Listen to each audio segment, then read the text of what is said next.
Immortal Cultivation begins with time management. This video is purely for entertainment and does not infringe on copyright or laws. The rights to the novel and image belong to the original author. We do not claim ownership. Don't like waiting and want to listen to this fanfic in full now? Subscribe to our Patreon, where you'll find the best fanfics. Chapter 1051 is coming. The clouds dissipated and the rain stopped.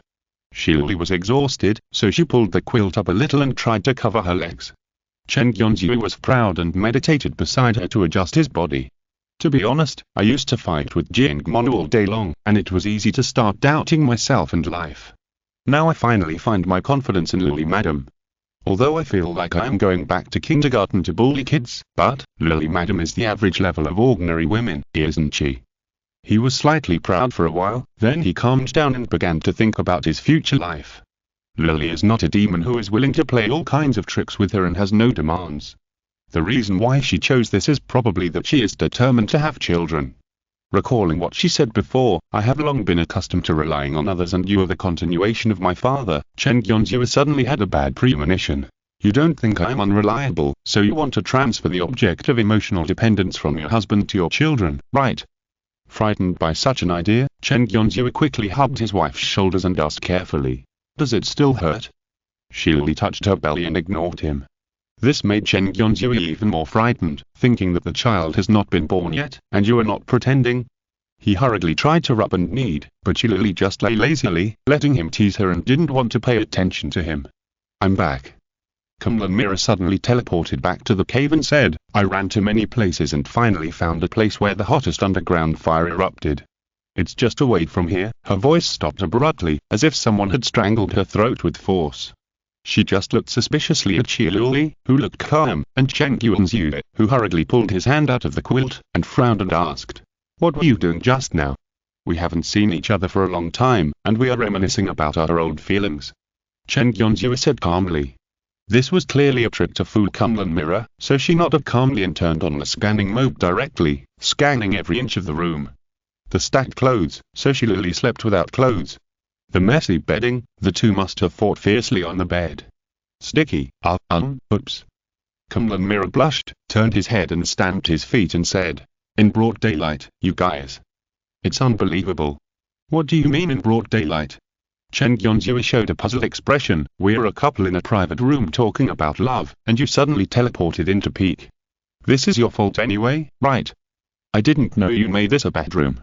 Kunlun Mirror looked around and argued, "And didn't you know I would be back? Why did you have to let me see this?" "I don't know and you'll be back," Chen Yonzhu said angrily.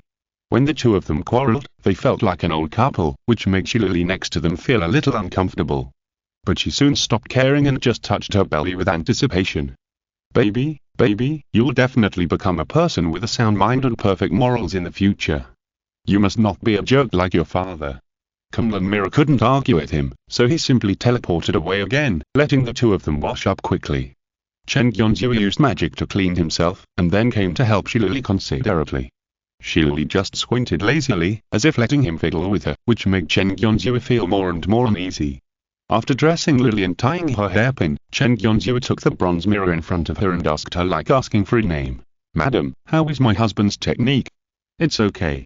Shirley didn't even look at the bronze mirror, but just said lightly, "I'm asking about the technique of dressing up."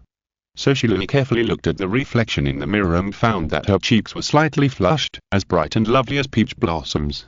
She felt a little bit of love in her heart, but when she thought of her husband's confidantes who didn't know the truth, she calmed down again and just used her acting skills to laugh. "It's really good.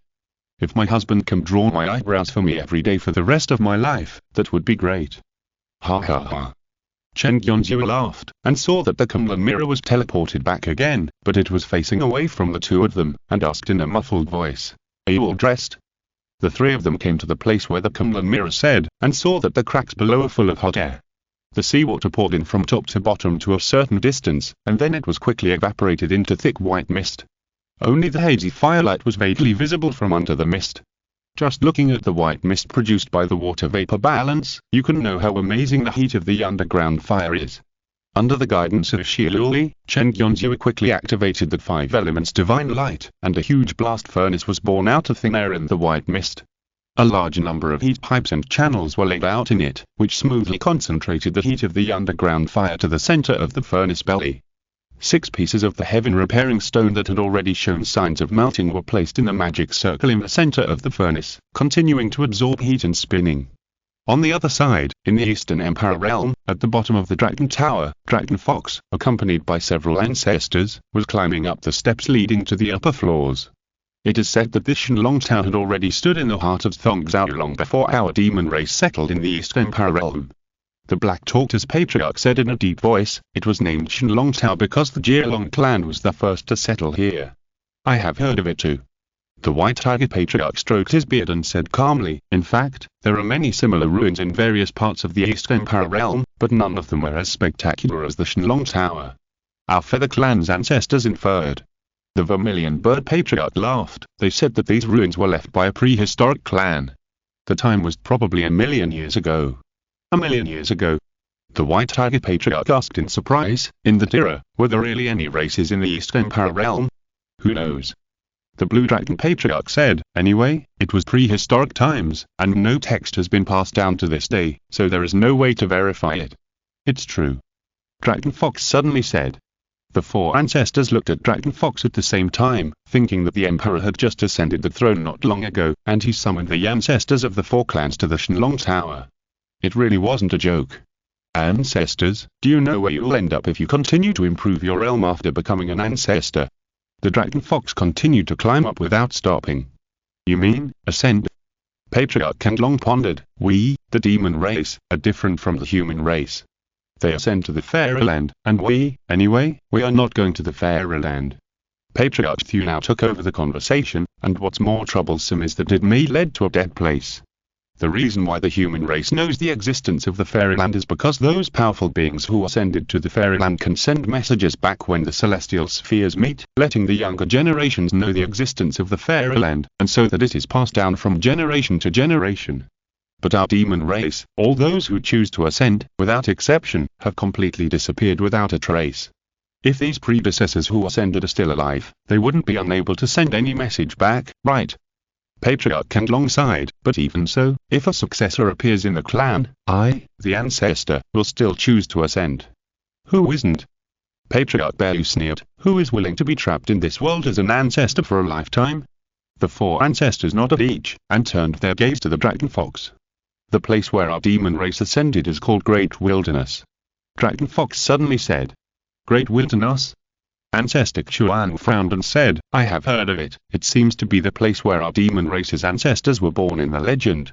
There is such a saying. Dragon Fox nodded and said, it is said that the first ancestor of the demon race came from the Great Wilderness. His tribe settled in the Eastern Empire realm and built many relics such as the Dragon Tower. He also opened up the gate of the natural mode leading to the world of cultivation. The descendants of his tribe degenerated into witches, and the witches were divided into humans and demons, gradually changing to the current situation. Humans and demons have the same origin, right? Ancestor Thu now pondered. This is just a guess, there is no evidence to speak of. Evidence 1. Dragon Fox said calmly, there is also a distinction between noble and humble bloodliness in the demon race. The upper races are also born from the union of male and female, which is no different from the human race. The lower races are mostly born from dead things such as plants, trees, and stones, and whether it is intelligence, soul, or strength, there are obvious differences from the upper races. Humans call the former demons and the latter spirits, thus confusing the two. But in my opinion, demons and humans are of the same origin, so they can reproduce each other to produce the so-called half-demons, which are fundamentally different from the spirits born between heaven and earth. Then what does this mean? White Tiger Patriarch asked, whether humans and demons have the same ancestor or not, it does not change the fact that humans and demons are now hostile to each other. Everyone finally arrived at the top of the Shenlong Tower, only to see that it was an empty square surrounded by ancient and old railings, and nothing else. Dragon Fox stood in the center of the square and slowly uttered a few characters. The 4 ancestors were stunned for a moment, and then they all turned their eyes to Kandlong Patriarch. Because the syllables that Dragon Fox spoke at this time were awkward, but majestic and heavy, and it was the most difficult type of ancient dragon language. Only the Kandlong ancestor could barely understand what the Dragon Fox said at this time. The ancestors of all dragons, the descendants of the bloodliner, please unseal this place. She repeated the ancient language 3 times, and finally in the center of the square, about 7 feet above the ground, a ball of light of an irregular shape appeared. The ancestors only needed to focus their eyes on it, and endless information rushed into their eyes, almost bursting their sea of consciousness. They had no choice but to turn their heads away quickly, cutting off their line of sight with the light ball, and each said in doubt, "Is that the great wilderness?" According to the information I found in the North Sea Fanyon, the ancestors of our Jirlong clan found this soul creation on the top of the Shannon Pagoda. Longhu carefully considered the words and said slowly, "It records the coordinates of the Great Wilderness Realm, as well as a lot of information in it, etc. Of course, if you look directly at this thing, the message it sends will directly enter the soul, causing the consciousness to be disordered and difficult to read. To really read the information in it, you need some kind of special magic weapon. But after detailed research, I confirmed that the magic weapon should have been lost in the world of cultivation. So, Your Majesty, are you going to?" Patriarch Kandlong said slowly, "Go to the world of cultivation?" "I will go to the world of cultivation and find that crucial magic weapon back," Longhu said seriously. "There are relatives at home today and tomorrow, so I can only try my best to keep updating. Please don't blame me." Chapter 1052 Unify Dong Huang and head to the human world. The beginning of the decline of the Jirlong clan was obviously marked by the destruction of Emperor Yinglong's expeditionary army. But according to the historical materials that Longhu consulted in Beiming Fanyon, the expedition itself was at best just a fuse. In fact, the Jirlong clan of that era was too glorious and arrogant, so that it offended too many princes, and the hidden dangers had been brewing since a long time ago. The reason why Emperor Yinglong chose to go on an expedition was mainly because he married Yin Xiaojing's daughter against all odds, but this opinion came more from the royal family than from the ministers. According to the records in the classics, many members of the clan did not approve of this marriage at the time because Yin Xiaojing's daughter was not a Jirlong clan member, which shows its xenophobia. And such an extremely xenophobic race naturally did not have a good relationship with the surrounding princes. After the failure of the emperor's expedition, the bad diplomatic situation finally led to bitter consequences. The Jirlong clan, which was deserted by everyone, made mistakes one after another, and even abandoned its loyal ally, the Black Turtle clan, and finally fell into a slump. In short, although most of the princes now believe that the decline of Jirlong is due to the failure of the great expedition, Longhu thinks that it is the management of the Jirlong clan itself that has problems. They relied too much on the super force of Emperor Yinglong, so naively tried to confront the 4 princes at the same time. As a result, Emperor Yinglong suddenly fell into the human world, and then everyone pushed the wall down. The real reason for the fall of the wall is not so much the loss of the emperor, but the foolish offending of the 4 princes. After learning this lesson, even though Longhu has decided to go to the cultivation world to find out, he will not make the same mistake his father made back then. To stabilize the throne, the first thing to do was to stabilize the 4 princes. The interests between the princes are complicated and difficult to balance and grasp under normal circumstances, but there is a tricky way. Deal with the 4 ancestors. Just as the Jirlong clan once relied too much on the emperor, the 4 princes also had almost unconditional trust in their respective ancestors. As long as they could deal with the 4 ancestors, they would not have to worry about any disturbances in their clan. Of course, the ancestors usually would not abuse their prestige and rudely interfere in the decision-making affairs of the clan, so the Dragon Fox finally found this powerful medicine after careful selection. In the past, the reason why the ancestors lost contact after ascending was because they did not have the coordinates of the Great Wilderness Realm. She talked freely in front of the 4 ancestors. "I can't say that the ascension will definitely fail, but the Great Wilderness Realm is farther away from us than the Immortal Realm. In the absence of coordinates, relying solely on the power of ascension, the success rate is obviously not high. In other words, this coordinate is not useful to the 4 predecessors, but is of great benefit to the entire demon clan. Let's assume for the time being that the Jirlong clan and the 4 princes have reached an agreement to jointly control this coordinate information. Then, any clan that has an ancestor who intends to ascend to the Great Wilderness Realm must negotiate with us in exchange for this coordinate information." Listening to Longhu's patient words, the 4 ancestors' eyes lit up and exchanged tacit glances with each other. Although they have basically delegated power to the clan leader for many years, they still have at least political literacy and immediately realized how much benefit there is to be planned. Although the 4 great princes are princes, they are the most powerful tribes among the many demon tribes in the Eastern Empire realm, but they have no confidence that their tribes will prosper forever, let alone, the precedents of Jirlong and Kalin are still here. But if they have this thing, then in addition to their own strength, the princes will have an extremely important bargaining chip, roughly equivalent to the 5 major countries becoming the 5 permanent members of the United Nations Security Council. Many effects that originally needed to be achieved by force will have a more perfect solution in the future. I think this idea is feasible. The Kanglong Patriarch took the lead in expressing his opinion. If your majesty wants to go to the human world to find the magic weapon, the Kanglong clan is willing to send 3 elders to escort your majesty. That's right. The Chuanwu Patriarch was the second to react. The Chuanwu clan is willing to send 4 elders for your majesty to use at will.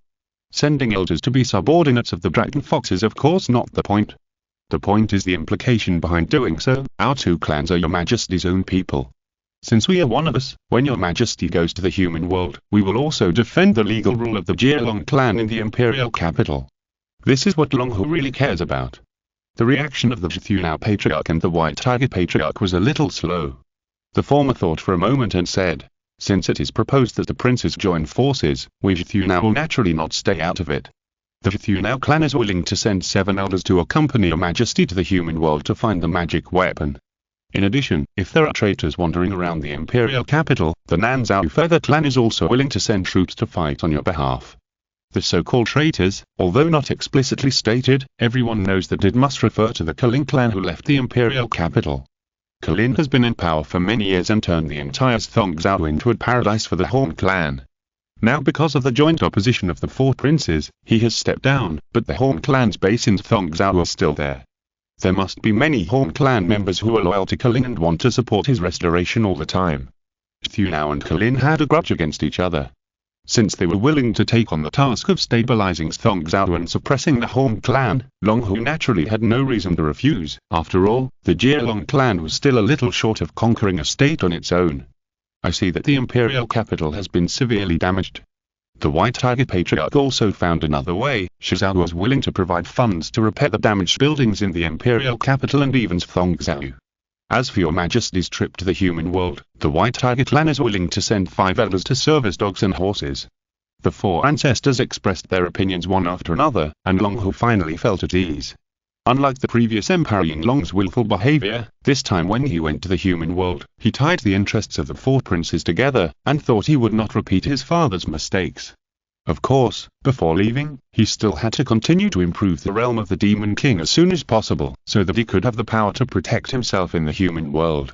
In addition to the secret methods within the Jialong clan, there are many scarce cultivation resources.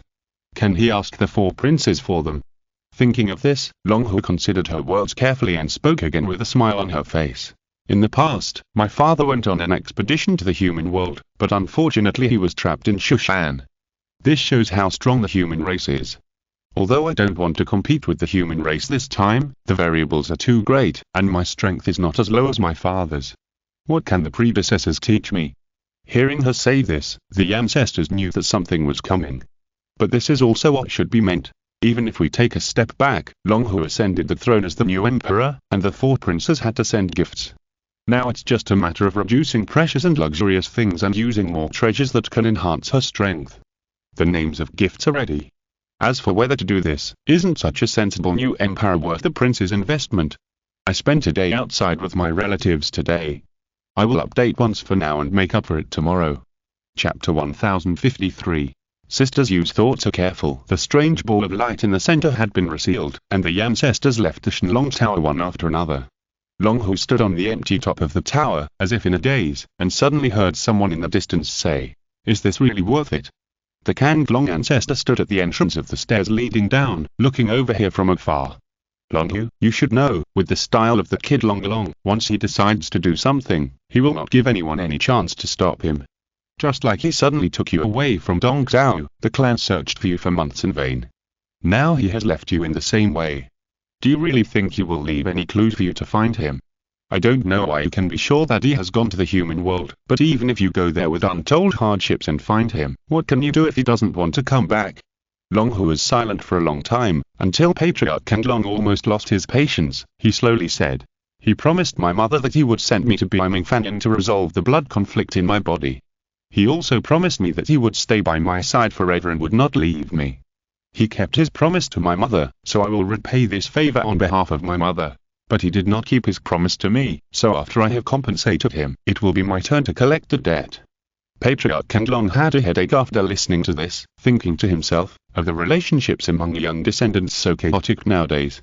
What do you mean you owe me, and I owe you? Then these two debts can be offset against each other, right? I don't understand.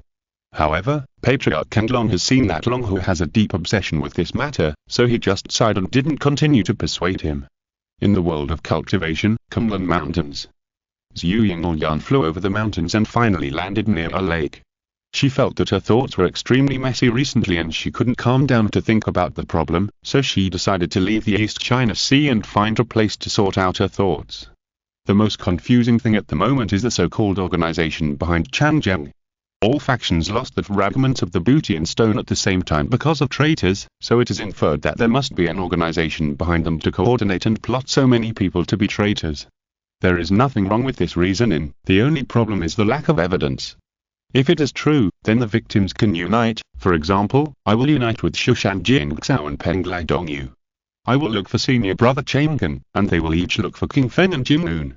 Everyone's interest should be consistent and there should be no conflict. Zhu Yingyan thought so at first, until Shilili actually backstabbed her. Yes, she said that they would work together to contain the demon, but she quietly slipped away alone. If this is not a backstab, what is it? She was extremely angry and annoyed at first, but when she followed Jingmona down to the underwater cave and found that the cave was already empty, Zhu Yingyan quickly realized that something was wrong with her 7-aperture exquisite heart. Why did Shilili disappear? There were not many signs of fighting at the scene, and considering that with Dongyu's ability to calculate, he might not stupidly enter the ambush circle without leaving any clues for help, so we can draw a conclusion that she voluntarily and obediently followed the other party to leave. There was no one else who could do this except Jing'un. But even if Dongyu had known Jing'un was there was no reason for him to leave Zhu Yingyan and go to the underwater cave alone. After all, this deception was too offensive. Based on Zhu Yingyan's understanding of Shilili, although this Taoist friend never said anything shocking, he was a man with a hidden agenda. He was the kind of person who would hide his thoughts in his heart and would never do meaningless things. In other words, it was some reason that drove Shilili to choose to abandon him. Or to be more precise, Zhu Yingyan believed that as the next successor to Kunlun's headmaster, there were not many things in the world that were worth offending him for. For Shilili, who was born in Tiangongfang and had seen all the treasures in the world, there were even fewer possible choices. I'm afraid only Jing'un was worth her making enemies with Kunlun. But how could I be bad for Jing'un? That person had no relatives or friends with me, and I had no dealings with him in the past. Why did Shilili judge that if I let him see Jing'un, I would be bad for him, or in other words, it was not in Shilili's interest? Zhu Yingyan pondered for a long time, and gradually felt that the logic became clear. This matter can actually be reversed, that is, instead of thinking about what is worthy of Shilili offending me, I guess what is worthy at breaking up with Shilili. Earlier than Kunlun, Penglai decided to let Dongyu succeed as the headmaster a long time ago. First, it was because of Jing'un's second-grade golden elixir. Second, it was because of Tiangongfang's dominance in casting. And third, Shilili's own calculation ability and meticulous thinking made him the only choice to manage the sect. From this perspective, even if there is a conflict of interest between me and her, at most we will quarrel and argue with each other, but it is unlikely that we will really tear our faces and attack. In other words, what will cause me to immediately turn hostile to her? Even Shilili made a judgment that she would rather deceive herself to help Jingxiao deal with the big demon than let herself reach the underwater cave first. Considering from this direction, the conclusion is very obvious. Changjiang. If Shilili wants to harm Changjiang, I will definitely turn against her. Combining the previous inferences, it is either Jing'un or Chang'an who is there, or even both of them. Shilili predicted that she would immediately become hostile to her when she got there, so she used words to trip her up and secretly rushed to the underwater cave first. So senior brother and Jing'un are fighting each other. Zhu Yingyan finally came to a conclusion. Once I get there, I will definitely help senior brother fight against Jing'un, and this is what Shilili doesn't want to see, so she abandoned me halfway. That's not right. Fenlan in the Sea of Consciousness said, aren't there no signs of fighting below? It may not have reached the point of fighting. Zhu Yingyan said seriously, or maybe they are just hostile to each other, but haven't taken action. If that's the case, what's the difference between you and me? Fenlan still felt that it was wrong. Shilili should be most afraid of your fighting ability. After all, you are much better than her in this aspect. She is worried that she can't beat you, so she wants to drag you up there. But there are no signs of fighting below. Zhu Yingyan said. So it's not necessarily that Jin Noon and Chen Gang are both down there and hostile to each other. Fen Lang concluded, it's possible that only Jin Noon is down there, and Shilili is worried that you'll attack him. Why would Shilili attack him when it's not my senior brother there? Zhu Yingyan asked subconsciously, and then quickly reacted. How could Shilili possibly beat my senior brother? It makes sense for me to attack Jin Noon, but why would I kill Jin Noon? Could it be that Jin Noon is actually a demon? Fen Lan had a sudden thought and said, look, isn't the true identity of the deputy sect leader of Fanchengdu a great demon? That's a bit possible. Zhu Yingyan said with a smile, if I find out that Jin Yun is a demon, I will definitely turn against him. If Dongyu protects him, I can only think that she is possessed and kill her together. But what you said is absolutely impossible. Jin Yun may be a traitor of the human race, but he can't be a demon, unless you think that the Wangxiang Immortal is a fool who can be deceived by illusions. That's not impossible. Fen Lan said, didn't it say before that there were demons trying to lurk in the human world and steal the Qin Sumin sword? That was all more than 100,000 years ago. Zhu Yingyan sighed and said, now at least the sect formations and many prohibitions will have the function of detecting bloodline or aura. It's not a demon, nor a demon, so why would it make you turn against him? Fen Lan laughed casually, it can't be a traitor of cunning, right? You mean senior brother? Zhu Yingyan said boredly, how could Jin Noon be senior brother? Then, she suddenly paused. Because she suddenly remembered something. That is, she saw Shilili blocking Nzisu's attack for a man in the secret realm of Yutem Men. The man called himself twice named Wang Shan and had played tricks on her near beacon. Zhu Yingyan still highly suspected that the other party was senior brother. But Shilili, who should have nothing to do with senior brother, suddenly blocked the attack for senior brother. No way. Zhu Yingyan had already sensed a strong sense of disharmony at this time, as if she was standing in front of the gate of hell. She wanted to take a step forward to find the answer, but was terrified by the inexplicable sense of crisis. Jin Noon, senior brother, how could it be the same person? She calmed down a little, and then said, let's not talk about anything else. How did senior brother manage to be in Kunlun and Penglai? He only has 12 hours a day, right? I used to be with him day and night, but I never saw him go back and forth from Penglai frequently. You ask me, I don't know. Fen Lan was also confused, and this conclusion is not what I said at all. Didn't you come up with it yourself? Zhu Yingyan fell silent. If you abandon how could senior brother do this, then all the unreasonableness will be answered. If I admit that Wang Shan died in the underwater grotto, and just called out senior brother, stop, and then I saw Shilili rushing over and calling her husband, I would definitely be so angry that I would fight to the death with the Kyujian fire and the adulterous couple. From this perspective, Shilili had a very good motive to deceive and abandon me at the time. Her reaction in the secret realm of Yutingmen undoubtedly proved this point. But, this is still too incredible, so Zhu Yingyan didn't want to admit it was true. Senior brother is Wang Shan is Jin Noon. No. I have to go and find an explanation. She flew up again on her sword and rushed towards the East China Sea day and night. Near the southeast Tianzhu, Zhu Yingyan did not find any trace of the Jing witch. It is estimated that she had chased her all the way on the seabed before, and no one knew where she had chased her to. She came to the place where they had fought before, and indeed found the trace of Nzesu. This person was also extremely stubborn. After finding nothing under the underwater cave, he refused to leave the range of Tianzhu and waited here. Doi Jing Xiao. Zhu Yingyan said, have you ever seen Doi Dongyu? No. Perhaps because they had fought side by side before, Nzesu hesitated for a moment and came out of her hiding place. I've been the only one here for the past 10 days. I see. Zhu Yingyan wanted to ask her about Cheng Yuan's unit, but she stopped talking suddenly. Because she suddenly thought that Doi Jing Xiao seemed to have some very awkward, very persistent, and even very hateful feelings towards the so-called Wang Shan. Could it be that Doi Wang Shan was actually Shushanking Fen in Jing Xiao's eyes? Although such a guess was outrageous, it didn't seem too hard to accept with the foreshadowing in the previous part. The other party was already Chang'an and Jin Noon, so why couldn't he still be King Feng?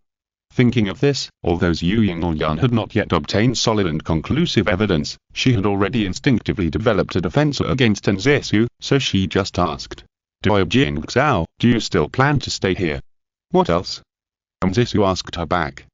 Sister, and probably meant, besides staying here, do I have any other way? But after all, her tone was not very good, and it was a bit harsh in Zhu Yingyan's ears. Therefore, Sister Zhu was too lazy to say anything more, just dived into the sea again and drilled into the Earthfire cave. She arrived at the previous Earthfire crack and stared at the rising heat below in a daze. If the guess is correct, she really should have met Doi Wangshan here before, and then the two of them left together with the help of the Earth escape technique. The question is, where did they go? Combined with the environmental conditions nearby, it can be guessed that perhaps the heat of the Earthfire was used to melt the fragments of the sky-making stone. In this case, even if they were forced to stay away from this place due to the pursuit, they would not leave the range of the Earthfire vein system. Thinking of this, Zhu Yinglyan discussed with Fen Lan.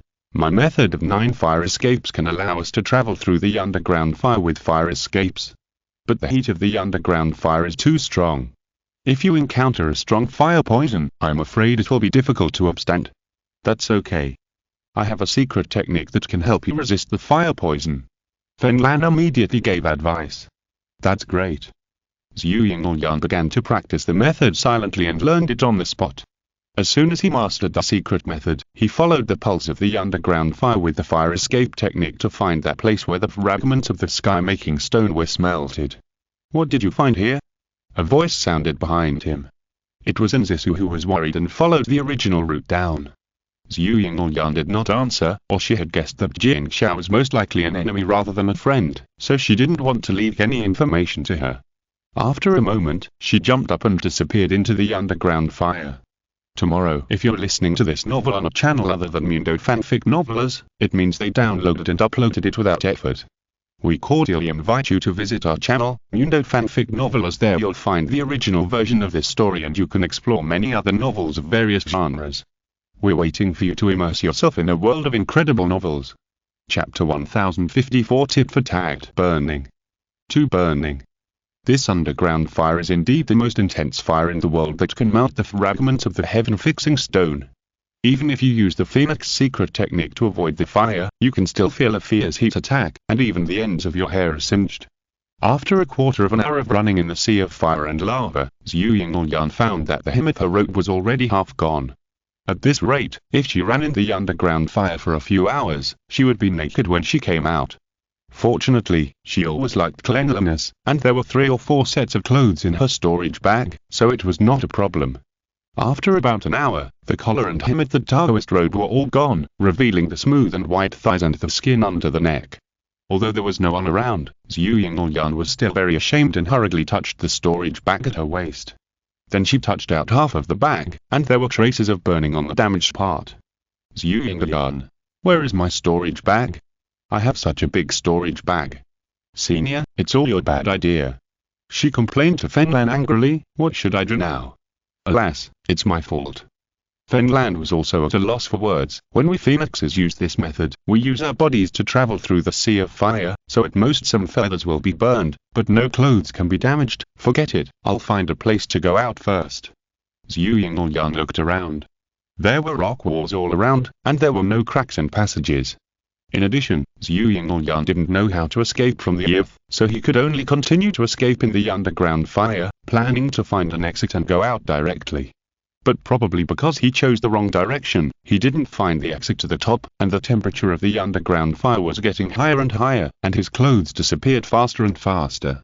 If he couldn't find a way out, Zhu Yinglyan was determined and planned to use the Yujie sword to forcibly break the wall. But since she really got what she wanted and got pregnant, I don't know if it was pregnancy syndrome, the whole person became obviously lazy. First of all, apart from daily monitoring of the smelting process, he spent most of his time in a daze, occasionally touching his belly and laughing foolishly. Secondly, his reaction speed also slowed down significantly. He was indifferent to Chen Yonzu's conversation, often responding with and silence, which made him feel inexplicably and unpleasantly ignored. So he took the time to leave the smelting place and called Kumlan Mirror out and said, "Do you think that there is something wrong with Lady Luli?" Kumlan Mirror smiled and asked back, "Do you think it is wrong to ask me about your wife's affairs? Jin, you have changed." Chen Yonzu was heartbroken. "You used to be my partner in repairing the sky, but now that the sky repairing stone is about to be refined, you are going to sit back and do nothing." Kumlan Mirror was unmoved, and only heard Chen Yonzu thinking again.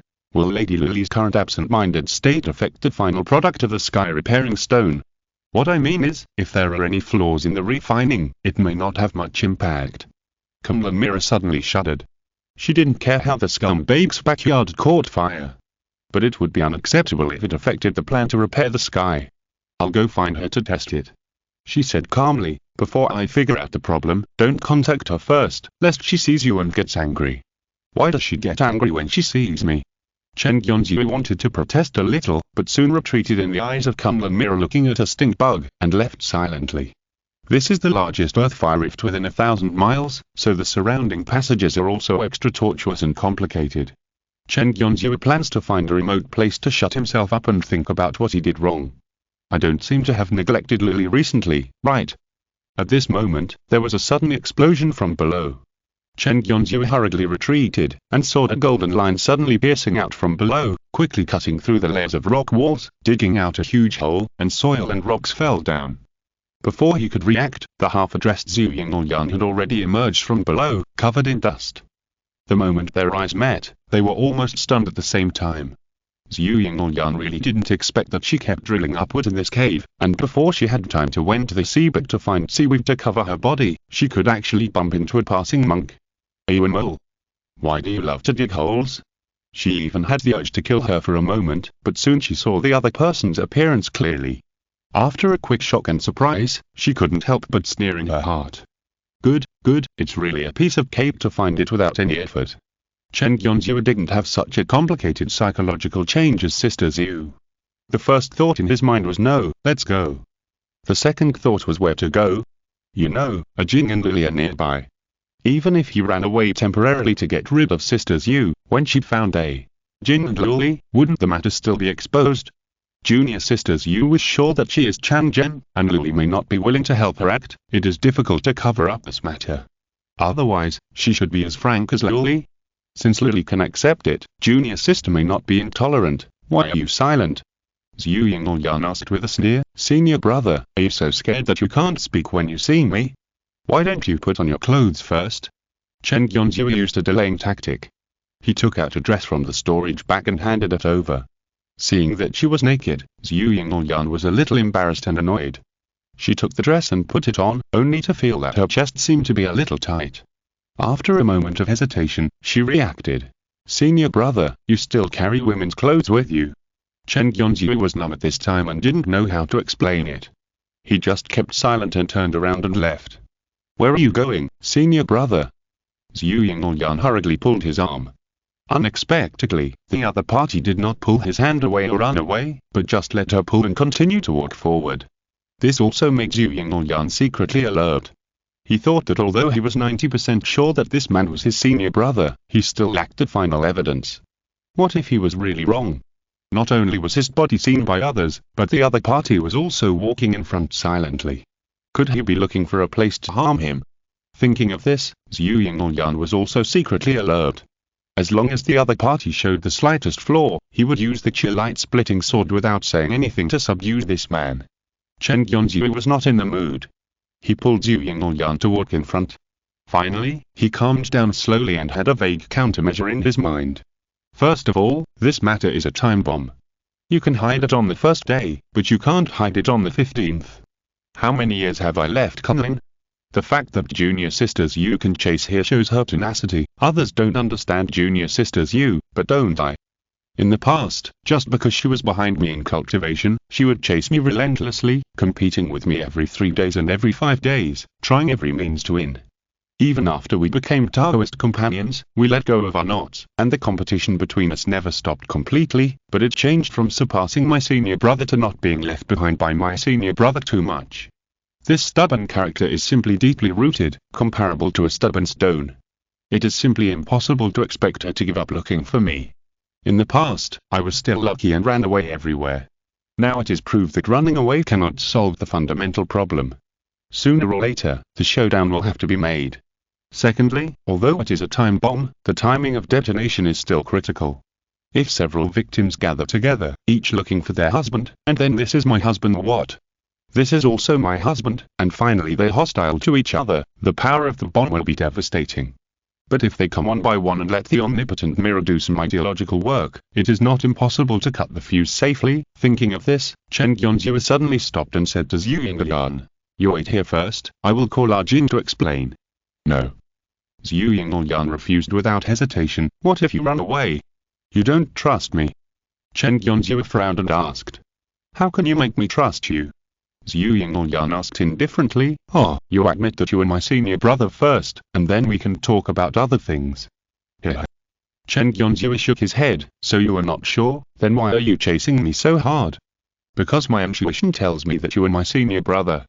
Zhu Yingyan said affirmatively. Although I will not deny my intuition, I will not completely believe in my intuition. The implication is that I am 90% sure that you are Qiu Chang Tian, but I still want your personal admission. Chen Yonzhou pondered for a long while, and finally let out a long breath. Well, actually what? Kunlin Jin pushed the door open from the inside, asked casually at first, and then saw Zhu Yingyan. His expression suddenly stiffened.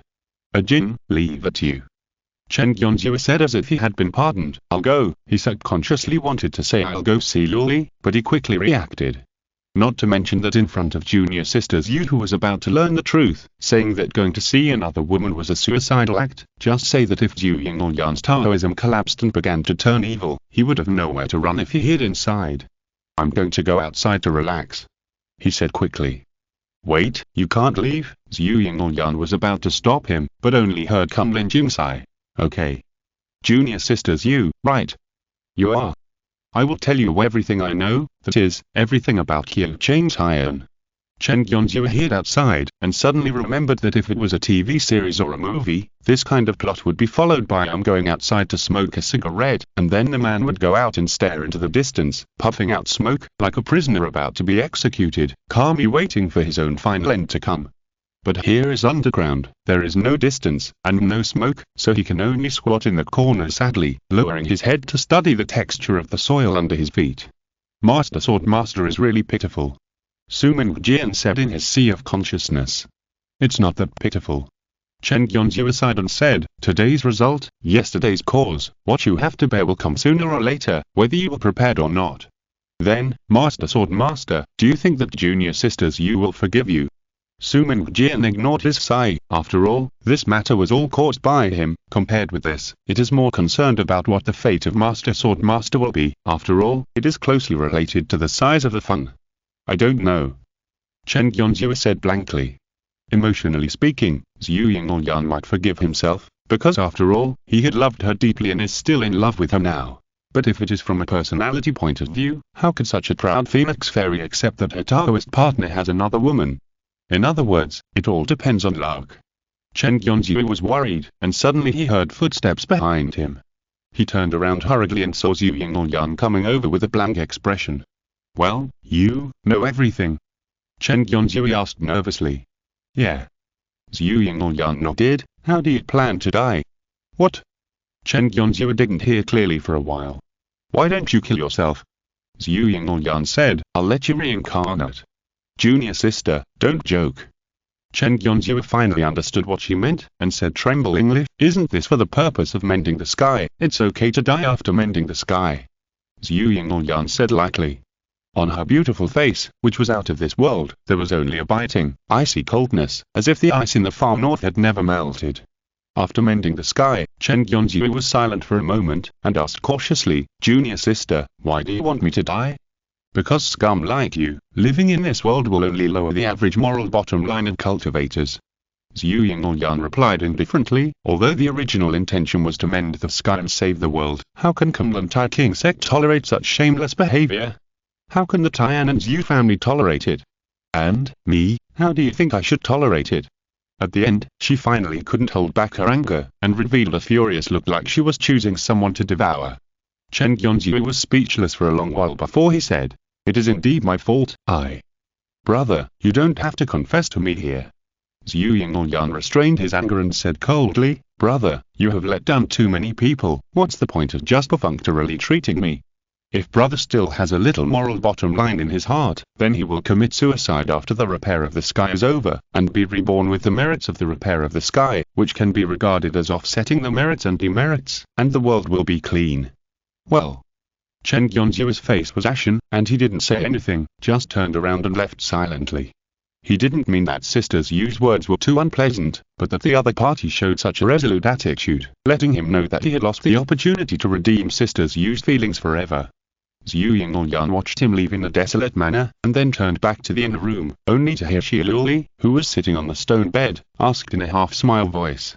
This performance is too much, isn't it? Aren't you afraid that he will take these words seriously and then cruelly break up with you? What does the relationship between me and brother end up like? What does it have to do with you? Zhu Yingyan asked contemptuously. Why is it none of my business? Shiluli said indifferently, I wish you all cut off your relationship with him, but fake is fake after all, and your acting is so bad that I can't bear to watch it. By the way, even your trick of playing hard to get is just what I left over. Zhu Yingyan responded with silence, and sneered for a long time. I didn't expect that the dignified Penglai Donyu is such a mean woman in her bones. I have never boasted about how noble I am. Shiluli said coldly, not to mention that when it comes to feelings, as long as there is a possibility of squeezing out the rival in love, who is not selfish? Fellow Daoist King, if you have any tricks, just use them and let me open my eyes. Kumlin Jim had an awkward smile on his face, watching the two women confronting each other, squeezing each other, and couldn't help but sweat for Chen Yonzui in his heart. Ming. Chapter 1055. He always attracts hatred to himself. In the past, I was obsessed with finding my senior brother and asking him to tell me in person why he betrayed the sect. Now that my senior brother has finally been found and has told me the whole story, I should be doubly happy, but, why is this happening? Can those women die? To be fair, they can't be blamed for this. After all, it was my senior brother who played the traitor first. Who knew that behind King Fen and Jin Dun was Chan Zhen, and that he already had a Taoist partner in Kumlin? If anyone is to blame, it can only be blamed on my senior brother, that bastard, for not keeping his bottom line in Shushan and Penglai, but the matter is done, and there is no way to go back in time to stop my senior brother, but if all these women die, the problem will disappear. Zhu Yingyan turned these crazy thoughts over and over in his mind, and finally sighed. No, if he really did that, how would it be different from the demon who killed innocent people? Putting all distracting thoughts behind him, Zhu Yingyan returned to the inner hall and saw Chen Yonzui discussing with Kumlin Mirror. This fragment of the heaven-repairing stone is the most stable material I have ever seen.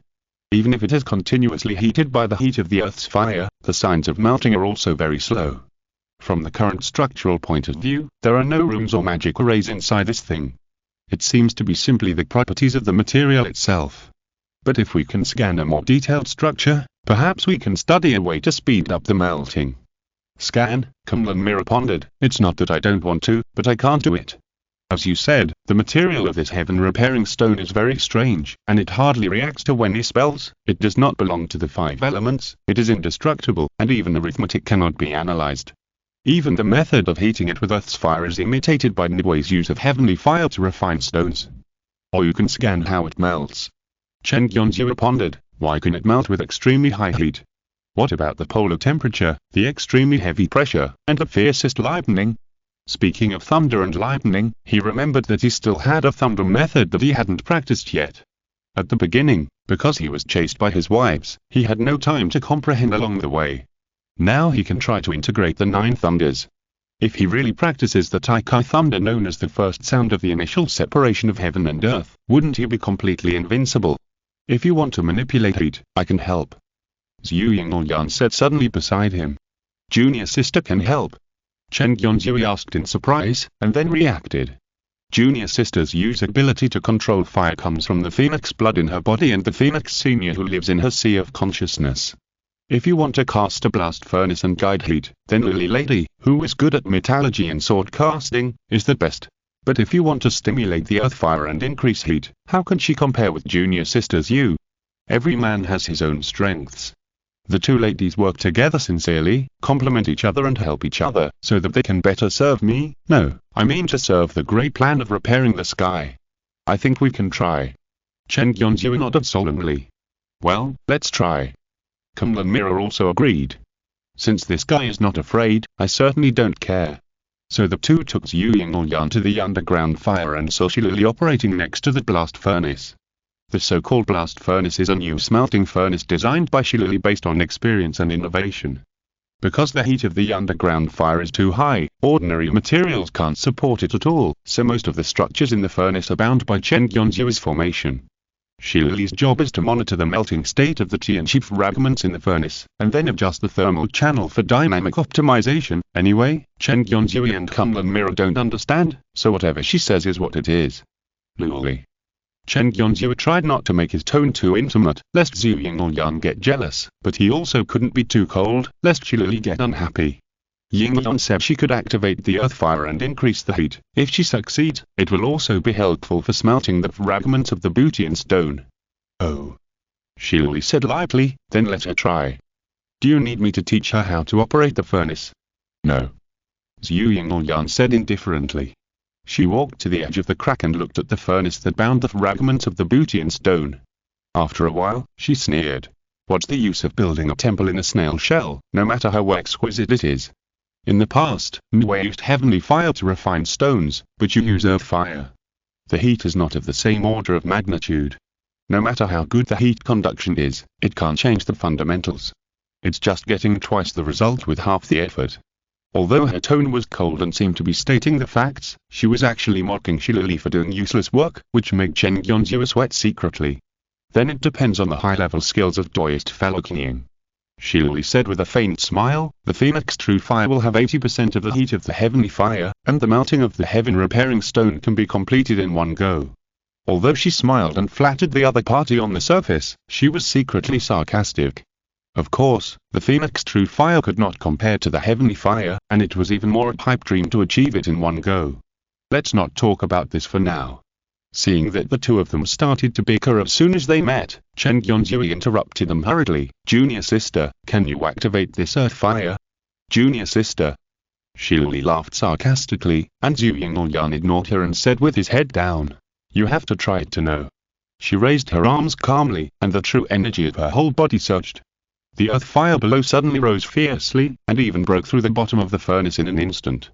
Fortunately, it did not touch the fragments of the heaven-repairing stone, and it shrank back again. It can be activated. Zhu Yingyan turned around and said lightly, but this furnace is too crude and the structure is not good. It can't withstand the earth fire after it is activated, so it has to be redesigned. Shilili's eyes twitched, and she became irritated. How could she not see that Kunling Qing was deliberately going against her? That bastard and broken mirror couldn't design a furnace, so she could only rely on herself. It was obvious that no matter how she designed the structure next, Zhu Yingyan would activate the earth fire to the maximum, and must make it the only goal to burn through the furnace. Then he could smugly mock himself, sister, please make a stronger furnace, just thinking about it makes people furious. But Shilili was shrewd after all.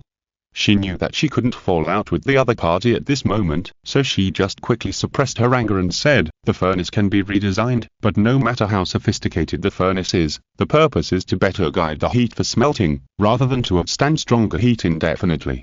Otherwise, what's the point of having a furnace? Just make a big iron lump and carve countless fireproof arrays on it. Doya, you're wrong. Zhu Yingyan was unwilling to let her go, but said indifferently, what is this heaven-repairing stone? In the past, Nue used heavenly fire to smelt it, and it still took a long time. Now you use earth fire instead. If you don't stimulate the heat to the extreme, how long will it take to refine it? If Taoist friend doesn't have the confidence to design a furnace that can withstand enough heat, then you might as well go back to Penglai first, and we will find other sword-making masters. The dagger is revealed. It turns out that this Kunling Qing Phoenix Fairy is not just having a verbal dispute, but intends to play a more important role in the matter of repairing the sky, and by the way, squeeze out Penglai Donyu in advance. Kunlun Mirror was watching from the side and was amazed. He thought that there were not many people in the world who were better at controlling fire than Zhu Yingyan, but there were many who were better at forging swords than Shilili. After all, this person was a latecomer in sword forging, and it was normal that he lacked foundation. Sister Zhu instantly saw through the opponent's weakness and then killed him with one sword. The war between women is so terrifying. I was born as a divine mirror, and I am not as good as them in this house fight. I have to study hard. Facing Zhu Yingyan's fatal blow, Shilili was calm and just smiled. Indeed, in terms of the way of forging tools and swords, there are many people in Penglai King Temple who can beat me. Why don't I go back to the sect and ask if there is any elder who can help? That won't work. Chen Yonzui and Kunlun Mirror were startled and hurriedly stopped him. Obviously, Zhu Yinglyan seemed to have used a trick of cutting off the firewood from under the cauldron, but in fact, it had limited lethality. The reason why Chen Yonzhua chose Shilili to join was not only because she was good at smelting, but also because she was someone he could trust. If she went back to Penglai and found a more powerful senior, who would mend the sky in the future? It's hard to say whether they came to help plant peach trees or pick peaches at the same time. What's wrong with that? Zhu Yinglyan just sneered, it's just a furnace. Who said it was refining the sky making stone? Or will someone tell on her after going back? Tell on her, haha. Shilili was disdainful in her heart, because her biggest reliance at this time was that she had persuaded the Wongxiang immortal early, so the whole Penglai was actually standing behind her. But the biggest difficulty in the strategy at this time was not with Zhu Yinglyan, but with Chen Yuanzhu. Thinking of this, Shilili remained silent and avoided it for the time being. Alright. Chen Yuanzhu really came out to mediate. You two should stop arguing. The plan to mend the sky is no joke. Only people who are completely trustworthy can join in. Forget about this matter. Junior sister, try to see how hot the earth fire can be. Luli, you should redesign the furnace according to this heat. You must break through the limit. But if you really can't bear it, you should also estimate the limit of heat that can be endured, and then ask junior sister to control the situation accordingly. Although the plan to mend the sky cannot be delayed, it is not to the extent that it needs to be stopped all the time. For now, stability is the main thing. Since he said this out loud, Zhu Yinglyan and Shilili stopped arguing, but the eyes they looked at each other were still full of coldness, and it was obvious that they wanted to drive each other away. Only Kumlanjin, the fool, seemed to be completely unaware of the smell of gunpowder and the sinister atmosphere in the air, and just nodded continuously. Beast, what are you nodding about? Chen Yuanzhu wanted to give her a blow on the head, but he was worried that it would seem too intimate and the two ladies would discover a new enemy, so he could only let her go temporarily and continued to speak earnestly. Repairing the sky is related to the fate of this world, and it cannot be taken lightly. I know that I have made many big mistakes in the past, and I really owe the two ladies too much. Although there is the righteousness of repairing the sky, it is not a reason for me to evade responsibility. After the repair of the sky is finished, I will leave it to the ladies to deal with. If you want to kill or cut me, I will cut it with a knife and never shrink my head. Shilili and Zhu Yinglyan were stunned at first, and then they sneered in their hearts. It's really impressive. When you really finish repairing the sky, get the great merit, and become a benefactor of heaven and a son of luck, who can touch you at the time. Even if someone raises a sword to cut you, I'm afraid that the sword will break directly inside before it cuts to your neck, and it won't hurt you at all. Seeing that the two ladies were silent, Chen Yuanzhu thought that they had stopped quarreling for the time being, and said with satisfaction, since the ladies have no objection, let's focus on repairing the sky first. After he finished his speech to inspire morale, he turned around and left leisurely. Zhu Yinglyan and Shilili looked at each other, and for a moment they could not even think of fighting each other. The only thing in their minds was how to deal with that scumbag husband to vent their anger. This underground fire is still not strong enough. Zhu Yinglyan suddenly said, it needs to be the kind that burns the intestines and stomach. When the time comes, it will start from the soles of the feet, devouring the bones and muscles, sintering the meridians, steaming the blood and flesh, and the heat and poison attacking the heart will be unbearable, but you can't make a sound when you open your mouth, and you can only exhale but not inhale. Yeah. Shilili also echoed, this furnace is indeed not strong enough. It needs to be the kind that can trap the nascent soul. When the time comes, close it inside, the hot fire will burn your body, and you will cry for mercy, and the earth will not respond. First you wail for mercy, then you curse, and finally you will be tortured to the point of being unconscious, and there will be no other thoughts in your mind except repentance. Kumlinjin listened at the side, and the smile on his face gradually solidified. Are they really discussing how to smelt the sky repairing stone? This, should I remind Yuanzhu? But thinking of what Yuanzhu said before, he really felt like when there is no millet in the famine, why not eat meat? Therefore, Kumlinjin decisively pretended not to hear it, and just said with a smile, thank you two fairies, if you have any instructions, just tell Yochai. He did not mention that the two people were temporarily united against the same enemy, and how long this fragile alliance could last. He only said that senior sister was still waiting outside, Dragon Fox was preparing to sneak into the human world, and since Witch Jing had come up empty-handed, she felt that she had lost face in front of her sister, so she drove Wanyu out of this world and then returned to Mount Watai to shut herself up. After all, he turned into a great free demon, and his ferocious nature was unbearable, so he did not have a myocardial infarction for long, and soon regained his mind and came out again. Kill. Kill, kill, kill, kill, kill. When I catch that bastard husband, I will kill him first, and then imprison his soul and bring it back to the demon palace, torturing him day and night, all year round. Think about it carefully. Without a body, there is indeed less fun. It's good to vent anger, but in the end, won't you be the one who suffers? No, you can't kill him. You'd better use poisonous magic to torture him, and treat him while torturing him. It depends on how much he licks your boots before you can forgive him. But the problem is that he has run away and no one knows where he has gone. Even if the great demon roams the world without a trace, it is impossible for him to accurately locate a human cultivator in this huge celestial sphere. By the way, what method did they use to find people? It seems to be magic. Let's go back to the demon palace to ask and find a sister who is proficient in magic. I have been accompanying him in the hospital these days, so I don't have time to make up for it for the time being. Chapter 1056. Already in the human world, just got off the plane. Jiangling returned to the demon palace. Compared with the last time when the sisters flocked to the palace was much quieter this time. Obviously, after returning, Sister Wanyu had told the sisters about the trip. Although Jiangmona didn't know how she would comment specifically, after going down, she first had a boring long-distance run, and then fought with others at the destination, and then was sealed. There was no fun and no food. Even the most tolerant great heavenly demon would not find this trip interesting, so the sisters quickly reached a consensus. Sister has changed.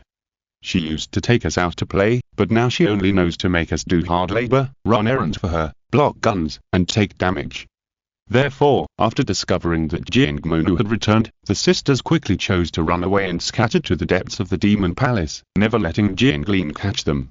But Jiangmonu was now the most powerful elder sister. How could she let them go just because sisters don't want to go?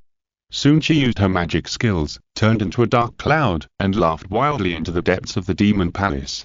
Not long after, she returned with a sister who looked like she had lost her parents. Good sister, please forgive me. The other sister kept begging for mercy. I'm the weakest among all the sisters, and I really can't help you, sister. This sister was named King Shang, and she seemed to be the first among all the sisters to know that which Jiang had returned, so she guessed that this sister probably had some secret methods of investigation or calculation, and threatened her. Stop talking nonsense. How did you know I was back? Tell me quickly. The Witch of Love was obviously much more cunning, pretending to be pitiful, young and helpless on the surface, but in fact she was full of lies. First, she said other sisters tipped her off, and when Jiangli secretly asked her to tell her who tipped her off, she changed her words and said I just happened to see my sister coming back outside, so I notified the other sisters. Which Jiang finally lost her patience and tore off her arms, swallowing them into her own black mist. Warning. Tell a lie once and I will bite off a part of your body. Think about how much of your body is left before you can continue to play tricks on me. She was almost vomiting blood due to emotional injury. She thought about the rumors spread by her sisters before, saying that this sister Lian had kept a man outside, but was abandoned by the man, so she was already unconscious. Now it seems that it is true. We are all daughters of the devil and sisters. How can we expect our sister to do work for us and bully her if she refuses to do it? Even though she was complaining in her heart, she had no choice but to honestly say, I previously studied the magic skills left by my father and found a finger calculation sutra. The content is difficult and obscure, and I have only studied the basics. It's okay. Jiangling waved his hand. The calculation is just right, sister. I'm looking for someone who knows how to calculate, and there will be places where you can be used. After saying that, she picked up her emotional injury and flew towards the direction of the celestial sphere of the cultivation world. On the side of the Eastern Empire realm, as the Jialong clan entered the imperial capital and the peace talks between the princes were gradually signed, the situation began to transition to a stable direction. At this point, the power turmoil caused by the sudden death of the Kulin Emperor was finally settled. The Jialong clan, which returned to the peak of power, was jointly supported by the four princes, which was quite rare in history. For that Kanglong clan, the Jialong royal family is relatives who need to rely on themselves. For that Chuan clan, they are old friends with historical friendship. Therefore, these two clans are currently the core allies of the Jialong clan, and are still very actively deepening their relationship with the royal family to further expand their influence. The Thunao clan is immersed in the joy of defeating their old enemy and has no other extra thoughts for the time being. Only the White Tiger clan is the loser at the war between princes, and from the perspective of historical laws, it is also the most likely hidden danger to launch a subsequent rebellion. But the best thing is that the Dragon Fox also has the bloodline of the Sky Fox clan, so the resistance in Shizao was not strong. Everyone is more inclined to lie dormant and admit defeat for the time being, and then let the Sky Fox clan play the advantages of your Majesty's mother clan to regain the authority of the Mal clan in the upper political arena of the Empire. Therefore, the East Empire realm has also washed in a rare and long-lost peace. Now that the Jialong royal family has returned to the imperial capital, the only thing they need to guard against is the possible counterattack from the Cunning clan. But the Empress Dragon Fox did not seem to have any intention of further consolidating her power. She just quickly divided the power cape left by Colin with the other three princes, and then set off to go to the world of cultivation. The gate to the world of cultivation is located deep in a wilderness valley in the west of Thongzhou. It is the entrance for the demons to migrate to this world in the past. However, because the opposite side is blocked by the true fire of the sun, it has been completely abandoned for thousands of years, and no demons would come here at ordinary times. In fact, due to the majestic heat of the true fire of the sun, it is transmitted to this side through the gate of the natural moat, causing the valley to be like summer almost all year round. Drought and high temperature take turns to invade, and almost no grass grows. The nearby Mal tribe will not even come to the surrounding area of the valley. A large team suddenly arrived near the valley entrance one day. Almost all the team members are in the realm of demon kings. They surround a noble lady in the center like stars holding the moon, and then disperse in an orderly manner. Those who were investigating, those who were left behind, and those who were on guard in the surrounding area all act in an orderly manner. Longu asked again to confirm, after passing through this natural chasm gate, the other side is the world of cultivation, right? Not that fast. Li explained patiently, the natural chasm gate itself is a very long teleportation channel, so the space teleportation also takes a certain amount of time, at least you have to wait a quarter of an hour. After arriving in the world of cultivation, the first place you arrive at is the base of the natural chasm gate over there. The outer periphery of the base is completely blocked by the sun's true fire, so you cannot rashly leave the base, otherwise you will be burned to ashes. Long pondered for a moment, and asked, "Then how did my aunt pass through the sun's true fire?" Li was stunned for a moment, smiled and said, "My sister once left me some things, but that doesn't matter, as long as your Majesty arrives there, he will definitely be able to pass the blockade. Because the person who left the sun's true fire to block the road is your Majesty's grandfather." Long was stunned for a moment when he heard this, then lowered his eyes and said nothing. The elders who were investigating in front passed through the gate of the natural chasm first. About 3/4 of an hour later, one of them returned to the Eastern Empire realm by the original route and reported to Longhu. "Your Majesty, there is no problem on the other side of the gate.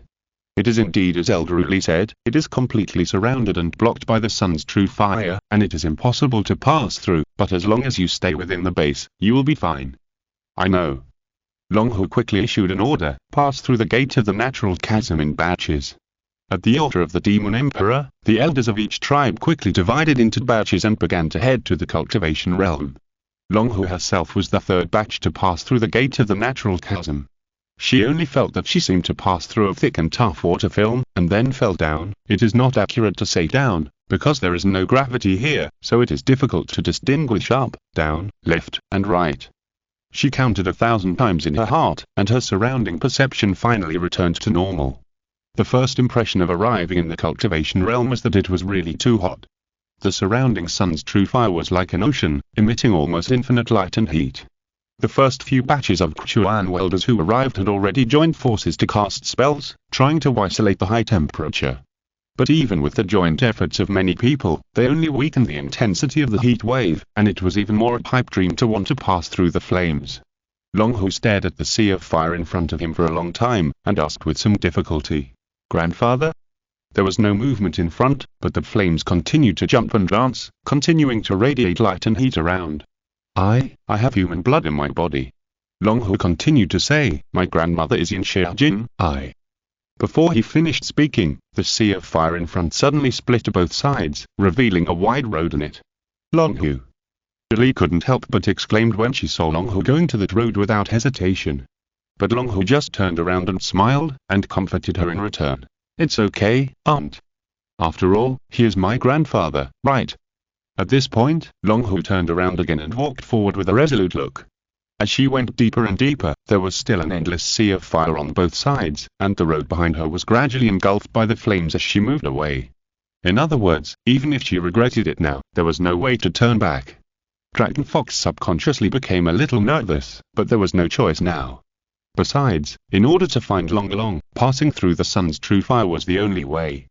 Thinking of Long Long, her petite body seemed to be injected with endless courage, and she continued to move forward firmly. I don't know how long I walked, and I was a little thirsty from the high temperature around me. Dragon Fox was feeling dizzy and suddenly saw a figure sitting in front of her. It was a golden red soul. Judging from the outline, it should be a human, but the temperament was too dead and bleak. Beside him, a simple-shaped longsword was inserted diagonally into the ground, and the surrounding soil had been sintered into a glass-like appearance. "Who are you?" Dragon Fox asked cautiously. "Are you her descendant?" The soul also asked her. The other person's voice was a little strange, as if it was choked with some intense, painful sobs, but also with some irrepressible expectation and hope. "I don't know." Long Hu said somewhat dejectedly, "My mother died not long after I was born." But Long Long said that my mother was Yin Xiaojin, who entered the world of cultivation and intended to steal the Qinsuming sword. The golden red soul did not answer. He was silent for a long time before he slowly said, "Your bloodliner, what is it?" "I have no way of telling." "Oh, my bloodliner has been reshaped by the secret method of the Jielong clan." Long Hu explained frankly, "Because of my father and mother, I have had human, dragon, and fox blood since I was born. Because of the blood conflict, my mother used the fragments of the booty and stone to seal my dragon bloodliner." She chatted on and on about the ins and outs of Long Long's help to her, and the golden red soul sighed with emotion and said, "I can only faintly feel the breath of my bloodliner from you, but since your mother used the fragments of the booty and stone to seal your bloodliner, then perhaps you really are the person I have been waiting for all these years." Dragon Fox suddenly felt a little sad, because she had heard from Long Long about her grandmother's investigation and speculation, and knew that she had used the fragments of the booty and stone to seal her own bloodliner, and thus successfully mixed into the MMA sword sect of the cultivation world, and had almost completely succeeded. It was just that although the fox girl was passionate, she was easily trapped by love. Because she loved the Sun Sword Master of the human race, she finally gave up the Qinsuming sword and returned alone, and was even exiled to Shizhou with her pregnancy. No force in the entire Donghuang realm was willing to take her in. The same tragic fate also happened to Dragon Fox's mother. Because Emperor Yinglong fell into the human world, the Jielong clan expelled this unwelcome fox girl back to Shizhou, and then she left alone because she was unwilling to succumb to the arrangements of the clan, and embarked on the same wandering road as her mother. Now, it was her turn to leave her hometown again. She couldn't help but shed tears, and the crystal tears slid down her cheeks and were evaporated by the heat during the fall. Jin Hong's soul was still recalling the past, but gradually he could not speak. The image of the crying girl in front of him and the image of his wife in his memory, who was also helpless and crying and was pushed into the gate of the natural moat by him, slowly overlapped. "I have been dead for so many years that I can hardly even remember my own name, but only my wife and the children in her belly are still lingering in my heart like shackles." The last Sun Sword Master was silent for a long time, but did not ask Long Hu in detail about how Yin Xiaojin lived the rest of his life after returning to the East Empire realm, because that was something that did not need to be guessed at all. The obsession that had always bound him to this world had begun to gradually dissipate. He knew that his and Yin Xiaojin's descendants were still alive in the world, and this seemed to be enough. "You seem to love Long Long very much," the Sun Sword Master suddenly said. "Yes." Long Hu wiped away her tears and sniffed her blocked nose. "I came to the cultivation world this time just to find him." She looked at the face of Jin Thonghunpei resolutely and said in a sonorous voice, "Please Grandpa, open the way and let me go, because I must find him back." After a long silence, the Sun Sword Master suddenly raised his arm. The Sun's Hinmali sword inserted in the ground suddenly turned into a golden light and soared into the sky. Then he looked at Long Hu gently and said, "I will soon rest in peace. The Sun's Hinmali sword is the sacred artifact of the human race. Grandpa can't give it to you, so let it go to find its master on its own. Grandpa can't let these demons you brought over to harm the world, but the Sun's Hinmali sword is gone, and the Sun True Fire here can only last for 30 to 50 years at most. Grandpa hopes that you can restrain these demons and don't invade the human world after the gate of the natural mode has completely opened. Oh, try to avoid doing so, okay? I'll try my best." Long Hu nodded and said, "Okay." The Sun Sword Master pointed again, and suddenly a golden red lotus mark bloomed between Dragon Fox's eyebrows, and then slowly disappeared into the depths of her eyebrows. This is the swordsmanship attainment accumulated by my grandfather throughout his life. I will leave it to you as a legacy. The golden red soul dimmed, and her tone was full of loneliness. I'm sorry, child, I couldn't protect you and your mother, and her. The soul gradually disappeared. Dragon Fox stood up blankly and looked forward. She suddenly stretched out 2 fingers and tentatively drew forward. The sun through fire seemed to have received an order and split the road to both sides. Chapter 1057. Finding an unlucky guy to borrow true essence. The Dragon Fox waved its sword to separate the sea of fire, but that was not mentioned for now. However, the Sun True Darkness sword was thrown out by the last Sun Sword Master, and finally it was like a dragon returning to the deep sea, breaking through the barriers, and happily turned several circles in the air before realizing that it was now ownerless.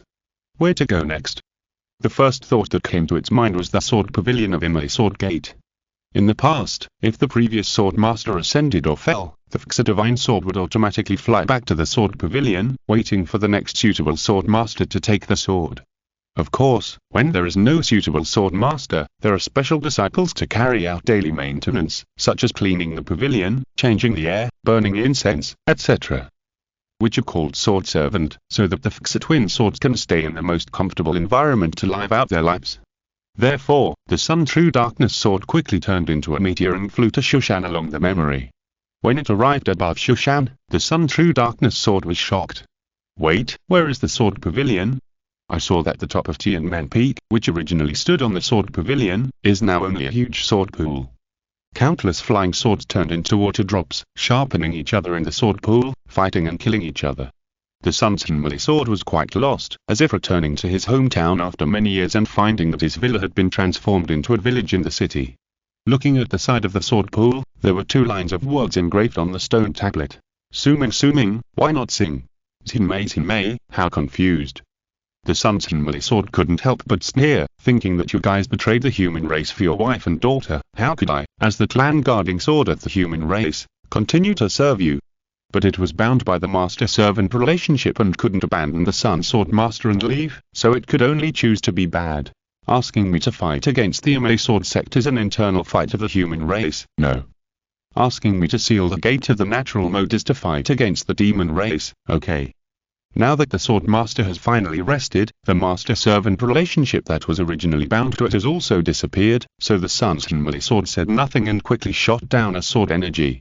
The sword energy was invisible and colorless at first, but soon it turned golden red, carrying a blazing fire, like a falling sun, hitting the stone tablet next to the sword pool, instantly blowing it into pieces. The writing on it was naturally completely destroyed. The Shushan disciples who were guarding the sword pool hurried over, but where could they see the Sun True Darkness sword? They only saw a mess near the sword pool, but no enemies were seen, so they hurriedly reported to the elders on duty. It was said that the Sun True Darkness sword smashed the sword tablet, and then quickly reacted. It has been blocked in the southern border for more than 100,000 years. The outside world has already changed drastically. Even the Immortal Sword Gate may not still be there. What kind of sword pavilion is it in vain? By the way, why don't you go find the Sumin sword? Although the Sun True Darkness sword and the Qin Sumin sword are derived from the innate sun energy and the innate yin energy respectively, they are from the same furnace after all, so they can be regarded as brothers and sisters. Now they have returned to the human world, and they are at a loss. It would be better to go to the sister to discuss it. So it turned east and began to fly a long distance. Since they were made from the same furnace, they could sense each other vaguely. Although they could not accurately locate within 1,000 miles, they could sense the approximate direction. It should be in the east. Probably because it had been stuck in the ground for hundreds of thousands of years and had not moved, it was finally completely freed. The Sun True Darkness sword had been completely untied. It did not care about attracting attention. It just pushed its speed to the extreme. In a moment, it flew 1,000 miles as if it was just a few feet away. Its tail was a golden red line of fire. From a distance, it looked like a huge wound torn on the sky. Such a magnificent and beautiful scene naturally attracted countless monks passing by. Everyone thought that some kind of rare treasure had been born, so they followed and chased after it. But what monk in the world could fly a sword at a speed that could match the full speed of the Sun True Darkness sword? Therefore, they all followed behind and did the exhaust gas. The Sun True Darkness sword left the Shenzhou continent, rushed into the sky over the East China Sea, and shot towards the southeast Tianzhu. The closer it got to the pillar of heaven, the more vague its sense became, so it could only move forward in one direction and try its luck. But its flight trail was so obvious that it soon attracted the attention of the two visitors from outer space. "Look, sister," the love witch shouted, "there is a sword over there. There are at least 800 sword immortals in this world, if not 1,000. What's so strange about a sword?" Jianglin said casually, and when he saw the fire in the distance, he immediately shouted again, "So fast." As the sisters were demons, they certainly didn't see many flying swords, but Jianglin had been the deputy leader of the Mortal Life Trove for so long, so of course he knew that there was no flying sword in the world that flew so fast. Even the fastest shuttle magic weapon was not so fast, not to mention that its golden and red trail was radiating like the sun, which clearly showed that its rank was also terrifyingly high. This thing must be a rare treasure. He turned into a great and free demon and didn't use magic weapons, but that didn't mean they didn't like magic weapons. They especially loved those things that were magnificent and radiant. They could be of zero practicality, but they had to be of high rank, so that they wouldn't be too shabby to be laughed at by other sisters when they were brought back to the demon palace and hung on the wall as a collection. If she was chasing Wei Dongliu, Jiang the demoness would still hesitate, but now that the bastard husband was nowhere to be found, she naturally didn't rush, so she might as well catch the treasure first. So the two demons immediately turned around and rushed towards the Sun True Darkness sword. The Sun True Darkness sword was not an ordinary thing, and it was impossible to see the demonic energy behind it, so they were immediately suspicious. Unlike the Qin's human sword, which was full of tricks, its character was more straightforward and tyrannical. Seeing the great enemy of the human race, the demon, how could it bear it? It turned around and killed it. Jiangli was overjoyed and quickly told King Shang, "Quick, sister. Let's join forces to subdue this idiot." The two demons attacked at the same time, and the magic fog spread all over the area of 100 miles, completely blocking the retreat of the Sun's Henmei sword. The Sun's Henmei sword rushed left and right, but couldn't break the surrounding defenses. He suddenly thought it was not good. These two demons were the highest-ranking demons among the demons, and they were immortal. The so-called immortality, more accurately speaking, is infinite true essence. If you fight a protracted war with the opponent, the possibility of victory is basically zero. Looking at himself, he is just a flying sword, and there is no sword master beside him. Therefore, whether he is urging the attack or retreating, or using the sword's Taoism, he consumes the essence in the sword body. No, he has to run. The Sun's Henmei sword is too straightforward and never knows what it means to plan and act. With a change of mind, he immediately turned around and rushed into the distance. How could Jianglin and her sister hide such a thoughtless escape? The former immediately activated the surrounding nets and shouted, "Don't let the stupid thing go. Drag it here." The emotionally injured sister responded and also activated the many traps set around. Seeing this, the Sun True Darkness sword knew that it was a desperate moment, and didn't care about damaging the origin. It directly activated the sword's Taoism and launched the Sun True Darkness fire all over the sky. If Jianglin faced it head-on, he would definitely sneer and also use the endless magic to meet it. Although the Sun True Darkness fire is powerful, the price is the origin of the Sun True Darkness sword, so the more it consumes, the more it earns. But unfortunately, the breakthrough direction that the Sun True Darkness sword is looking for is exactly the location of the emotional injury. Although the emotionally injured witch worked hard, she only did it because of her sister's order. She also knew that even if she caught this thing, it would only become her sister's collection and had nothing to do with her. Seeing that the Sun True fire was coming fiercely, she dared not take it head-on, and could only retrieve to avoid the sharp edge. This retrieve immediately caused a tiny gap in the original defense line, and the Sun True sword was also a tyrant. It didn't care whether there were any flaws in it, and rushed in with full force. It was actually broken through. Which Jiang was furious. She saw that the stupid thing was brave, but her sister wanted to let it go, and she didn't dare to fight. She immediately screamed and said, "If you let it go, I will tear off your head, connect it between your legs, and parade it in front of my sisters." These words were so vicious that the emotional injury was immediately terrified. For the immortal witch, killing you and destroying you didn't matter at all. Cutting off your hands and feet was a little painful, although it could be avoided if possible, but if it couldn't be avoided, it would be injured. Seal you up is a more troublesome thing, and it must be avoided as much as possible, even at the cost of life and death. However, Witch Jing is worthy at being the eldest sister of all the demons, and she has been a senior manager of a large sect in the human world, so what she said is different. She is not afraid of tearing off the head. Connecting it between the legs, the lethality increases dramatically, and parading it in front of the sisters, allowing them to ridicule and laugh at it. Considering the immortal lifespan of the demon, this thing is afraid that it will become a stain on her for the rest of her life, and she will be inseparable from it. After thinking about the pros and cons, King Shang also mustered up his spirit and screamed to chase after the sun's heavenly sword. After several days and nights, the sun's heavenly sword also realized that something was wrong, because the opponent should have been able to catch up with it several times, but deliberately hung behind it for a distance, which clearly showed that it was just trying to survive. It survived until its source was exhausted, and it didn't have the strength to fight to the death. This is why even a precious weapon like the Fixa twin swords needs to find a sword master. Humans have a physical body after all, they can breathe in and out spiritual energy, store true essence, and can take drugs if they can't hold on any longer. Their endurance is much stronger than that of magic weapons. After all, when any magic weapon is forged, energy storage and endurance will not be considered. Realizing this, the Sun True Darkness Sword also made a quick decision. We have to find someone. In the past, it was not so easy to become the Sun Sword Master. First of all, you have to pass the internal screening of the Immortal Sword sect. This step can eliminate 99% of the candidates. Although everyone is an outstanding talent, after all, the Sword Pavilion is so small that it is impossible for everyone to line up in line and let the Sun True Darkness Sword personally look at it. The second is the Sun True Darkness Sword's own intention. Although the Fixa twin swords appear with the vastness of Shen Zhao, there are more than 5 fingers that can catch your eye, so eye contact is also very important. From the perspective of sword spirits, Qin's human sword is eccentric and likes to be cunning, so it likes people with flexible minds and quick thinking, especially smart and lively girls. Qin's heavenly sword is just the opposite. It is upright and tough, so it appreciates people who act straightforwardly and decisively. Most of these people are brave men.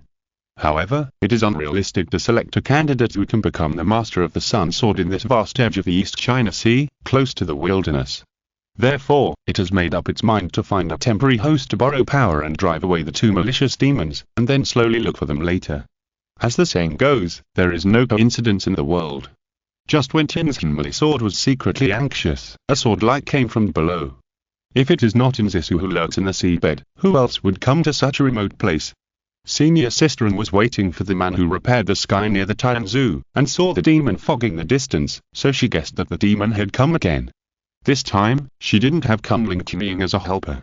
Although she was not afraid to fight the demon alone, she was not so reckless as to jump out directly. As Cunning reminded her before, she came here to find her junior brother, not to eliminate demons and defend the way. Therefore, Senior Sisterin didn't want to take action, but suddenly saw a golden red line suddenly coming out from the sky full of demon fog. She didn't care about the pros and cons for a while, and rushed out subconsciously. There are not many gold and red magic spells in this world, all of which are extremely blazing and fierce fire methods. Kunning's Red Feather 9 Phoenix Fire is one of them. Although their personalities are not congenial, Kunning helped her last time when she was fighting the demon, and she had to repay this favor. Shushan Jingzhao, happy to repay indemnity, has never done anything to be ashamed of. Without thinking, Zisu directly merged with the sword, turned into a majestic sword light and killed to save the owner of the golden red line. In a moment, the distance was shortened, and her expression was dull again. She saw that the golden thread was not the Red Feather 9 Phoenix Fire, but a flying sword with a fiery tail. The Qin's heavenly sword was being chased and had nowhere to hide. Suddenly, he saw the sword light come in, and he was overjoyed. Is there such a good thing? It was like a drought meeting a good rain, and a widow met a lingering man, and it came to her door. Without thinking, the sword light rushed directly to Nzisu, piercing through her chest with lightning speed. Although Nzisu was born with a sword heart, the Fixa divine sword was so fast that before the sword light reached her eyes, she felt a sharp pain in her chest. This Qin's heavenly sword actually roughly drilled a hole in her spine and lodged in it. Although the Qin's human sword in the past was used by Ling Yunpo to hide the sword in his body, it was eventually slowly refined using the method of the natal sword. In addition, he was born with a sword bone and did not feel pain, so there was nothing unusual. Senior Sister now felt like a furnace that was suddenly ignited from the inside.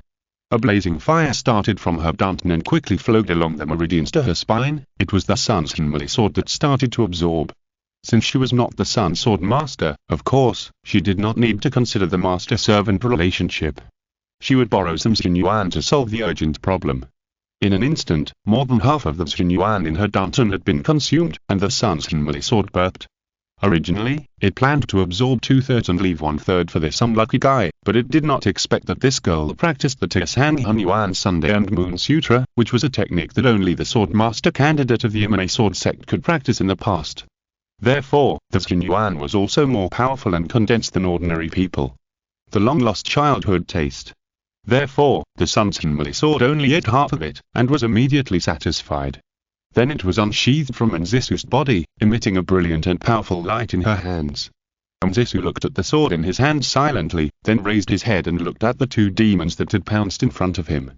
Chapter 1058. The beginning of Shurafield. Nzisu was still in a daze, and only heard a voice in her mind saying, "Hurry up. Ah! Hurry up." As if very dissatisfied with her dullness, the Sun's Sword urged again, "I have given you the power, hurry up." Nzisu. At this time, she had realized that she had made a mistake. There was no cunning being hunted, but the two demons were chasing the strange treasure. As a result, the strange treasure was lodged in her body, not only absorbing the true essence without asking, but also instigating her to help fight against the demons. Nzisu had fought with these two demons before, of course she would not be fooled easily, so she soon wanted to retreat. The opponent is an immortal demon, so what's the point of fighting? I don't know how to seal. Hurry up. I've seen that they're not your opponents. Hey, why are you still running? The Sun's Sword was stunned and wanted to leave the host, but there were no other human cultivators nearby. If he left the body rashly, he would definitely be hunted down by the two demons again. Therefore, it could only persuade Nzisu endlessly. What are you afraid of? Don't be afraid. Just rush up and do it. Can you unite the man and the sword? Just unite the man and the sword and crush them and it will be over. These two demons are immortal. Nzisu reminded in a muffled voice, I am no match for them. Oh? Chin's Sword heard that fear in her tone and immediately reacted, have you fought with them? Yes. Nzisu didn't want to say more, and planned to return to Shushan as soon as possible to let the Master and the Grandmaster control this thing and stop it from making noises in her ears. To put it bluntly, Senior Sister didn't believe in the plot of the tiger's body trembles, and strange treasures come to throw at all, and she was afraid of this strange flying sword. When they met, they took over the body without saying a word and stole the true essence. How could it be a real flying sword? Ahem. Sun's Sword sensed her alertness and quickly explained, to be honest, I am not some evil sword. How can an evil sword admit to being evil? Nzisu asked coldly. If I were really some evil sword, would you still be alive now? Sun's Sword continued to persuade, by the way, your true essence is not ordinary. Are you practicing the Tiasang Sunday and Moon Mixed Origin Sutra? Then do you know who can practice this skill? I don't know. Nzisu said. In our era, only the candidates of Immortal Sword Pavilion could practice it. Sun's Sword said proudly, and the goal of all candidates is to enter the Sword Pavilion to win the favor of Xa Divine Sword and eventually become the master of the Divine Sword. Oh. Nzisu said. If the other party then says I am Sun's Sword, you use your true essence to support me well, I will let you be the master of Sun Sword when I am satisfied, then he can basically be regarded as a liar. This deception is actually not uncommon, and of course it was first attributed to the ancestor of the Yuan family, a guest official at Shushan. This man who was obsessed with the Xa sword was well known. He had offered a very high price to find that Shinsuming sword within Shushan. Therefore, there were many Shushan disciples who wanted to find the sword, so as to get in touch with the immortals and ascend to heaven in one step. Many similar scams were derived from this, such as we have found clues to the sword, lend me some spiritual stones to buy magic weapons, I will return you a certain amount when I succeed, etc. Later, I remember that it was the head of Yuzheng who cracked down severely and killed this evil trend in the sect. Of course, most of these scammers are cultivators themselves. So far, I have never heard of any weapon spirits cheating people, but Nzisu subconsciously felt that he had to be on guard. I still wanted to hear what the other party said. Speaking of this, I think you have guessed my identity.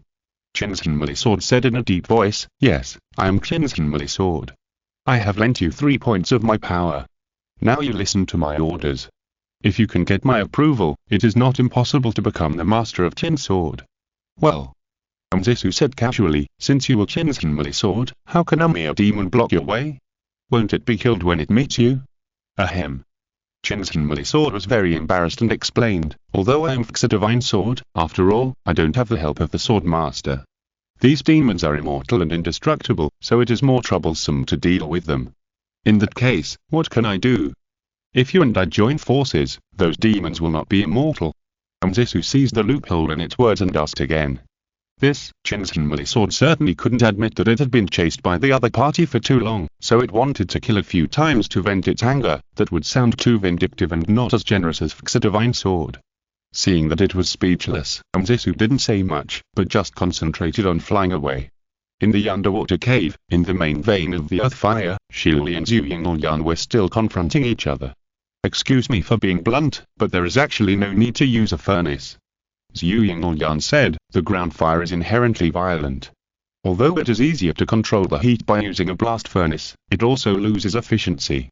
Stability is more important than efficiency. Shili said calmly, precisely because the ground fire is violent, if there is any problem with the smelting, it will be more trouble than gain. What could go wrong? Zhu Yingyan folded his arms and said coldly, the sky-building stone is an ancient divine object, and most methods cannot do anything about it. Therefore, the most difficult thing is to refine it. If you can't even refine it, and you are still considering stability and control, it is tantamount to starving to death but giving up eating because of choking. It's really ridiculous. I can't agree with this.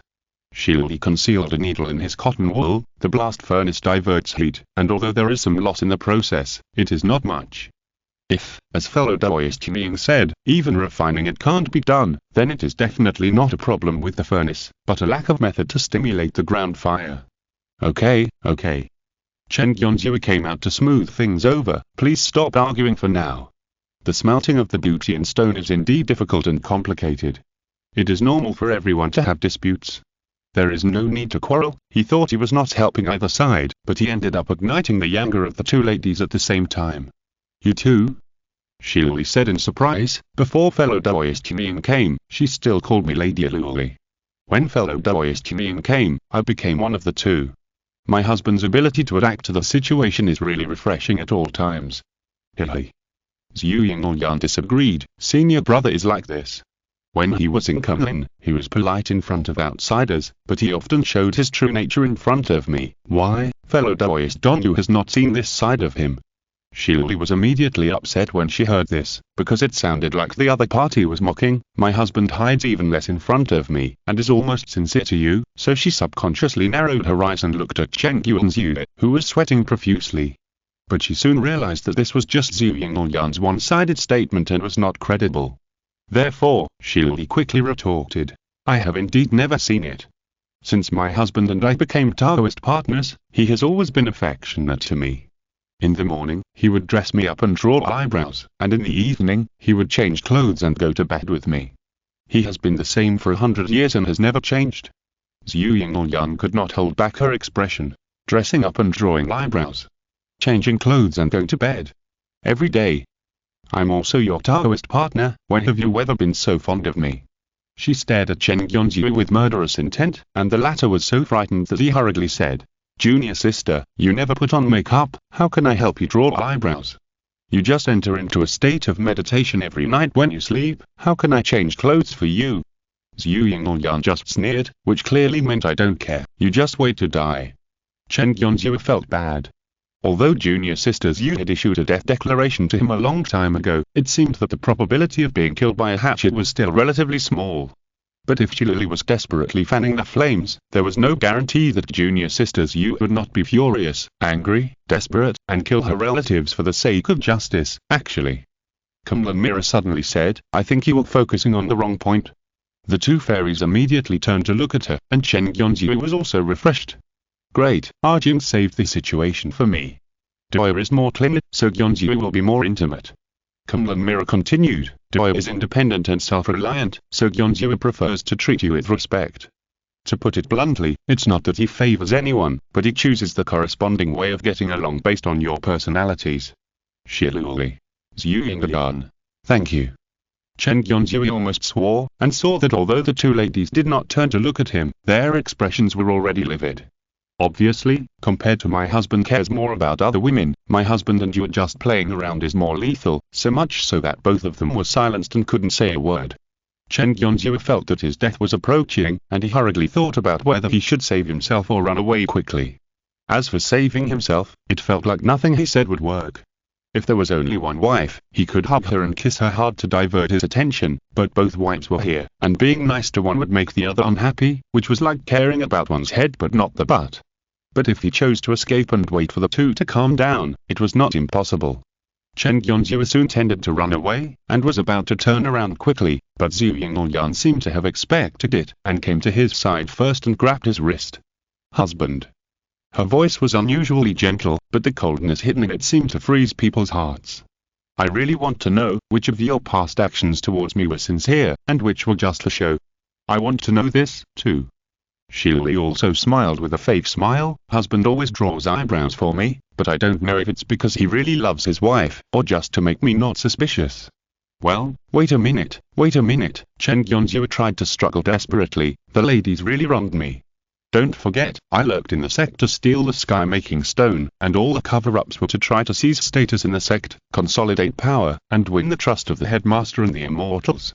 But what's the benefit of getting along with the ladies? After I became Taoist partners with the two of you, all my words and deeds were from the heart, without any pretense." He swore again and again, and finally made Zhu Yingyan and Shili's faces look a little better. Thinking about it carefully, what he said was indeed correct. If the husband wants to obtain the booty and stone, he should try his best to please the headmaster and the immortal, which is what he actually did, instead of trying to please his wife. What's the point? In this way, what he did should be sincere, so the reason why the husband married multiple Taoist companions with different identities is not because he was forced as he said before, but because he was sincere. Shili suddenly realized. "Although I have long guessed that my senior brother is full of lies," Zhu Yingyan said faintly, "but now that I see it with my own eyes, it is still hard to accept."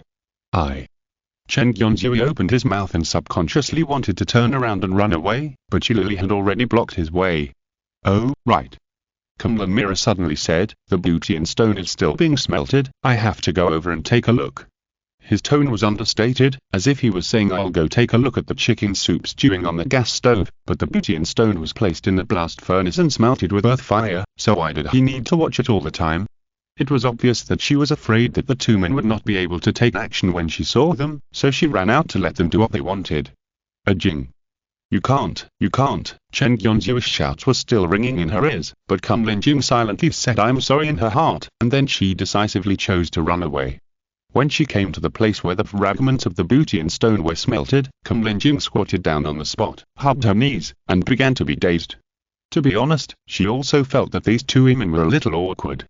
On the one hand, she couldn't accept the fact that Chen Yonzhou was polygamous, note that it was polygamous rather than polygamous concubines, and on the other hand, because she loved her husband deeply, she began to intrigue against each other. In short, it was very awkward. As a divine weapon, Jing really couldn't understand this complex human nature, or at least she couldn't understand it now. Watch the water, she said to herself, as if trying to convince herself, I can only help you up to this point, but there are some things, you still have to face them yourself. A few days later, Zisu finally got rid of the two demons' pursuit. Of course, to be precise, Jiangli secretly realized that he could not get the Sun True Darkness sword, so he chose to prioritize finding Wei Dongliu, so he chose to turn back halfway. Zisu was finally able to return to Shushan, ignoring the Sun True Darkness sword's nagging, and went directly to the headmaster Su Jian to tell him the situation. Claiming to be the sword spirit of the Sun True Darkness sword, Su Jian's heart sank immediately. To be fair, he did not believe that it was the Sun True Darkness sword, and would rather believe that it was some kind of evil flying sword that would occupy the body of a sword immortal and absorb flesh and blood at the cost of providing power. Therefore, Su Jian quickly brought in Zisu to the bottom of the locking demon tower. Since Lin Yunpo's rebellion, the Long Eyebrow Immortal has been studying the restrictions of the locking demon tower. Logically speaking, with the loss of the fragments of the heaven-building stone, there should be a huge loophole in the restrictions of the demon-locking tower, but in fact, there was no such loophole. This confused the long-browed immortal. Chapter 1059. Don't even think about ascending. Regarding the restriction of the demon-locking tower, the internal conclusion of the Shushan King sect is, Kim Fen is worried that taking away the fragments of the heaven-fixing stone will cause the demons to escape and wreak havoc on the common people, thus causing huge karma and sins. In order to avoid being entangled in karma, he took great pains to optimize and repair the restriction, and then stole the stone calmly and left. The immortal Chang Mei disagreed with this. He had caused a disaster in the past because of his prejudice, and now he naturally dared not jump to conclusions. Thinking carefully, although the fragments of the heaven-fixing stone are closely related to the restriction of the demon-locking tower, the karma judgment of the heavenly Do is not that accurate. If only a small change is made to the restriction of the demon-locking tower to prevent it from collapsing immediately in a short period of time, the responsibility for maintaining the restriction will fall on Shushan, and he will not be implicated. But King Feng finally adopted a permanent solution. He permanently optimized the restriction of the demon-locking tower, making it no longer need fragments of the heaven-fixing stone, and becoming more stable and strong. Some loopholes that were originally left over from history and could not be solved have also been solved by him, which is equivalent to a very perfect repair.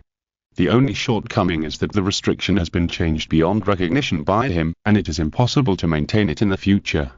However, there are not many people in Shushan who study array restrictions, so it doesn't matter. From the perspective of saving trouble, Kim Fen has no need to do this, unless he, at this time, Su Jian had hurried over with Nzisu and told the matter to the long-browed immortal, who immediately widened his eyes. Shushan has already lost King Feng. If Jing Xiao has problems again, it will really fall into a situation of lack of successors. The long-browed immortal hurriedly grabbed Nzisu's wrist, and his spiritual sense quickly explored the spine. Sure enough, he found that there was a dazzling magic weapon in it, shining like the sun, and it was inviolable. Suddenly, there was a sharp pain in his hand, but it was the magic weapon that emitted a sword energy, which came along the meridians of Nzisu's hand and directly burned the hand of the long-browed immortal. The sun's true darkness sword? The long-browed immortal said in a lost voice. How could it be the sun's true darkness sword? Su Jian was also shocked. How can it not be the sun's true darkness sword? Nzisu's body made a voice. The two were stunned. After only a few 100,000 years, have the successors of the Imai sword sect become so ignorant? The voice continued, can't you recognize the Xa twin swords? Don't talk in my body. Nzisu said angrily. Build me a sword pavilion first. The sun true darkness sword ignored her complaints and continued, before I choose a master, I want to live in the sword pavilion. In the underwater cave, the dispute between the two has intensified. Based on the current experiments, the higher the temperature of the earth fire, the better. Shilui has transformed himself into an academic, talking eloquently. Any material has a rate at which it conducts heat, and the Butian stone is no exception.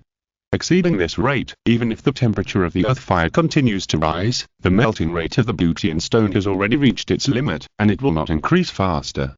Currently, the melting rate of the Butian stone has already approached its limit, so even if fellow Daoist Qing is troubled to stimulate the earth fire, the effect will not be significantly increased. I suggest that fellow Daoist Qing should not be bothered, and let her return to Kunlun as soon as possible.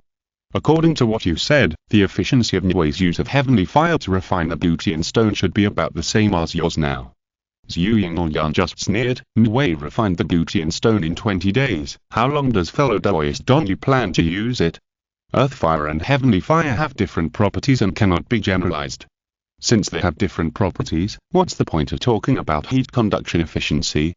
Does fellow Daoist Qing also understand the way of forging? If you don't understand, why are you asking? This is the first time I know that the way of sword making is equivalent to the way of refining. Fellow Daoist Donyu is planning to refine the heaven-repairing stone as a sword? Zhu Yingyan asked with a chuckle. After it is refined, will it be used to repair the sky, or to pierce another hole in the celestial sphere? The way of sword making belongs to the way of weapon making. This is a household name in Penglai. Everyone knows it. Don't fellow Daoist Qing know it? Shilui retorted, it seems that although Fairy Phoenix has a high level of cultivation, she can't avoid the habit of arbitrarily judging things she doesn't understand. I don't think it's wanton criticism. Rather, when someone faces other people's questions, he always uses it can't be generalized to prevaricate. Isn't this wanton perfunctory? The difference between heavenly fire and earthly fire, do you really want me to explain it to you in detail? I suspect that with fellow Daoist Qing's comprehension, it will take you longer to understand them than to refine the heaven-repairing stone. Is it hard to understand or hard to make up? If twice Dongyu lead on the spot and his words didn't make sense, it would be hard to understand. Could you please think about it before explaining? Otherwise, there are so many loopholes that it would just make people laugh. The two of them spoke one after another, very quickly and without thinking. If it was someone else, it would take a certain amount of time just to organize their words, but one of them was very smart and the other was also very clever, so they fought evenly in the verbal battle. Kumlinjing wanted to interrupt them many times, but he couldn't get in, so he was anxious. Chen Yonzhu was also at a loss, and he was hesitant. From a rational point of view, he should speak out to stop the quarrel between the two.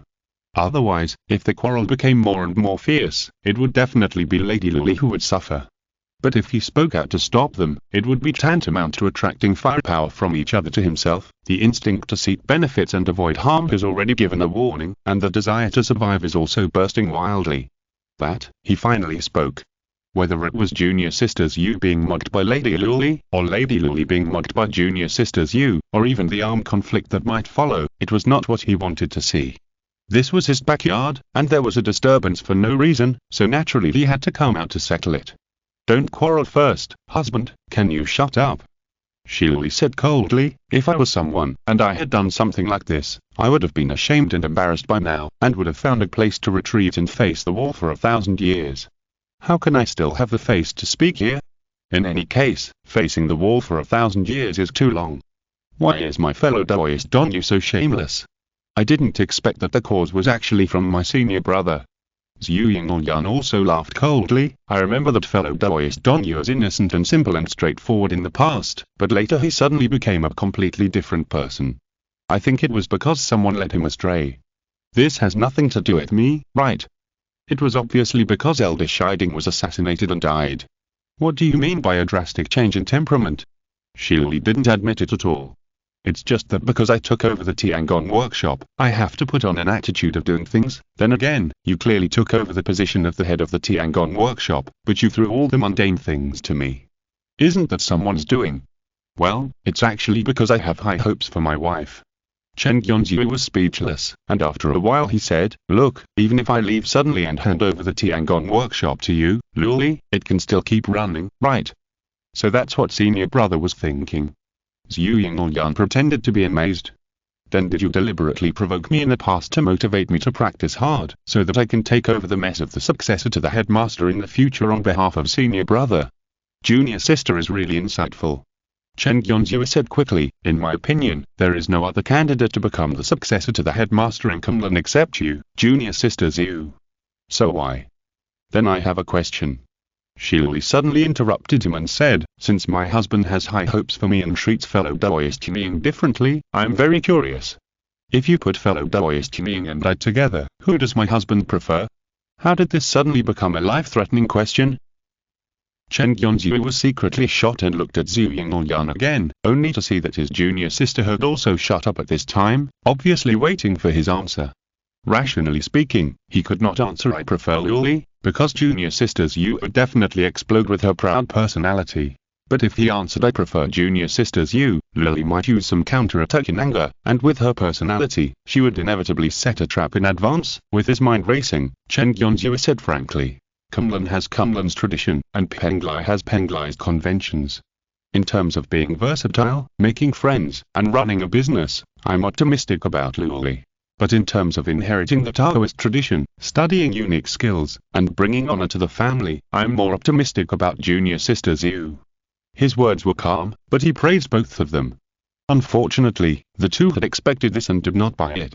They only heard Zhu Yinglyan say, senior brother's ability of speaking is indeed thousands of times better than that of fellow Daoist Dongyu. I think fellow Daoist can only make the living angry to death at best, but senior brother can trip the dead back to life. Only at this time, I agree with fellow Daoist Qing's opinion very much. Shilui also nodded and said, I thought fellow Daoist was as thick-skinned as possible, but I didn't expect that my husband is even more shameless. Trying to please both of them at the same time in front of two wives, just thinking about it makes me feel sick, and my husband can actually say it without changing his expression, which really makes me look at him in a new light. What else can I do? Chen Yonzhu finally got angry. The rice is done, the wood is done, can you turn back time, scold me and then keep your distance? After that, regardless of how surprised the two were, he turned around and left without looking back. It was a close call. I finally ran away. Kumlin Jin came back to her senses, smiled embarrassedly and said, I'll go and persuade him. After that, she followed Chen Yunzui and left. Zhu Yingyan watched her leave, and when his spiritual sense confirmed that the other party had gone far away, he suddenly asked. Doyob deliberately said harsh words to anger him away, but do you have anything to say to me? Shili pondered for a moment, and said, in Doyob Qingying's opinion, if the sky repairing stone is finally successful, who will receive the great merit? How much will each person get? Zhu Yingyan thought for a long time and said, the difficulty of this matter lies in the fact that the fragments of the sky repairing stone are divided into 6, and their whereabouts are unknown, so it is difficult to gather them together. After gathering them, it will be a simple task to smelt them, and the difficulty is not great. In my opinion, most of the merit will fall on my senior brother, and a small part may go to the mirror. As for you and me, I'm afraid it won't even be 1%. Doyer is still not honest enough. Shili smiled faintly. I can say it straight here. It doesn't matter how much of the moral merit of repairing the sky and saving the world I can get. But if my husband gets it and ascends to heaven in broad daylight, leaving me alone in this world, I will never accept it. He did fail me, so he owes me. There is absolutely no reason to let him escape to the fairy land. Zhu Yingyan was silent for a while, and said, if you stop someone from ascending, you will make enemies. So what?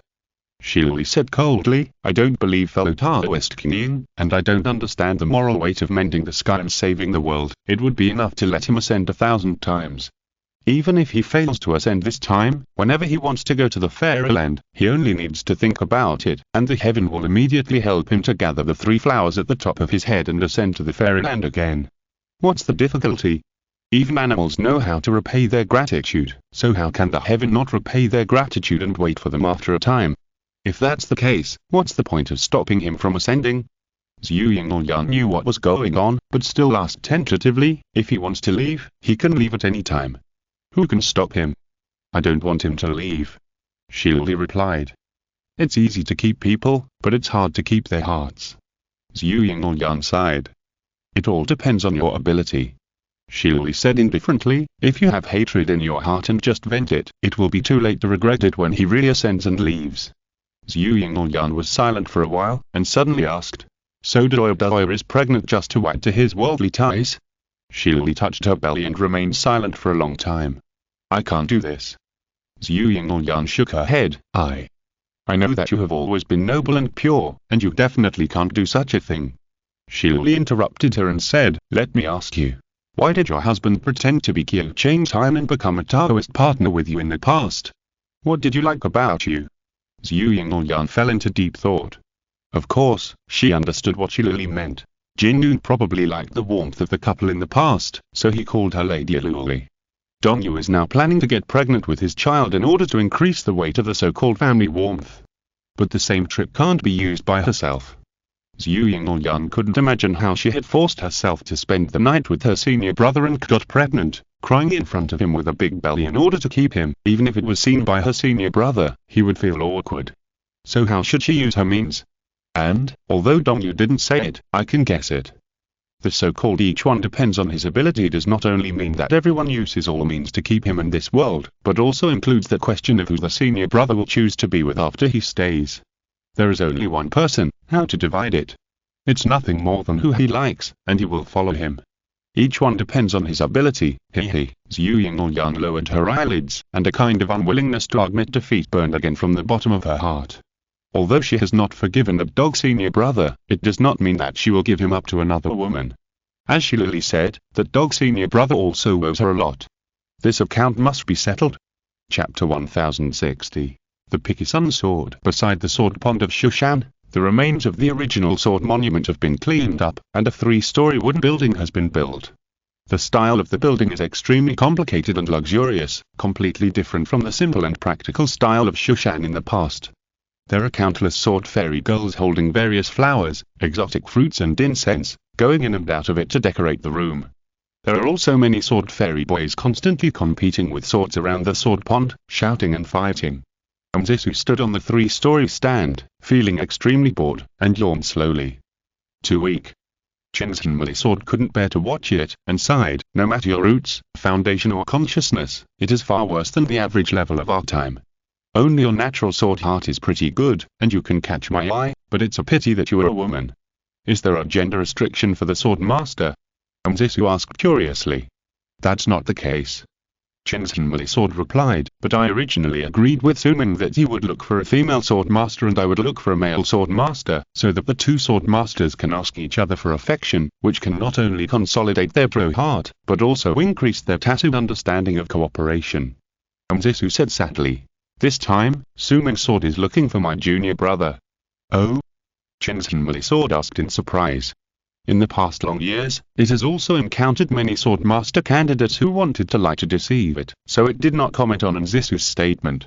With Chin Suming's sword's personality, how could it be possible to look for a male swordmaster? Ridiculous. But it's not bad to listen to how she lies, just as a joke. Tell me about your junior brother. Chin's sword said. Zisu told the broken sword about the situation when he and his junior brother met. What? Chin's sword asked in surprise, so you tricked your junior brother into joining the sect? It's not really tricking. Zisu sighed. After a new member joins the sect, he can choose which sword peak to join. I just pulled my junior brother into King Luo peak before others. Isn't that still deceiving? Chin's sword sneered. Selective concealment and misleading are actually no different from deceiving. Zisu was silent for a long time, and said, I guess so. I'm not interested in the love and hatred between you and your junior brother. Chin's sword said, I just want to know why Suming chose a man. I don't know that either. Zisu whispered, in fact, at the beginning, my junior brother always introduced it as the Kingping sword, not the Chin Suming sword. Use another name to replace it. Chin's sword thought, it is indeed its style.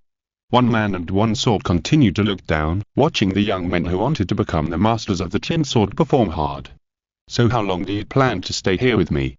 Zisu asked again. Why, isn't it good for me to stay with you? Chin's sword was puzzled.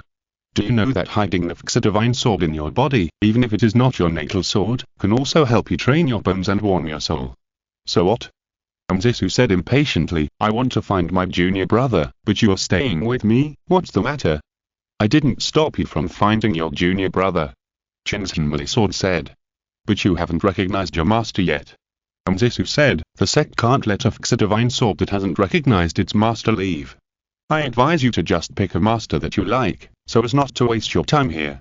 Chin's sword was immediately furious, thinking that I am the dignified fixed divine sword, and people are vying to flatter me outside. How could I meet you, a sword immortal who doesn't know what's good for you? He immediately wanted to leave, but he looked down again. These young disciples selected by Shushan may be talented seats here, but they're still not good enough for Chin's sword. Don't be too demanding. Zisu continued to persuade. In the past, the Emily sword sect was a behemoth. The powerful sword immortals in the world had no other way out except to come to Shushan. But now the three pure ones are separated. In addition to Shushan, there are also Kunlun and Penglai to cultivate seeds. It is incomparable with the grand occasion of most of the cultivation world learned swords in the past. If you are still so picky, I'm afraid no one will want you at all. So what? The Sun True Darkness sword said unconvinced, no matter what, I'm also that fixed divine sword. How can I recognize these people with poor qualifications as the sword master? Zisu was also angry, and felt annoyed that a daughter in her 30s is picky and unwilling to have a good blind date.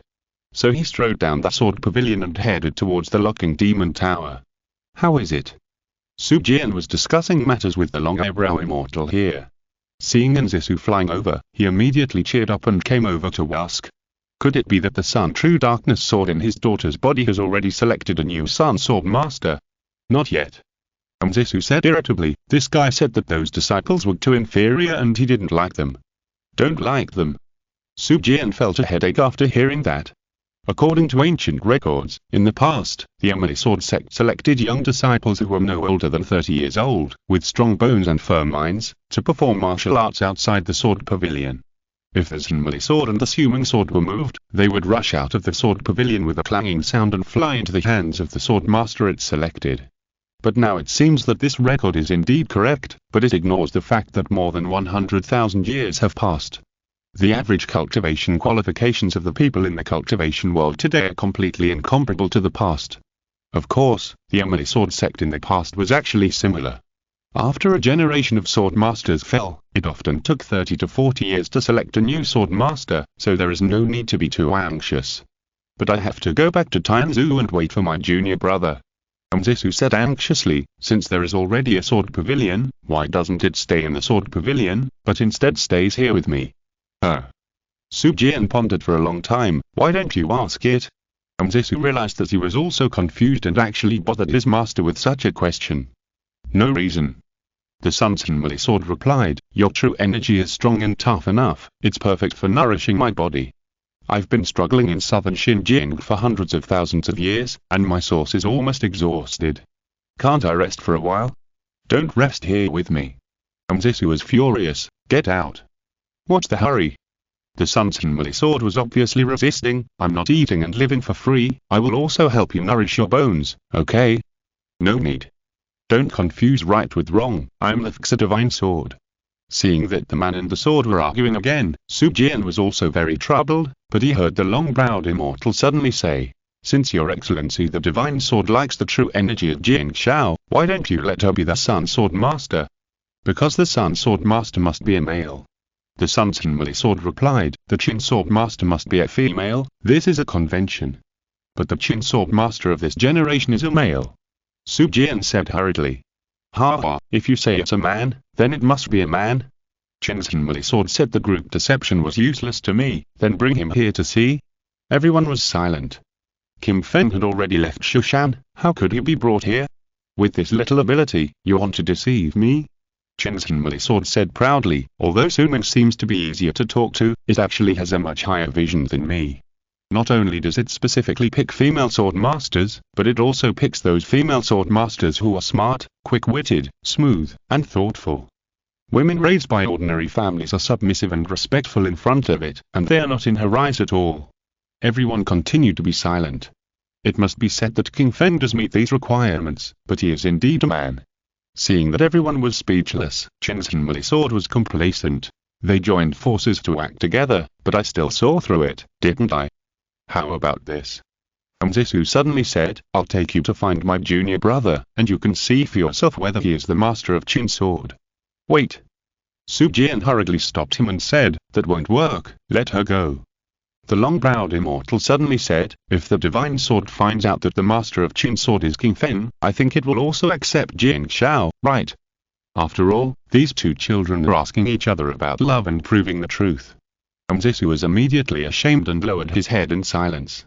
Qin's Emily sword was silent for a moment and said, in this case, I would also like to open my eyes, so where is your junior brother? In the East China Sea. Zisu said. East China Sea? Qin's Emily sword thought carefully and realized that when he ran to the East China Sea following the breath of Qin's human sword, he did meet Jiang Xiao squatting there. Could it be that the junior brother she was talking about who was also in the East China Sea was really the master of Qin's human sword? But that junior brother was a man. Take me to see. Qin's Emily sword finally became suspicious. Zisu flew away from Shushan on his sword and flew quickly towards the East China Sea. By the way, why did your junior brother go to the East China Sea? Qin's Emily sword asked curiously. To repair the sky. Zisu said briefly. After all this trouble, she really didn't like this Qin's Emily sword at all. It was just an old man's spirit immersed in the old times and liked to rely on his own habits. To repair the sky. Qin's Emily sword asked stupidly, why, is the sky going to fall? Almost. Zisu said. That's incredible. Qin's Emily sword shouted, the sky is collapsing, floods are pouring back, and stars are falling. This is not a joke. So what are you going to do? Who is in charge of the cultivation world now? No one is in charge. Zisu said. If no one is in charge, then who will organize the repair of the sky? Qin's Emily sword was anxious. In the past, Wei repaired the sky with the help of the 3 tribes of witches, humans, and monsters. Now, my junior brother. Zisu said. Your junior brother. Sun's Emily sword cried out in disbelief, do you know how hard it is to find the materials for the 5-color stone? In the past, Wei gathered all the strength in the world, there are spare ones. Zisu said. Can you finish your words in one breath? Sun's Emily sword was angry, can you not wait for me to say a lot before refuting me? Is this fun? I know why you want to find a female sword master. Zisu was silent for a moment and said, "Why?" "Because you are like a nagging little wife," Zisu said. Sun's Hinmali sword. Great shame. It suddenly activated its origin, and infinite light and heat rushed out of it, turning into the sun's energy to penetrate in Zisu's meridians, causing her cultivation strength to rise rapidly, and her sword controlling speed was several times faster than before. "Find Suming's sword as soon as possible." Chen's Hinmali sword shouted, "I want to see what kind of sword master she found, who can have a senior sister like you who is ignorant of the world." With this sudden increase in strength, Zisu also flew the sword at full speed and soon arrived at the ruins of the southeast Haianzu, saving a lot of time than originally expected. "Where is it?" Chen's Hinmali sword was aggressive. "Where is Suming?" Zisu did not answer, but quickly suppressed the sword light and descended. She came to the bottom of the sea, found a seabed with obvious undulations, and then released the sword energy to cut a cave on it, got in, and began to meditate. "Didn't you say you were here to find Suming?" Chen's Hinmali sword couldn't help but ask again. "Wait," Zisu said. "Wait until when?" Chen's Hinmali sword asked again. "Wait for junior brother to show up." "You are talking nonsense." Sun's Hinmali sword almost complained, and then asked, "Then how do you know he will show up? What if he doesn't come for a long time?" Zisu's eyes were slightly excited, and it took a long time to calm down his irritability. He said in a tone as if teaching a child, "Because he wants to repair the sky, and the leak in the sky is here, so he has to come." So I asked why he can repair the sky. Sun's Hinmali sword was also at a loss whether to laugh or cry. "This is obviously because you didn't explain it clearly. Why are you blaming me?" "Because he has collected all the fragments of the heaven-fixing stone." Zisu said, "All he needs to do is melt it into heaven-fixing stone again, and then go to fix the sky." Sun's Hinmali sword was silent for a moment, and asked, "So he is melting the heaven-fixing stone somewhere now?" "Yes. In the past, Nue used heavenly fire to fix the sky." Sun's Hinmali sword said again, "Now that the sky has not cracked and there is no heavenly fire, I think he should settle for the next best thing and use earthly fire to refine it. I almost found him in the earthly fire cave last time." Zisu said calmly, "It was just because he was blocked by the sky demon, which delayed his time and finally let him run away. That doesn't matter." Sun's Hinmali sword said, "Earthly fire is the same as spiritual veins. There are traces from the main vein to the branch veins, and it does not appear randomly. Since they want to melt the heaven-fixing stone, they will definitely choose the main vein with the highest temperature. Can't you just look for it along the main vein?" This time it was Zisu's turn to be silent. "Why didn't you say so earlier?" she said angrily. "You didn't ask me." The Sun's Hinmali sword finally managed to suppress her, and immediately said with great interest, "As for how to find the main vein of the underground fire, I know it very well. Just beg me, and I'll consider it, no need."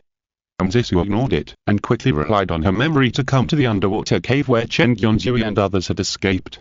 She first estimated the direction of the underground fire, and then controlled the sword to cut the stone wall fiercely. If you're listening to this novel on a channel other than Mundo Fanfic Novelers, it means they downloaded and uploaded it without effort. We cordially invite you to visit our channel, Mundo Fanfic Novelers. There you'll find the original version of this story and you can explore many other novels of various genres. We're waiting for you to immerse yourself in a world of incredible novels. Chapter 1061. Fierce General and Wise General. Since she didn't know how to use Earth Escape or Fire Escape, she couldn't search along the main vein of the Earth and Fire. Therefore, Senior Sister once again used the simple and crude thinking of the Shushan disciples. Just chop hard. I'll just chop wherever you want me to go. The Sun's Hinmali sword praised this behavior, because it didn't like the complicated Taoist methods and secret techniques of the human cultivators. They looked fancy, but in fact they couldn't withstand a stack from the flying sword. However, Zisu's forward speed was too slow, which made it really unbearable. Even if the rock wall was like tofu, it would not be easy to cut a passage for passage in a few strokes. After all, the flying sword was not in the shape of a shovel. But as the Fixa divine sword, even the Sun Sword Master was not worthy of its active help, let alone this woman who was not even the Sword Master. She had to back me. So the Sun True Dark Sword said, "Jing Xiao, don't you think this is too slow?" "Yeah." Zisu did not deny this, "but at least it is useful." "No." The Sun True Dark Sword said quickly, "It is useful, but don't you want to try a more useful method?" "You mean?" Zisu came to his senses, "you have a more effective way to advance on the seabed." "No, I didn't say I have one." The Sun True Dark Sword said immediately, lest Zisu ask what is your method. Of course, I don't deny that I have one. This is something you need to figure out first, understand? Zisu. I don't understand at all. So do you have a way to help me, or not? She asked bluntly. Such a rough and straightforward way of speaking made the Sun True Dark Sword very entangled. On the one hand, it quite appreciated this kind of straightforward character, but on the other hand, it was very embarrassed, because the Divine Sword had its own pride and dignity. Even if the Sword Master wanted to use their power, they had to carefully discuss it. There was absolutely no reason for the Divine Sword to take the initiative to help, so what would it be? Servant. I mean. It tried to organize its words. Let's assume that you are making your own way now, right? And it's very slow, so you need to find a better way, so I ask you if there is a better way. Zisu said. No. Chinsen Sword quickly denied. You can't say that, because I am Chinsen Sword, understand? How can you ask the human race's clan guarding sword so abruptly and presumptuously? Isn't this disrespectful to it? So you don't want to answer? Zisu frowned and asked. It's not unwillingness. Chinsen Sword was also annoyed. Let me ask you, if you want your master to teach you a secret method, what will you do? Ask directly. Zisu said. Ask directly. Chinsen Sword was a little dumbfounded. What if it is a very precious secret technique that cannot be passed on easily? Also ask directly. Zisu said, Master only has me and my junior brother as disciples. If he doesn't pass it on to us, who else can he pass it on to? Okay then. Chinsen Sword was forced to change the setting. Suppose your master has many disciples, and this secret technique cannot be passed on easily, so you must show a certain attitude so that your master feels that he can pass the secret technique on to you. No need to be so troublesome. Zisu was a little dizzy by it. My master and I. Even if he has many disciples, and the secret technique can only be passed on to one person, he will definitely pass it on to me. It's good to be confident. Chinsen Sword smiled disdainfully, but you probably don't know that even the relationship between master and disciple in this world is not all close. For example, an old story I know, it vividly told a story about a master and disciple turning against each other for the inheritance of a secret technique, and finally concluded. Many disciples think that their master will treat them unconditionally well, but they don't know that their master probably has selfish motives. After all, there is no after all. Zisu could only say honestly, I'm his daughter. Chinsen Sword. So they are father and daughter. Why didn't you say so earlier? It's really ridiculous to talk about selfishness with a father and daughter. Can a disciple and a biological daughter be the same thing? Okay, let's not talk about the master, it can only change the statement. What about the sect's immortal?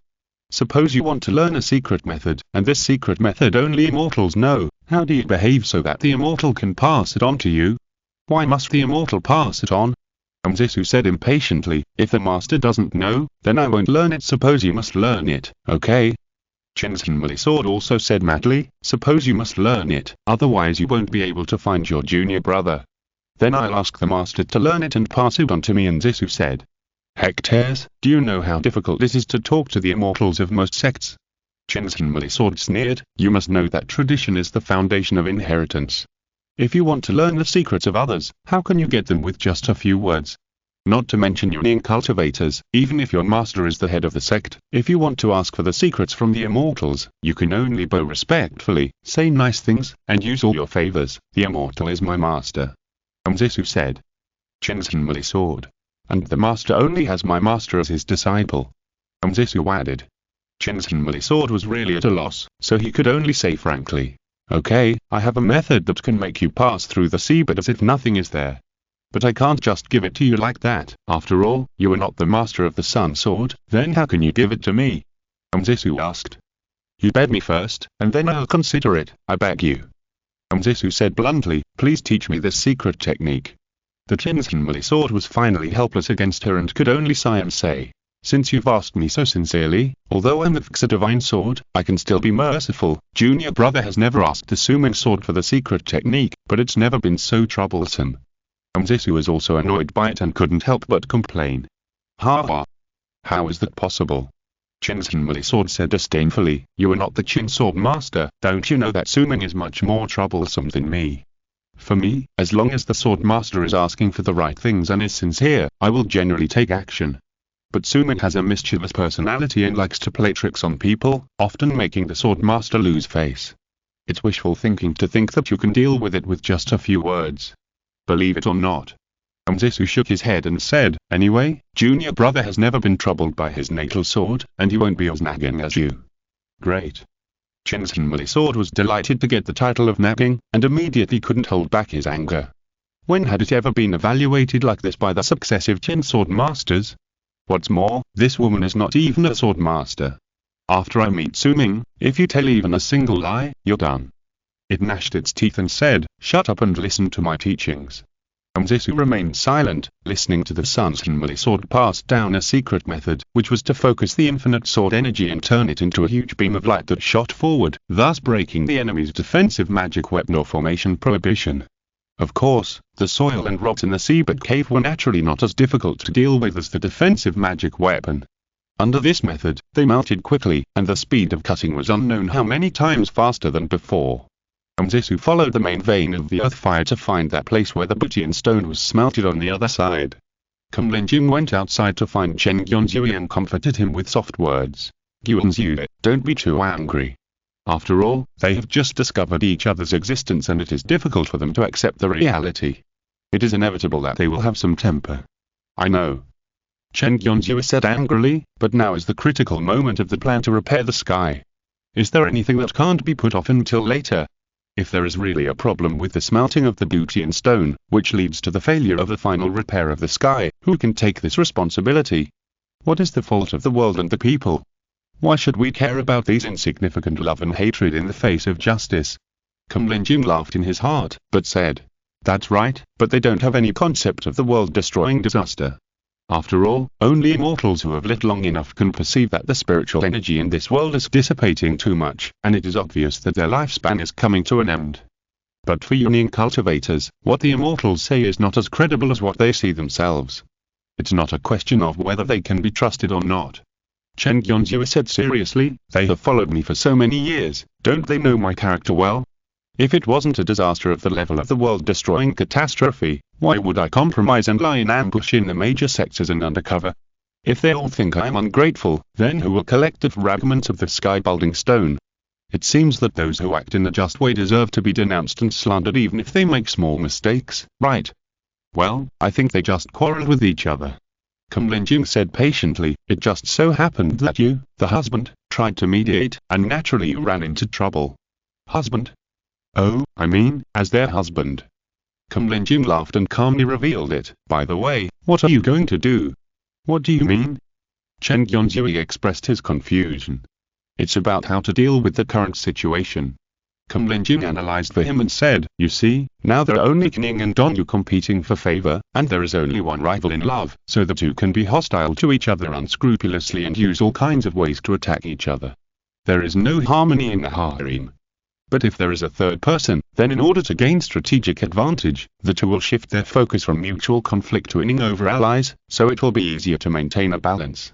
What you said makes sense. Chen Gyonzui thought, but how do we find this third person? Senior sister is straightforward. When she saw me, she wanted to draw her sword and chop me. She didn't want to fight with them at all.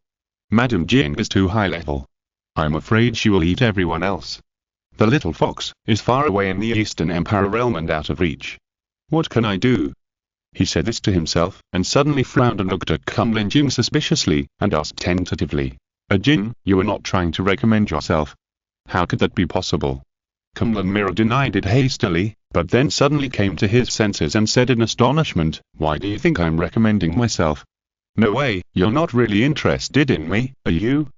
She covered her mouth and smirked, does Gyonzui think my body is also attractive? No.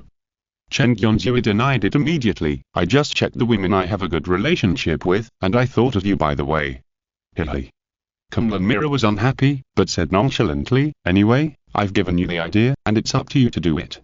Chen Gyonzui also knew that this broken mirror was unreliable, so he could only rack his brains to think hard. He was going crazy outside, whilst Yu Yingyang and Shilili stayed in the inner room where the earth fire was smelting, staring at the sky making stone without saying a word. As the saying goes, a dog that bites doesn't bark. The same is true in house fighting.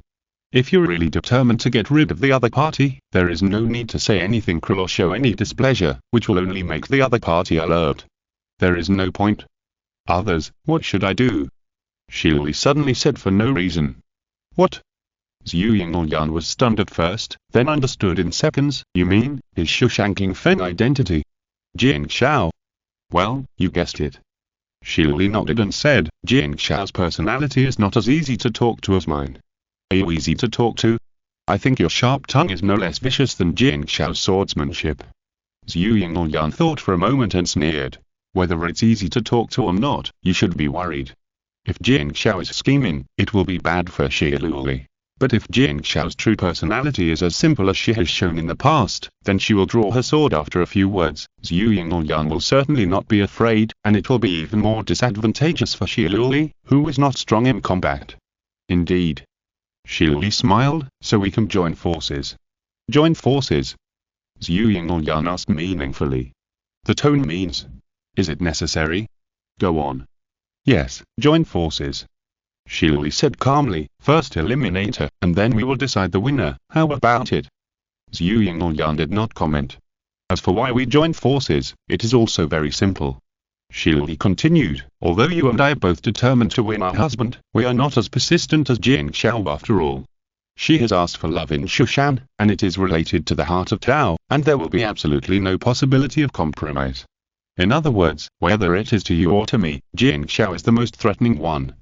Fortunately, she has a fierce personality and clear likes and dislikes. It seems that she has not forgiven the fact that her husband betrayed Shushan. Seeing that Zhu Yingyan still did not express his opinion, Shirley cursed in his heart and could only throw out the killer. So we might as well start from this point and induce her to cut off this relationship with her husband with her own hands. Your words are self-contradictory. Zhu Yingyan suddenly said, since she has asked for love and will never compromise, how can she cut off the relationship with her own hands? What I mean is, Shirley said slowly, let my husband give up on her. Chapter 1062. Sisters, you can't think of a poisonous plan. Zhu Yingyan was silent for a moment, then suddenly horrified, and the way she looked at Shirley was completely different. Is this to induce Jing Xiao to hit senior brother hard, causing him irreversible injuries, so that senior brother will never forgive her? What a cruel heart. Although it is true that you cannot show mercy to your love rival, it is really hard for people to trust on you for coming up with such a vicious plan without hesitation. Wait, I don't think I trusted her in the first place. It's not difficult to do it specifically. Shirley continued, Jing Xiao has a stubborn and extreme temperament. If she came here and met my husband, she would definitely not listen to anything like refine the stone to repair the sky, but would insist on taking my husband back to Shushan. Now my husband's mind is full of refining stones to repair the sky, and he will definitely have a fierce conflict with Jing Xiao. Jing Xiao can't cut off the relationship, but my husband may not, so we just need to. Why are you looking at me like that? Zhu Yingyan. So I thought too much. Well, it's okay. She certainly couldn't say I thought too bad of you, because that would only cause Shirley to retort that you have evil intentions and see evil in people, so she asked curiously, then what should we do? We need to discuss this carefully. Shirley said calmly. She actually had a general strategy in her mind, but she couldn't tell Zhu Yingyan directly, otherwise it would inevitably arouse the other party's vigilance. Discussing conspiracies and tricks, to be honest, Zhu Yingyan was very disgusted with this kind of thing. There was no other reason, just that she thought it was too dirty to calculate people's hearts. But the love rival was already on the table. If she didn't use conspiracy and trickery to get rid of her, she could only wait for Jing Xiao to pick up the sword and chop people. Therefore, she could only barely suppress her disgust and said, I don't have much experience in this kind of thing. I think it's just to let my husband say some angry words. Shirley was so smart that he could tell Zhu Yingyan was perfunctory at once, so he smiled and said, the general direction of thinking, as you said, there is no problem, but the details need to be discussed. For example? Zhu Yingyan frowned slightly. I think fellow Taoist cunning can also see that what my husband cares most about now is the matter of repairing the sky. Shirley talked freely, as long as it doesn't hinder him from repairing the sky, there is everything to discuss. But if he is not allowed to repair the sky, there is nothing to discuss. Could it be? Zhu Yingyan was thoughtful and immediately saw through Shirley's hint. Find a way to let Nzisu stop repairing the sky. As for the method, it is even simpler. Do you want to use the fact that senior brother will ascend to heaven after repairing the sky to persuade Jing Xiao to stop it? Her face suddenly darkened and she said coldly, "No, your plan goes beyond that. You want Jing Xiao to destroy senior brother's plan to ascend to heaven, and then naturally put all the blame and senior brother's resentment on Jing Xiao. What a vicious scheme to kill with a borrowed knife. If it were me, I would never have thought of such a cruel and ruthless person." Shilui said blankly, "What I mean is, secretly remind Jing Xiao that if my husband succeeds in mending the sky, he will definitely ascend directly. In this way, Jing Xiao will definitely not allow it and will mess with my husband during the process of mending the sky." Zhu Yingyan. That's true. She could only forcefully make up for it. With Jing Xiao's personality, she will definitely not be willing to compromise. She will most likely take away the fragments of the sky mending stone directly and not let him get the merit. In this way, my senior brother will definitely not let her go, and the two of them will definitely break up. Shilui looked at her quietly, and suddenly said, "But your plan seems to be much better than mine." Zhu Yingyan was greatly embarrassed, and could only bite the bullet and said, "I just said it casually without thinking about it. If Doist fellow Dongyu has a better idea, please correct me." "I don't have any better ideas." Shilui shook his head calmly, as if to say, "Your idea is already extremely poisonous. I really can't think of anything more poisonous. In fact, we all want to stop our husband from ascending, but Jing Xiao has the strongest ability to act, so it is right for her to take the lead. Besides, this does not violate her original intention, right?" Zhu Yingyan couldn't say such a thing as borrowing a knife to kill someone is the knife's own idea, but just remained silent. However, Shilui changed his tone. "Although fellow Daoist Ying's idea is good, there is a problem. What if Jing Xiao is trapped by love and chooses to surrender?" Zhu Yingyan asked tentatively. "No." Shilui said, "What if my husband is trapped by love and does not resist, and is killed by Jing Xiao in an impulse? What should I do?" "Impossible." Zhu Yingyan didn't believe it at all. Senior brother Gao has a self-centered personality. Even if he deliberately loses to Jing Xiao, he will definitely not leave a backup plan to save his life. That's just what you think of him. Shilui thought to himself that if he was really impeccable, how could I find him? Oh, wait, she suddenly realized that she seemed to have missed someone. Kunlun Mirror. Although this spirit follows her husband closely and seems to rarely express opinions, it is actually the one who has followed her husband for a longer time and can have a profound influence on his opinions. She plans to join forces with Cunning to eliminate Jing Xiao, but what does this Kunlun Mirror think? Will she see through our plan? Will she stop it? Both of them were lost in thought. As soon as Chen Yonzui entered the inner room, he saw that both ladies were frowning. Fortunately, they didn't quarrel. Ahem. Chen Yonzui coughed, bringing their thoughts back to reality. "Regarding the smelting of the Dutian stone, do you ladies have any ideas?" Zhu Yingyan looked at him strangely and said sarcastically, "I wonder what senior brother thinks. What opinions can he have?" Shilui said lightly, "When he was running the Tiangong workshop in the past, it was extremely difficult for him to do anything. Now that you and I are here, how can he consciously contribute? I'm afraid he doesn't even use his brain. Fellow Daoist Dongyu, don't put you and me on the same level." Zhu Yingyan said seriously, "Senior brother used to handle things in Kunlun Taiking sect in a down-to-earth manner. He commanded the battle against the demon sect and negotiated with Shushan and Penglai on behalf of Kunlun. Otherwise, how could he be the successor to Kunlun's headmaster? Oh, I forgot, Jinyu doesn't seem to be the successor to the headmaster in Penglai. Is it because someone who considers himself a virtuous wife did not give him room to play? So that's how it is." Shilui said calmly, "In Penglai, you have a virtuous wife to help you, so you can enjoy a leisurely life. In Kunlun, there is no one to help you, so you have to do it yourself. I think it's because you don't trust the ability of a certain junior sister, right?" Seeing that they quarreled again in a few words, Chen Yonzui was helpless and thought that he had to mediate between them. There was no other way, no other way. "I had no ideas today, so I read some books on other topics and make up for it tomorrow." Chapter 1063.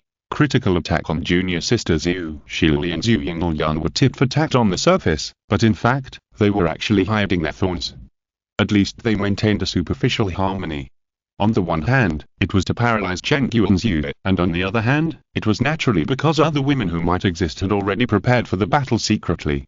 Chen Yuanzhu left the smelting place, and Kunlun Mirror outside hurriedly greeted him and asked, "How is it?" Still arguing.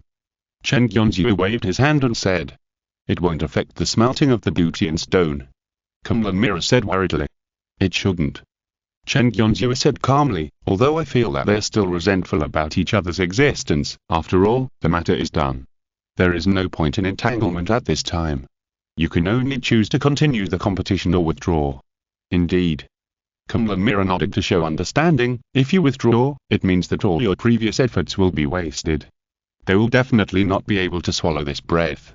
It should be said that they will definitely not let go of the love between husband and wife in the past." Chen Yonzhu corrected her. "Yes, that's right."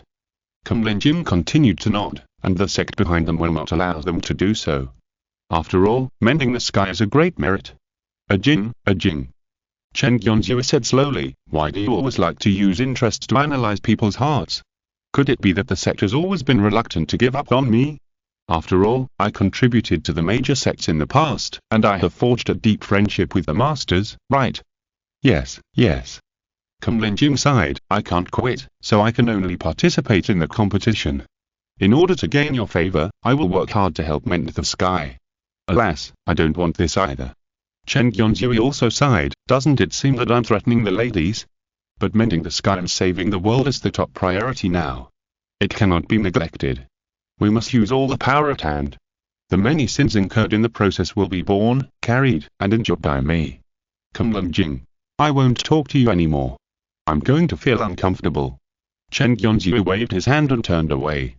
Kunlun Mirror knew that he was going to go fishing, so he nodded and said with concern, "Don't be too upset, Yonzhu, it's not your fault." After Chen Yonzhu left, Kunlun Mirror looked to their side, only to see Zhu Yingyan coming out from the corner. "Didn't expect him to be such a person?" Kunlun Mirror asked curiously. "No." Zhu Yingyan was silent for a moment and shook his head. "Senior brother is still like this, good at using big principles to anger people.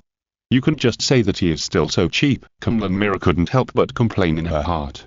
But she also knew that when Chen Yonzhu was here, Zhu Yingyan's scolding of him was a private matter between husband and wife, but if he was not present, Zhu Yingyan would protect his face instead, and there was absolutely no reason to weaken his majesty in front of her spirit. "But it's a pity that you can endure following such a master," Zhu Yingyan said. This touched Kunlun Mirror. If it weren't for the fact that he was not from this world, there would be no other choice except him. Am I so bored that I would choose such a guy who can make people's blood pressure explode as the savior? She turned her head away helplessly and said against her will, "In fact, although Yonzhu's personality is too casual and his methods of doing things are often criticized, it is still for the purpose of repairing the sky. At least his original intention is good. Repairing the sky again, is it possible to tolerate anything as long as it is for the purpose of repairing the sky?" Zhu Yingyan was unhappy, but she said, "I don't mean anything else, but I have some questions to ask him." "Oh, please." Kunlun Mirror made way. During the conversation with Kunlun Mirror, Zhu Yingyan had roughly explored the other party's attitude. Obviously, this mirror was also very dissatisfied with the irritating attitude of the senior brother, but it was reluctantly tolerated for the sake of the plan to repair the sky. In other words, as long as it did not affect the repair of the sky itself, even if it was designed against the senior brother, it was not unacceptable to this mirror. After walking along the corridor for a distance, Zhu Yingyan arrived at Chen Yonzhu's bedroom. This place is near the main vein of the earth fire, and it is also an underwater cave, so it is surrounded by bare rock walls, and the environment is inevitably harsh. However, Chen Yonzhu's bedroom is not like this. Not only are there traces of the wall being carefully cut and smoothed by the flying sword, but the stone bed and stone chair are also covered with thick blankets and cushions. Even the rock wall on the outside is replaced by a huge crystal, and you can see the ocean outside, the migrating fish, the colorful coral forest, and the submarine volcanoes in the distance. Zhu Yingyan had originally planned to ease his attitude towards his senior brother, but he couldn't help but get angry when he saw this bedroom. "We are melting the sky repairing stone in the steaming furnace, but you are here enjoying life.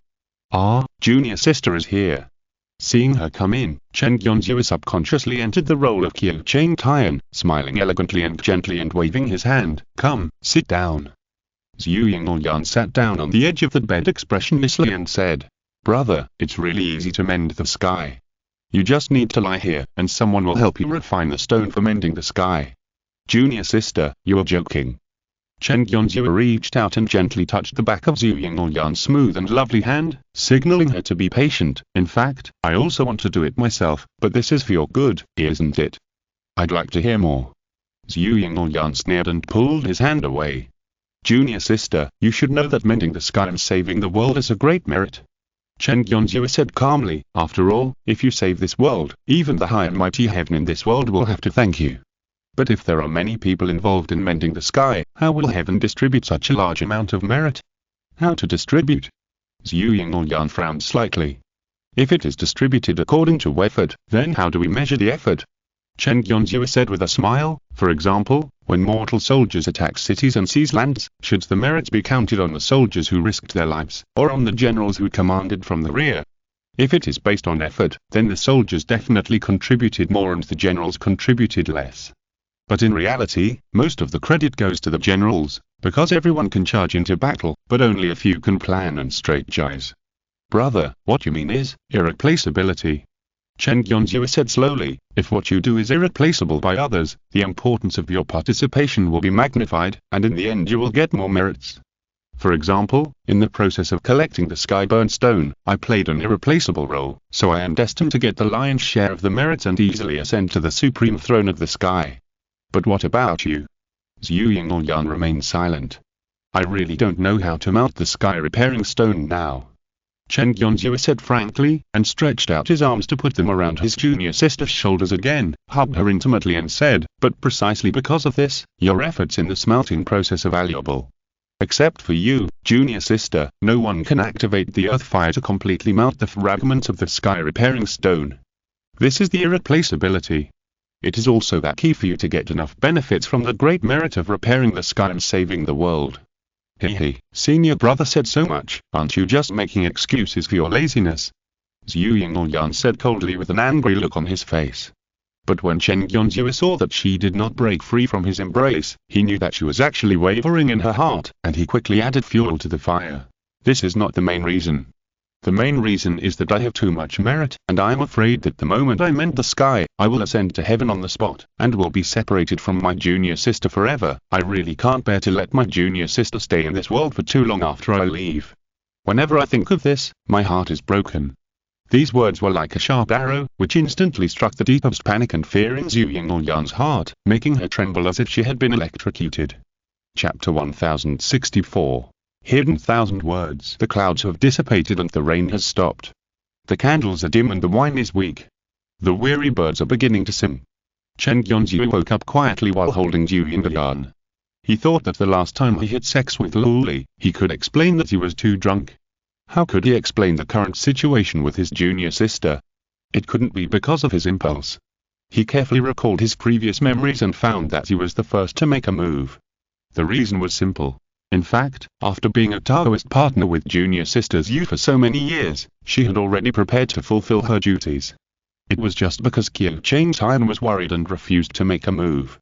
Now that Chen Yonzhou played the role in his true colors, he didn't have many of the original concerns.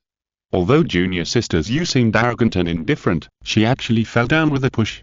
Needless to say, what happened next? He played games all night. He looked at the lady in his arms. Under the junior sister's black hair, there was an elegant and slender neck and shoulders that were as white as snow. Both the size and color were better than Luli. But Lily is better in being obedient. When playing Tetris, she is not only obedient, but also actively reminds how to combine blocks to score. Although she is not as good as the master player Jing Monu, her shyness and clumsiness are also interesting. The junior sister is obviously a novice in gymnastics and a puppet apprentice.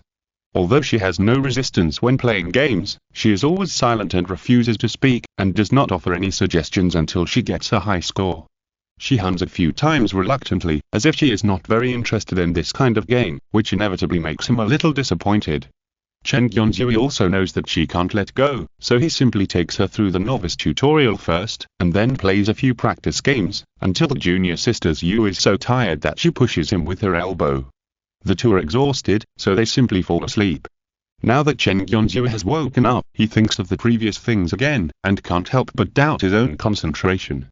Alas, I am too emotional. This is not good, not good. Chen Yonzhu was just sighing with emotion when he found that junior sister Zhu, who was originally sleeping with her chest rising and falling slightly, was now motionless. It was obvious that she had woken up but didn't know how to deal with this situation, so she was pretending to sleep. Chen Yonzhu knew junior sister Zhu's character, so he didn't tease her at this time, but just slowly put on his clothes and left. After he left the room, Zhu Yingyan slowly sat up and bit her lower lip. She didn't know if doing this would make senior brother more inclined to stay in this world after getting the merits, instead of ascending directly, but this was really the limit of what she could do. Chen Yonzhu just turned the corner and saw Lily walking towards him, which made him subconsciously feel a little guilty. "What's wrong?" She suddenly stopped and asked, "Are you done?" Chen Yonzhu was embarrassed and subconsciously chose to take the initiative and asked, "Why does Lily still like to listen to the wall?" "No," Lily said calmly, "I saw that fellow Taoist cunning had not returned for a long time, so I wanted to come to her to ask something, but I was stopped by a mirror." Chen Yonzhu immediately breathed a sigh of relief.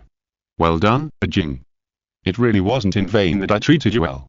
But when I asked just now, you accused me of eavesdropping on the wall, so I did do it."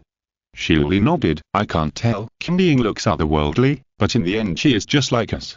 It's not like she is practicing the way of the immortal. How can she be completely pure and free from desires?"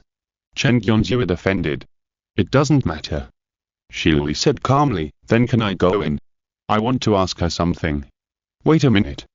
Chen Yonzhu didn't know if the junior sister had put on her clothes. "I'll go ask first. What do you want to ask me?" Zhu Yingyan's voice suddenly came from behind. Chen Yonzhu looked back and saw that Zhu Yingyan had indeed changed her clothes, but her hair was loose and she didn't wear a pearl hairpin, which gave her a wild and natural beauty. "The ground fire is a little unstable, so I'm going to ask you to take a look," Lily said as if she had no grudges. "Let's go." Zhu Yingyan nodded, walked past Chen Yonzhu expressionlessly, and walked towards the casting place with Lily. Chen Yonzhu. "Wait, junior sister, don't you want to tell me something? Just leave with Lily like that?" He couldn't help but feel mixed emotions for a moment, feeling that junior sister had just completed the task before, and now that the task was over, she left him without hesitation, which was really cold and ruthless. Damn it. What's wrong? Kumlinjing also came from the other end of the corridor, looked at the backs of Zhu Yinlian and Luli, and asked Shen Yonzhui again, "Have you finished your work?" "So quickly." The last three words almost exploded Chen Yonzhui. He barely suppressed his anger and said with a smile, "You can't say it's fast, it's been several hours." "Really?" Kumlinjing thought, "Can the human race take that long? I'm already above the average of the race." Chen Yonzhui said shamelessly, "By the way, did Lily come over just now?" "Yes." Kumlinjing nodded and said, "But you were doing business inside, so I let her go first." "I see, Jin, you did the right thing."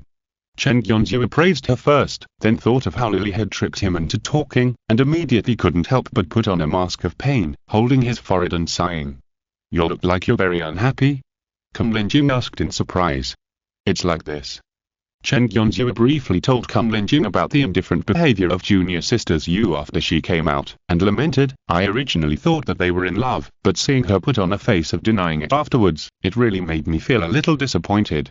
"Really?" Kumlinjing thought for a while, "Why do I feel that she is shy?" "Shy?"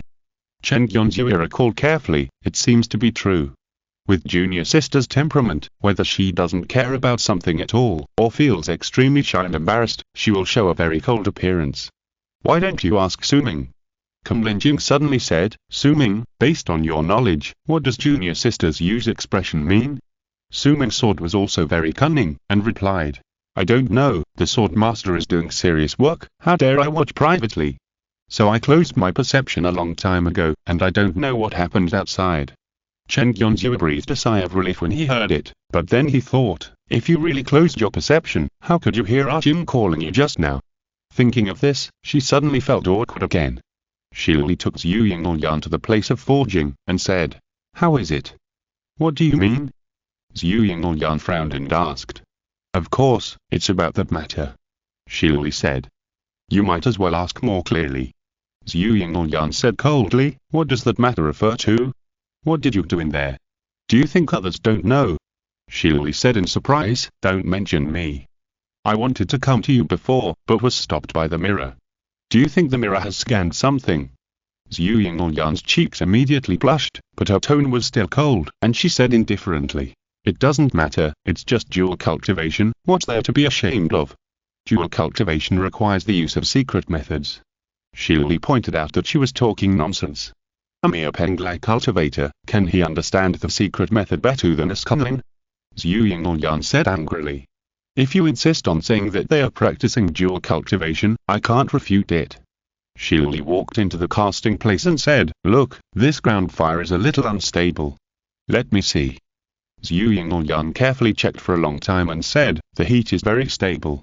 "When you say unstable, do you mean that the flame is swaying?" "Of course," Shili said, "can't you see it? This is not a problem with the ground fire." Zhu Yingyan shook his head. "Maybe there was an earthquake around, and the shock was transmitted here, so the flame swayed, like the shadow of bamboo in the wind." "It's an undersea earthquake," Shili thought and said, "This place is a little far from the dragon vein. Will there be a soil dragon turning over?" "That's natural." Zhu Yingyan was about to analyze it, but suddenly his expression suddenly became stern, and his hands had already formed a Taoist formula. Shili didn't understand why, but when he saw Zhu Yingyan suddenly jump up, he naturally subconsciously set up a defensive formation and protected his body with the Gao Chen Star Sand. The next moment, it was not Zhu Yingyan who launched the attack, but a huge vibration came from the right side, as if someone was launching a Taoist method at a very close distance. Chen Yunzui outside was still chatting with Kunlun Jing. "Jing, you are not a human, so it is normal that you don't understand this. In fact, you can't just look at the time. For example, some people can perform Taoism for 3 days and 3 nights, while others can only use it for a quarter of an hour. Does the former have more vitality than the latter? Is it possible that this is a problem of the grade of the Taoism itself?" "Indeed," Kunlun Jing said, "then the time you spent with Zhu Yingyan is longer than the time you spent with Shili, which doesn't mean that you like Zhu Yingyan more, right?" "That's natural, Jing, what are you talking about?" Chen Yunzui said in horror. He was about to accuse the broken mirror of prying into people's privacy, but suddenly he saw a majestic light column coming out from the front, from right to left, and instantly pierced through the stone cave corridor. Then, Zesu, holding a sword in one hand, walked out of the side hole that was still melting. "Attention!"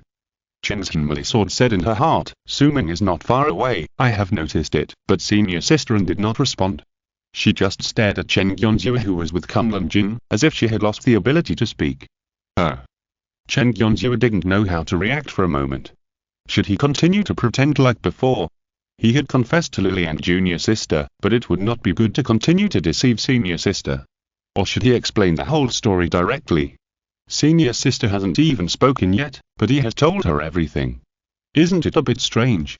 Just when Chen Yunzui was stunned, Kunlun Jing hid behind him in panic and said in horror, "Yunzui, think of a way." "Ah?" Chen Yunzui hadn't reacted yet, but he saw Zisu's face suddenly turned cold, and the murderous aura in his body almost soared into the sky. Under the desire to survive, he finally realized the problem. If she traveled thousands of miles to find her lover who didn't want to recognize her, but ended up seeing him with another beautiful woman, at this time, senior sister didn't know it was a mirror, what would Zisu think and how would she react? Chapter 1065. No idea yet. Seeing that his junior brother, who had always refused to admit his identity, was talking intimately with a beautiful girl, Zisu was stunned for a moment, and then a kind of inexplicable anger came over her.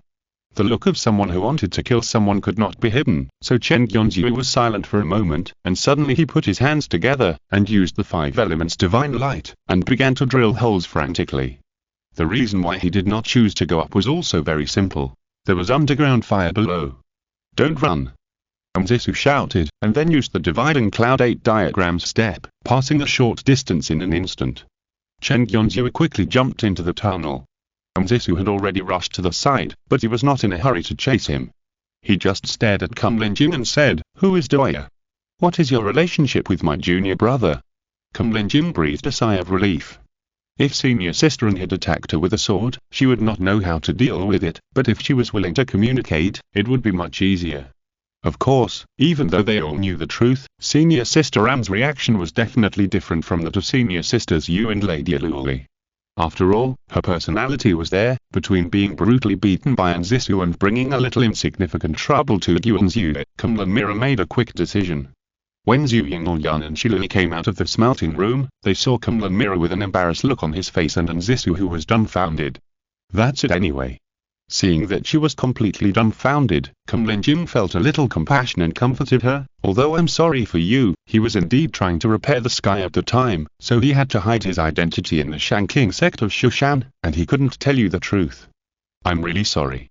Then, Zisu raised her hand and pointed at Zhu Yinglyan and Shilili with trembling hands. Then we share the same pain. Shilili said lightly, I feel the same and express my deep sympathy.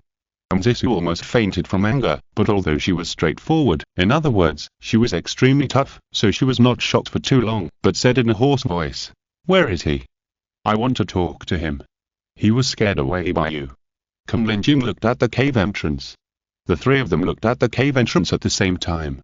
Based on their understanding of their husbands, if he was nearby eavesdropping on the conversation between Kunlun Jing and Zisu, he would definitely come out to explain quickly at this time. Although Qiu Cheng Tian, Ling Yunpo and Luo Yan have different personalities, none of them is the kind of passive character who will leave their fate to others, and they must take the initiative in the conversation. In other words, I'll go find him. Zhu Yinglyan said first. Do you know how to escape underground? Shilili asked her back. Stop arguing, let's do it together. Kunlun Jing sighed, before he runs away. She jumped into the cave first, followed by Zhu Yinglyan, Shilili, and the silent Zisu. The four of them walked through the spacious underground corridor. The 5 elements divine light was undoubtedly at the same level as the pure earth escape technique in opening up the way forward, and it was much stronger than the light beam shot out by the sun's Shenmue sword. The cave walls above, on both sides and under their feet were cut very smoothly, without any bumps that could trip them up, so everyone walked very smoothly. Perhaps because the atmosphere was a big dull, Kunlun Jing was about to make a joke. He's really good at running, ha ha ha ha ha. The atmosphere became even more dull, and no one responded to Kunlun Jing's words. Everyone subconsciously thought of the tragic past when their husbands ran away after betraying the sect and they couldn't find them, and their mood became depressed. He should be not far away. Kunlun Jing continued to work hard. After all, with his personality, he won't do too much useless work, so he's probably hiding somewhere waiting to find us. Shilili suddenly said, I calculated that he hid in the underground fire ahead. Kunlun Jing's voice suddenly stopped. I can travel through the underground fire. Zhu Yinglyan also said, you have to think of other ways. Don't bother so much, yokai should be able to track his location. Shilili glanced at Kunlun Jing. Ahem, it's like this. Kunlun Mirror said immediately, let's go and find him back together. Everyone continued to move forward along the passage. Shilili suddenly approached Zisu who was walking behind and said in secret, Doi Jing Xiao, I want to talk to you, not interested. Zisu replied coldly. Don't rush to refuse. Shilili continued, you don't want to see King Feng ascend to heaven after repairing the sky, leaving you alone in this world to endure loneliness, right? Zisu suddenly stopped, so that the other two turned around to look at her. She was silent for a while and continued to keep up with everyone's pace. You say. Zisu finally loosened up. It's very simple. Shilili said calmly, as long as he succeeds in repairing the sky, the way of heaven will definitely give him a very huge merit for saving the world. From the old example of the way, ascending to heaven is almost inevitable. Zisu was speechless. In fact, the original judgment of the immortals and the headmaster of Shushan was that this heaven-repairing and world-saving event would get a huge amount of merit, but they thought there was an organization behind it, and the merit would be divided equally among the people in the organization. But now she knows that there is no organization at all, not even Qiu Cheng Tian Ling Yunpo, all the people are just the junior brother. In other words, these huge amounts of merit will also be gathered, which is enough for the junior brother to ascend directly on the spot. Thinking of this, she felt a sense of horror. Without the junior brother, what should I do? After an unknown amount of time, she finally reacted and asked in a secret voice transmission. But Shilili didn't answer anymore. She knew that too much was as bad as too little, and she also knew that Zisu would only have one reaction when he was helpless. Stop him. But Chen Yonzui jumped into the ground fire, used the 5 elements of divine light to escape for a while, and slowly calmed down. Wait, why did I run away? I chose to run away before because I couldn't do anything to my senior sister, and I couldn't deal with her entanglement, so I just left. But now there is Arjun, junior sister and Luli. Even if senior sister turns evil after knowing the truth, we can just work together to subdue her. What is there to be afraid of? So Chen Yonzhu rushed out of the underground fire again, carefully arranged his clothes, and then walked forward slowly. Then, he met Ah Jing and the other four in the passage. "Hey, Yonzhu." Kumlin Jing waved at him lively, then turned around and smiled. "See, I said Yonzhu wouldn't run far, right?" "Indeed." Zhu Yingyuan nodded and said, "But this distance can at least beat the field mice that also like to dig holes." Shili showed a look of surprise, turned to look at Nzisu. Then fellow Daoist Jing Xiao, "Isn't he a cat?" Kumlin Jing tried hard to hold back his laughter, and it seemed that he was about to burst. Chen Yonzhu coughed calmly and said, "I just came down to relieve myself." "You female cultivators shouldn't ask. Aren't you fasting on the valley? You actually still need to relieve yourself." Zhu Yingyuan asked in surprise, "Why don't you cut it off, so that you don't have to drain the water often?" "Indeed." Shili echoed, "Plug it up with a wooden plug." Hearing these two people taking turns to slander their junior brother, Nzisu would have been angry at ordinary times. But now she was still immersed in the impact of the fact that her junior brother hit several Taoist companions and was about to ascend to heaven and run away, so she was not angry at all, but felt a subtle sense of pleasure.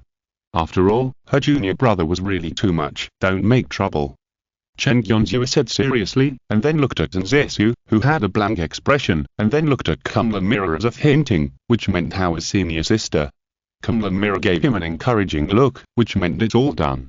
Chen Yonzhu doubted this, but he certainly couldn't say it out loud, so he just looked at Nzisu and calmly asked tentatively, "Senior sister Am, you know everything?" "Yeah." Nzisu looked at him blankly. If it was the previous kind of rage and murderous aura, it was still within Chen Yonzhu's understanding, but now this dumbfounded look made him a little unsure. Shili frowned slightly beside him, because in her original estimation, Nzisu should have reacted violently at this time and wanted to stop Chen Yonzhu from repairing the sky. Her hand hidden in her sleeve moved slightly, and she found that the result of the hexagram was a little wrong, and she sighed in her heart. Although Nzisu did not speak at this time, she was talking to the Sun's Henmuli sword in her mind. "Don't worry for now." The Sun's Henmuli sword comforted. Excellent men were always surrounded by a bunch of women.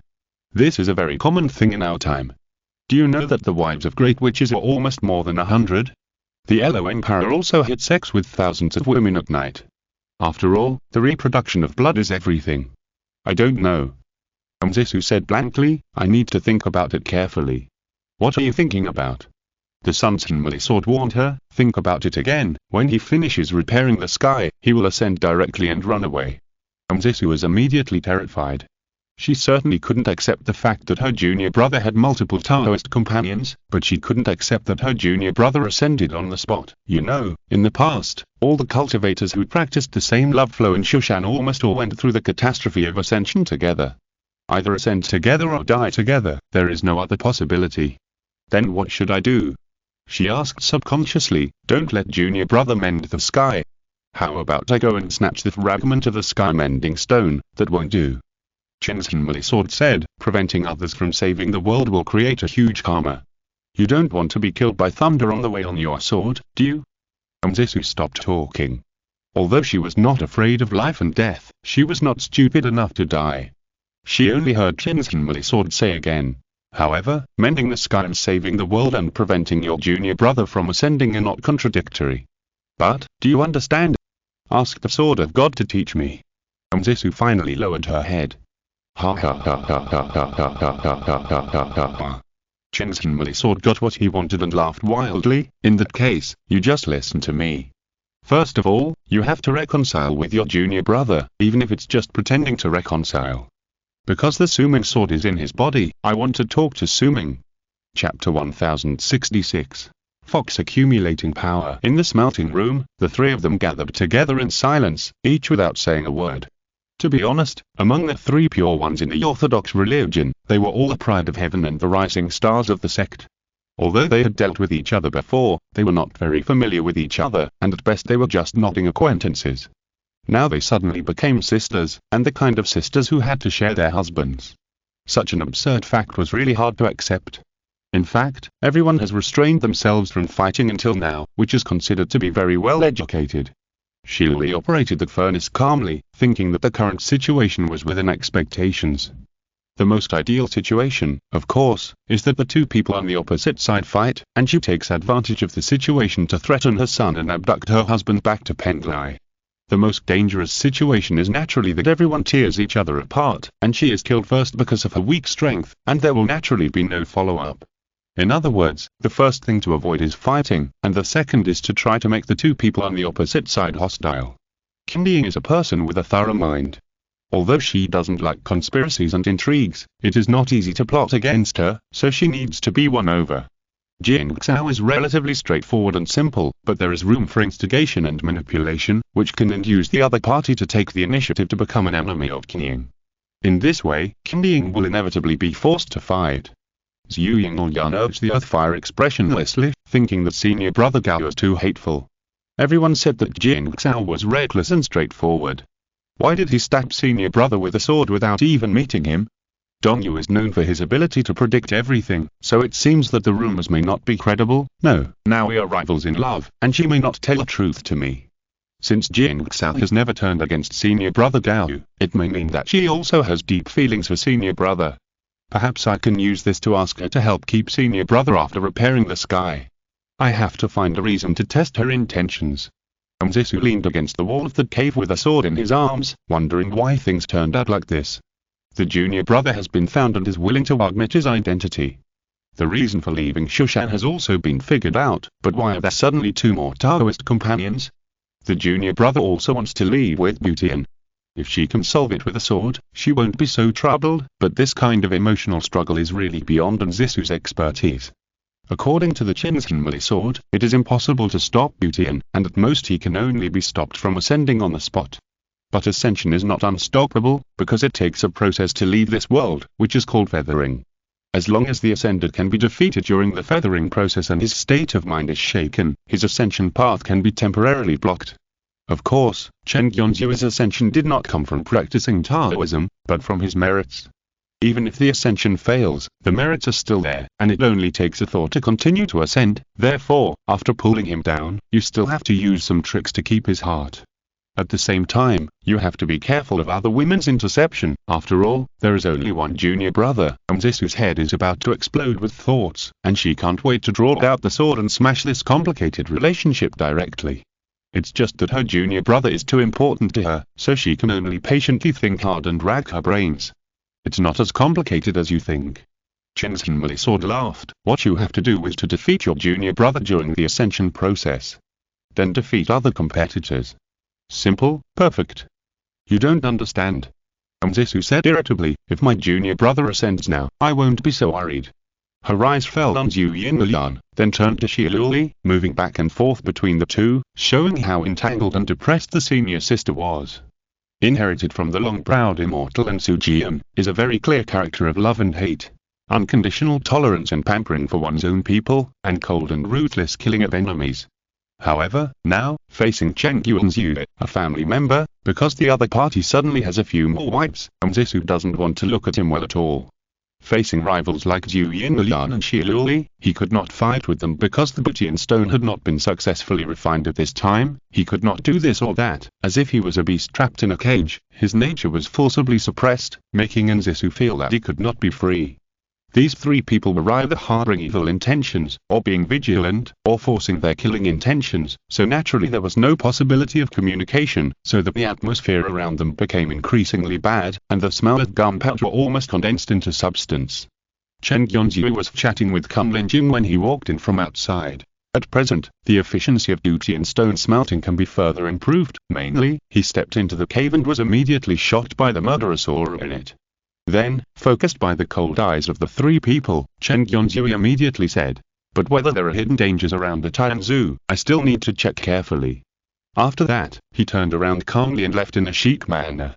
Yulong Mounting, Southern Xinjiang. Xiao, the leader of the Donghuanduo sect, has been seen more often recently, accompanied by a beautiful girl. The two are almost inseparable. But everyone in the cultivation world knows that the guy who looks like a girl may be older than everyone else combined, so everyone is respectful and dare not offend. In the square in front of the Donghuan Palace, there is a jade-line Kalin lying all year round. It usually sleeps with drooping eyelids, and most of the disciples treat it as non-existent. However, since the arrival of the beautiful girl, she can be seen chatting with the Culling at least 2 days out of 3 days. I have long expected the decline of the Culling clan. The Culling snorted. If it was a fair and square victory over the royal family, it would be fine. Taking advantage of the absence of Emperor Yinglong, secretly controlling and supporting a Jialong prince, launching a coup from the upper level, in my opinion, if you get the position improperly, you'll suffer. Dragon Fox just smiled when he heard it. She knew that this was a general under her father's command. After her father fell into the human world, he could not accept the fact that his own clan had usurped the throne and overthrew the superior, so he simply stayed in the human world and did not leave. Now that the Culling clan in the East Empire realm has declined again, this senior is not only not sad, but also thinks that his prediction was correct, and his mood has obviously improved a lot. Although Long Hu found it a little funny, he thought that he had also betrayed the Kanglong clan, so he had some subtle understanding. Your Majesty wants to find the late Emperor. This matter is difficult to say, but it is not difficult to say it is simple. Culling continued, the restrictions of the Shushan locking demon tower are loose on the outside and tight on the inside. It is very easy to sneak in, but it is extremely difficult to rescue the late Emperor from inside. But I heard that my aunt once succeeded. Long Hu said a little unwillingly.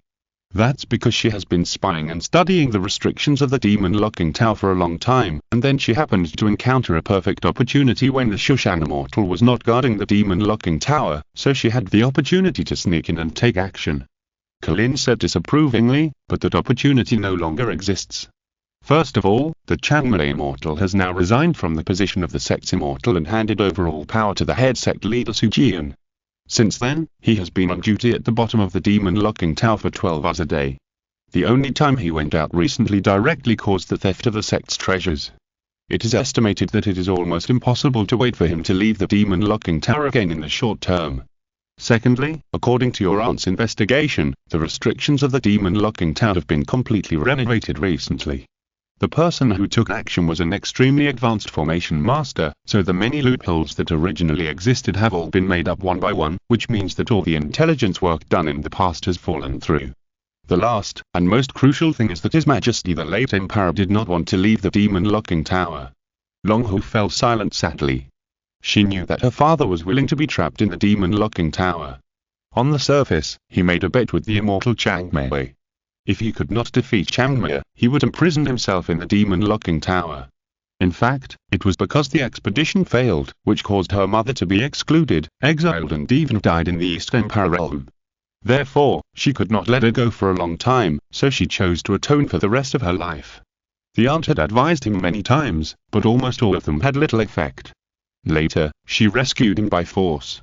As a result, her father wandered outside the tower for a long time, and after Changmei arrived, he fought with him for hundreds of rounds, and was finally locked up in the demon locking tower again. For Long Hu, this biological father had the grace of giving birth to her by blood, but he had no love for raising her. His importance was not even 1/10,000th of that in Lin Long's heart. Going to the demon locking tower to see him, in addition to being her duty as a daughter, was also to borrow his power. If he was willing to come out to help his daughter find her husband, that would be the best. If he still insisted on staying in the tower and atone for his mother for the rest of his life, then he could only go. I still want to see my father. Long Hu insisted, this is filial piety, and it cannot be violated. She knew that this senior Culling was the most loyal, so she deliberately brought up filial piety. Sure enough, he hesitated for a moment, then shook his mountain-sized body and stood up. Since your Majesty has ordered it. He opened his yellow eyes and said in a loud voice, I will die for you. After persuading Senior Culling to help her, Long turned around and looked for Aunt Yuli. Yuli was silent for a while and said, if you just want to see your father, you don't need the help of that senior. If your father wants us to rescue him, wouldn't the more people the better? Long asked back. Now the restrictions of the demon locking tower have almost changed drastically, and all the flaws and loopholes that we had detected have disappeared. Yuli sighed softly. Besides, the Longmei Immortal stays in the bottom floor of the demon locking tower all day long. If you want to sneak in with me, you have to wait for the right opportunity. Long Hu was a little disappointed, but still cheered up and said, then I'll leave it to my aunt. By the way, my aunt also found out about the matter of the sky-building stone you mentioned. Yuli suddenly remembered something and said, it was about the time when the Longmei Immortal left the mountain recently, and the Shushan King sect lost a treasure. Is it the fragment of the sky-building stone? Long Hu asked. That's about right. Li nodded and said, although there is no conclusive evidence, it's probably like this. The previous restrictions of the demon locking tower were almost entirely suppressed by a certain seal-type treasure. Therefore, although there were many loopholes, it could barely be maintained. Since the time the Longmire Immortal left the mounting, the restrictions of the demon locking tower have changed drastically, and many loopholes have been filled one by one. What my aunt means. Long Hu quickly guessed, because the seal-type treasure was stolen, the restrictions of the demon locking tower were full of errors and loopholes, so Shushan had to ask someone to overhaul it, which led to all these loopholes being filled. Maybe. Li sighed again. Speaking of seal-type treasures, even if you don't understand the formation, you can use them to complete the restrictions. The first thing that comes to mind is the fragment of the sky-bearing stone. What's more interesting is that similar situations seem to have occurred in Kunlun and Penglai on the same day. Aunt is saying that the sky-bearing stone was stolen? Long Hu asked in surprise. Almost the same. Li speculated, if all three sects have beauty and chi, then if you want to steal all of them, you'll definitely choose to act at the same time. Long Hu said immediately, otherwise, if one sect's beauty and chi is stolen, it will immediately alert the other two sects. Just taking away and hiding the beauty and chi fragments will mean that all the original information will be invalid. So, since it happened on the same day, the probability that they are all beauty and chi is quite high. Li took out a jade slip from the bookshelf, handed it to Long Hu and said, Kunlun Changan, Shushanking Fen, Penglai Jinun, you can take a look at the information of these three people. If there really is an organization in the cultivation world that specializes in stealing beauty and chi, then Long Long might also be a member of this organization. Thinking of this, Long took the jade slip and looked at it carefully. Kunlun Changan, with a clear mind and a brilliant resume, has almost come all the way. Think about it carefully. Long Long is also a person who likes to show off. He was also very sharp in the Kanglong clan. Could he be related to Chan Zheng? Continuing to look down, Shushanking Fen, the Chin Sword Master, was once treated harshly by the sect. After enduring humiliation, he turned over and fought back. His story was praised and worshipped by many low-level cultivators in Shushan. In contrast again, Long Long is also a person of perseverance and perseverance. In the past, he took me on a long journey in Nanzhou and was hunted by the Yu clan. He went through all kinds of hardships. Have you ever heard him complain? Looking at the third information, Penglai Jinun, who is wise and transparent, is said to be a rare master-level figure in Penglai who specializes in formations. His attainments are also famous in the cultivation world. Long Long is also very smart. When he learned various Dragon clan magical powers, he was no worse than other cultivators of the same clan. The more Long Hu looked, the more he felt that these three people had a lot of common characteristics with Long Long. Maybe they were cultivated by the same organization. As long as these three people are found, they will definitely be able to find Long Long. How do we find these three people? The little fox found her aunt again and asked calmly. The tail under her skirt began to swing happily. Well, we don't know where they went yet. Li said, touching his chin, but since they are fragments of the heaven-repairing stone, after we gather them, we must go to the southeast where the sky pillar is broken to repair the sky. So we have to go to the southeast sky league? Long Hu asked cautiously, will there be many forces lying in ambush over there? Not yet. Li replied, the matter of the fragments of the heaven-repairing stone has not been widely spread. Most forces in the cultivation world only know that a treasure of the three pure ones of the Orthodox sect has been stolen. You don't need to go to the Sky League to investigate the news. I can arrange the personnel.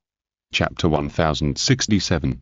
Heaven Repairing Stone Smelting Diary. Diary of the Smelting of the Beauty in Stone. Author. Kunlun Mirror. On the 67th day, I played games with my junior sister. On the 68th day, I played games with my junior sister. On the 69th day, I felt that my Yuan Yang was somewhat depleted recently. Although junior sister's Yu has a sharp tongue, her body is surprisingly honest. Is she afraid that Lily will snatch me away?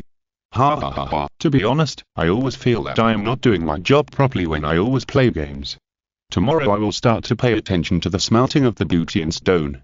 On the 70th day, I didn't understand what Lily was saying at all. I took a lot of specious notes and went back to the bedroom to explain to my junior sister, but ended up playing games. On the 71st day, I was caught playing games by my senior sister. I'm going to die. Kunlun Mirror stood at the door of the bedroom, looking at Nzisu with an expressionless face, Zhu Yingyan huddled in the quilt, and Chen Yonzhu who was getting dressed. He imagined a series of despicable diaries in his mind and felt extremely happy. Speaking of which, although they were caught in bed, Yonzua didn't feel guilty or flustered at all, and he was able to put on his Taoist robe calmly. You are worthy of it. On the other hand, Zhu Yingyan just huddled in the quilt and refused to show up. She was so useless. Chen Yonzua was not embarrassed, because he knew that junior sister Zhu must be more embarrassed than him at this time, and every time senior sister and Jing stayed at the door, it was an invisible trampling on junior sister's face and self-esteem. So he quickly jumped off the bed and sent a secret message to Zhu Yingyan. Don't be afraid, leave it to me. Then, Chen Yonzua took Jing and Zisu out. After a while, Zhu Yingyan, who was hiding in the quilt, finally changed her clothes and lifted the quilt. She gathered her long hair and took a deep breath. Then she turned into a ball of fire and disappeared. Chen Yonzua pushed the two out of the door and came to the corridor, only to hear Zisu suddenly ask, "Why?" Her voice was a little trembling, as if her worldview had been greatly impacted. Chen Yonzua frowned slightly, but soon smiled bitterly and said, "Senior sister, junior sister, cunning is incoming, she is my Taoist partner." Zisu was struck by lightning and couldn't speak for a long time. Her reaction was a bit strange, but Chen Yonzua soon realized that although the senior sister was not stupid, she didn't like to think. She couldn't be like Shiluli, who heard husband has other Taoist partners outside in the last second, and immediately thought husband must have slept with them in the next second. Even the senior sister herself might not connect becoming a Taoist partner with dual cultivation in her heart. A Jing. In order to give Zisu some time to calm down, Chen Yonzua turned his head and looked at Jing again, and asked in a deep voice, "Why did you suddenly come to me?" Doa said that there were some problems with smelting, and I couldn't answer them, so I came to you. Jing said frankly. Was it intentional or accidental? Chen Yonzua pondered. He soon leaned towards intentional, because Lady Luli not only had the ability, but also the motivation. If the relationship between Zhu Yingyan and Zisu deteriorated, Shiluli would definitely be the first to laugh. As the head of the family, he had to maintain the peace of the harem, and he had to warn Luli not to continue to sow discord. Chen Yonzua suddenly realized a problem. Is it a good thing for the ladies to be harmonious, understand each other, and be united? It is probably the dream of many men that the wings do not fight, or get tangled, but the premise is that they can suppress the wings. He has not yet become an immortal. Although his strength is superb and crushes all the ladies, any one of them can be easily defeated if they challenge, but if the three of them join forces, it is really a bit difficult to deal with. It is of course necessary to suppress the harem and maintain peace talks. But we have to wait until we ascend to immortality. Thinking of ascending to immortality, Chen Yonzua became a little irritable again. Jing had communicated with him long ago. As long as the sky repair was successful in the end, even if the sky repairing stones were smelted by the ladies, the huge amount of moral results distributed in the end would be enough for him to ascend directly on the spot. The only question was whether he wanted to ascend on the spot. One of the problems was that ascension, as the endpoint of cultivation, was more important than the life of the cultivator. If other cultivators were here, 9,999 out of 10,000 cultivators would choose to ascend immediately. The remaining 10,000 would be fools like Lisan, Changmea, and Wang Xiang. Now they were trapped in this world and could not ascend, so they could only think of various ways. Of course, theoretically speaking, it was precisely because cultivation was against the will of heaven that the power of ascension had only one chance. But repairing the sky and saving the world was in accordance with heaven. Heaven had given him great merit. Even if he chose not to ascend on the spot, he would be able to use this moral again when he was ready to go to the fairyland later, right? Chen Yonzua soon realized that there was still uncertainty here. After all, the above are all speculations. There is only one precedent in history where moral righteousness has helped to promote ascension, and the great man chose to take the direct train to the fairyland, so no one knows what will happen if he refuses the recommendation. If I choose to stay in this world and accompany the ladies through their last time, but find that I can't use the power of ascension later, then I can only wait until the ladies reach the stage of ejaculation and leave this world with them. For example, it's like the ladies take the high-speed rail and I ride a bicycle next to them. As a Chaos Dailo Jingxian who has already ejaculated, Chen Yonzua can leave the sky on his own and travel alone in the chaos of the universe, and follow the ascended ladies after a long journey to the fairyland. But thinking of the extremely long distance and the endless demons that may be encountered, Chen Yonzua feels extremely troublesome. Thinking carefully, if I ascend in advance and go to the fairyland to wait for the ladies to return after they have achieved the right results, it seems that it is not impossible. They are all Deluio Jinxiam, as long as they don't stupidly interrupt the process when ascending. Weighing the pros and cons, I found it difficult to make a decision. The second problem is that it is said that moral righteousness can help you ascend to heaven, and this thing seems to be addictive. There have been many saints in history who have achieved moral righteousness by saving the people, of course, not as exaggerated as saving the world, and they've also left corresponding records. It is said that the feeling of bathing in the stream of moral light is probably about 10,000 times the comfort of taking a hot spring bath in the middle of winter, and it can even make people temporarily lose the ability to think. Considering the great morality brought by mending the sky and saving the world, Chen Gyonzhu had to think about a question. Can I still make a choice at the time? Maybe when the sky is successfully mended, I will suddenly feel refreshed, and wake up to find that I am already in the fairyland. These things are all troublesome when you think about them carefully. After all, the cases of moral righteousness helping to ascend are too rare, and no one knows what it is like. Therefore, the safest way is to ascend with the trend. Anyway, the way of heaven will never harm you in order to repay the kindness. But I can't bear to leave you all alone in this world. Chen Gyonzhu had a strange illusion, as if he was a latent dragon about to ascend to heaven, but was firmly trapped on the ground by countless earthly looks. If you're listening to this novel on a channel other than Mundo Fanfic Novelers, it means they downloaded and uploaded it without effort. We cordially invite you to visit our channel, Mundo Fanfic Novelers. There you'll find the original version of this story and you can explore many other novels of various genres. We're waiting for you to immerse yourself in a world of incredible novels. Chapter 1068 The Final Difficulty. After Zhu Yingyan finished dressing up and returned to the smelting room, she saw Shilili adjusting the furnace. More than 2 months had passed, and everyone had almost figured out the many properties of the Butian stone. This thing is worthy at being the ultimate in sealing and suppressing. It is not afraid of violent blows, heavy pressure, or cold. It will only melt slowly under long-term high-temperature smelting, and the rate is extremely limited. The process of smelting it is not complicated, just use the grinding technique. Zhu Yingyan was about to activate the earth fire when he heard Shilili suddenly ask, even if it is the way of dual cultivation, there is no need to have fun every night, or do you have another purpose? Are you jealous? Zhu Yingyan raised an eyebrow and asked. No. Shilili said calmly, I thought about it carefully. If my husband is addicted to your body, the probability of ascending and leaving is smaller after all. Do you have to think about everything from a utilitarian perspective? Zhu Yingyan frowned and said, my senior brother and I are also Taoist couples. Why can't we be in love with each other and practice the Zong ceremony? Shilili was silent for a moment, staring at Zhu Yingyan and said, if you want to practice the Zong ceremony, you should have done it with Chang Zheng a long time ago. Zhu Yingyan ignored her, but just silently urged the earth fire, and his thoughts gradually spread. Shilili's last question was not unreasonable. Although she didn't hate the affairs in the bedroom, she was not so enthusiastic about it. In the past, it was because her senior brother didn't speak up, so she naturally wouldn't take the initiative to mention it. Now that her senior brother asked too frequently, every time she was a little annoyed, she thought that this senior brother might abandon her and leave, and suddenly her heart softened and she stopped resisting.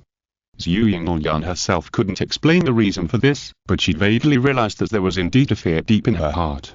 Fearing that her senior brother was about to abandon her in this world, she desperately craves for his warmth during this last period of time, just like a person in the desert longing for water. Thinking of this, Zhu Yingyan also sighed. Listening to the sigh beside him, Shilili remained calm, just secretly touching her belly. Although everyone has agreed to drag her husband, who is destined to ascend and die, down from the process of going to the throne of the sky. But what if he can't be dragged down?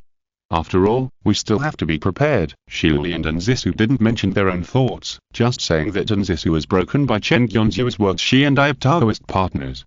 When she returned to her room, she couldn't help but sulk alone. To put it bluntly, isn't it just that you were a step late and didn't form a Taoist partner with him? Sun Xinmei Sword complained. Anzisu said nothing and ignored it. You are so stupid, Xinmei. Qin Suming Jian's voice suddenly sounded. She is afraid that the reason why the sword master does not marry her is because he dislikes her the most among all the ladies. Really? Qin Suming Jian was a little surprised, but soon said, Suming, when did you learn the secret method of transmitting sound into secrets? I'm just outside the door. Suming Jian said. Zisu suddenly stood up, opened the door, and saw a sword floating in the air. Did he ask you to come to me? Zisu frowned and asked. No.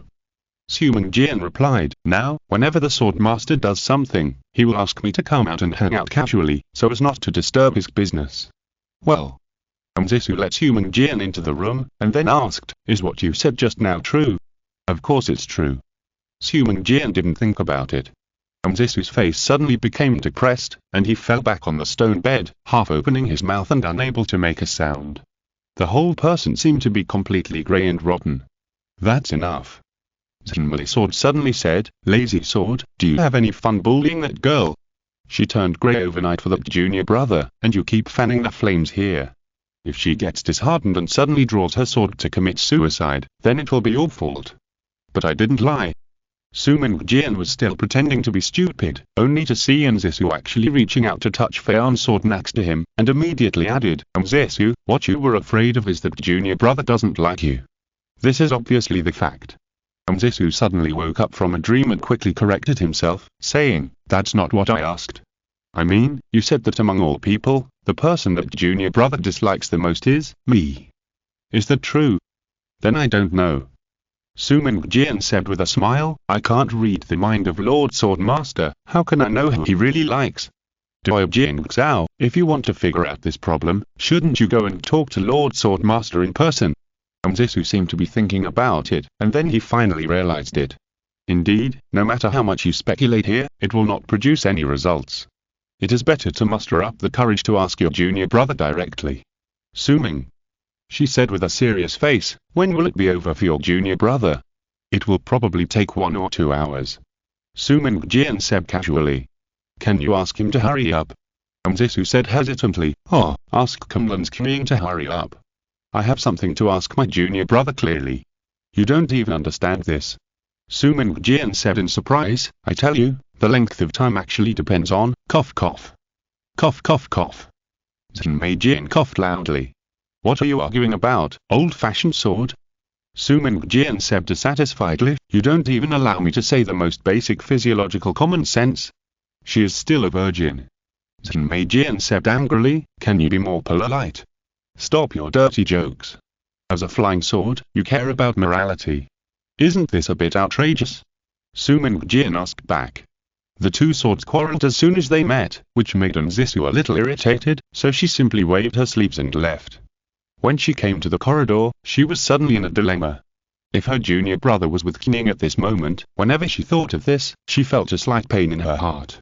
However, the thought that her junior brother might ascend to heaven at any time and never come back made her feel extremely panicked and terrified. No. At worst, I can apologize to my junior brother. Anyway, I must. Zisu rushed into Chen Yonzu's bedroom with some kind of desperate courage and determination. Just as she was about to speak, she saw Chen Yonzu, Zhu Yinlian and Xie Luli, who were gathered around the desk with serious expressions. This scene was really beyond her original expectation. Why were everyone wearing clothes properly? After 99% of the smelting is completed, you can't continue. Xie Luli said seriously, this thing is not a key. It doesn't mean that after the smelting is successful, you can just insert it into the leaking place and the sky will be repaired successfully. The final smelting process must be completed at the leaking place, so that after the melting is completed and cooled, it can be integrated with the leaking place and cannot be separated. When Wei repaired the sky in the past, it seems that it was not done in this way. Chen Yonzu said in surprise.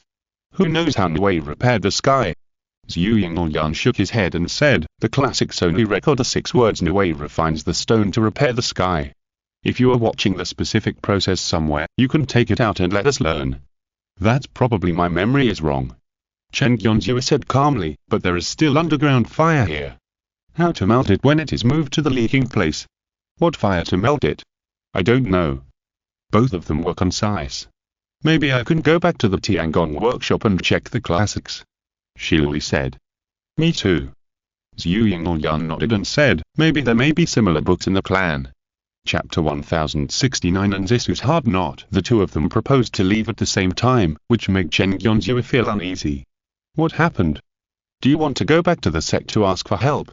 Will you bring a large number of your relatives to come and kidnap me next time? But he still tried to stay calm and said with a smile, do we have to go back? I can ask Arjun to bring the books over. Does Joyous Yokai also know about casting? Shilly said in surprise, I'm not sure what the book is. I need to read about 100 books to confirm it. How about I ask Joyous to take a look? The library of the Zhu family in Tiannan is blocked by many traps, and there are elders guarding it.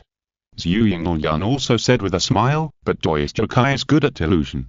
I think he will be able to bypass these difficulties and find the books I want. Forget it. Kumlin Jing immediately backed out when he heard that it was so troublesome. Yuan Zhu, I think we should let them go.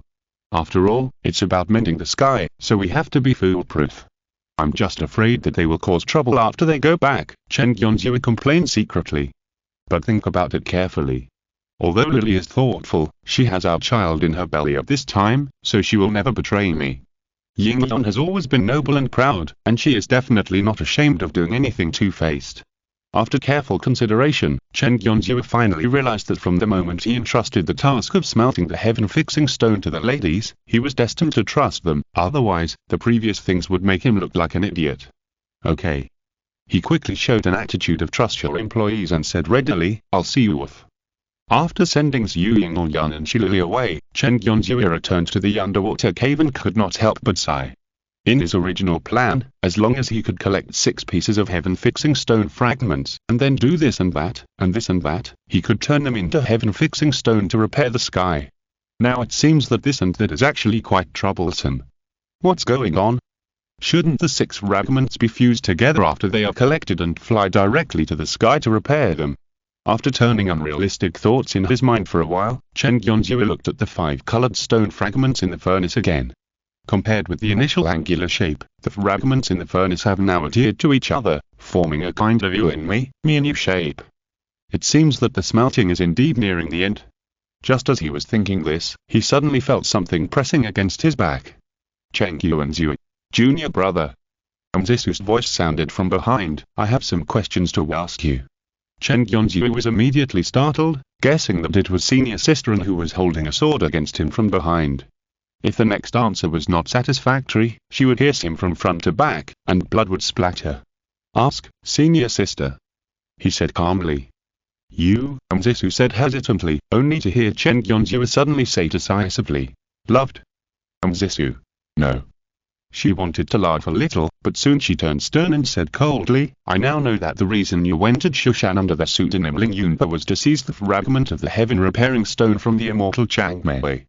Besides, it was me who personally selected you to went to King Luo Peak, and it was not you who deliberately wanted to become a disciple of the master. I don't blame you for this. But before Zisu finished her words, she heard Chen Yuanzhu explain again. Qiu Cheng Tian and Zhu Yinglyan became Taoist couples, but it doesn't mean that Ling Yunpa can't have feelings for senior sister Anne. I did think so at first.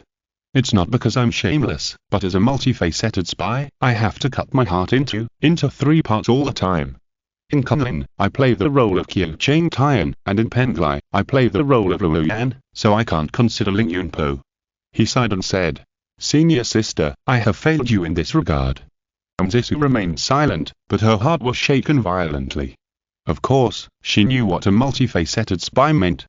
If I play Lin Yunpo in Shushan and have already decided to spend my life with my senior sister, and then play the single Luoyan in Penglai, but refuse the girls around me who actively show their affection, and keep saying I already have a senior sister in my heart, isn't this nonsense?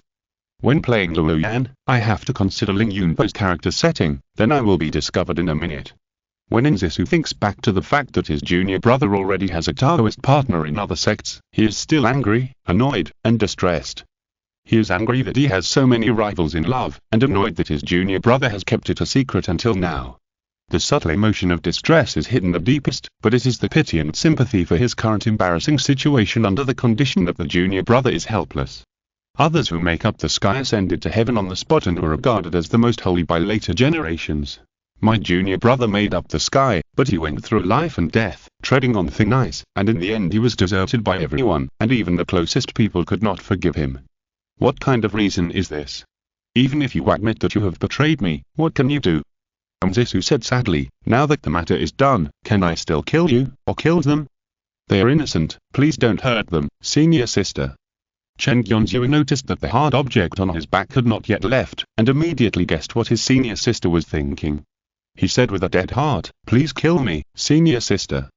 Are you willing to die on the eve of repairing the sky?" Zisu said in a trembling voice. "What is there to be unwilling about?" Chen Yonzhou said sadly, "I only have 3 requests. First, after I die, please help them repair the sky and share this merit, which is my compensation to you. Second, after you go back, don't blame yourself, don't regret it. If I resist, you won't have the chance to kill me.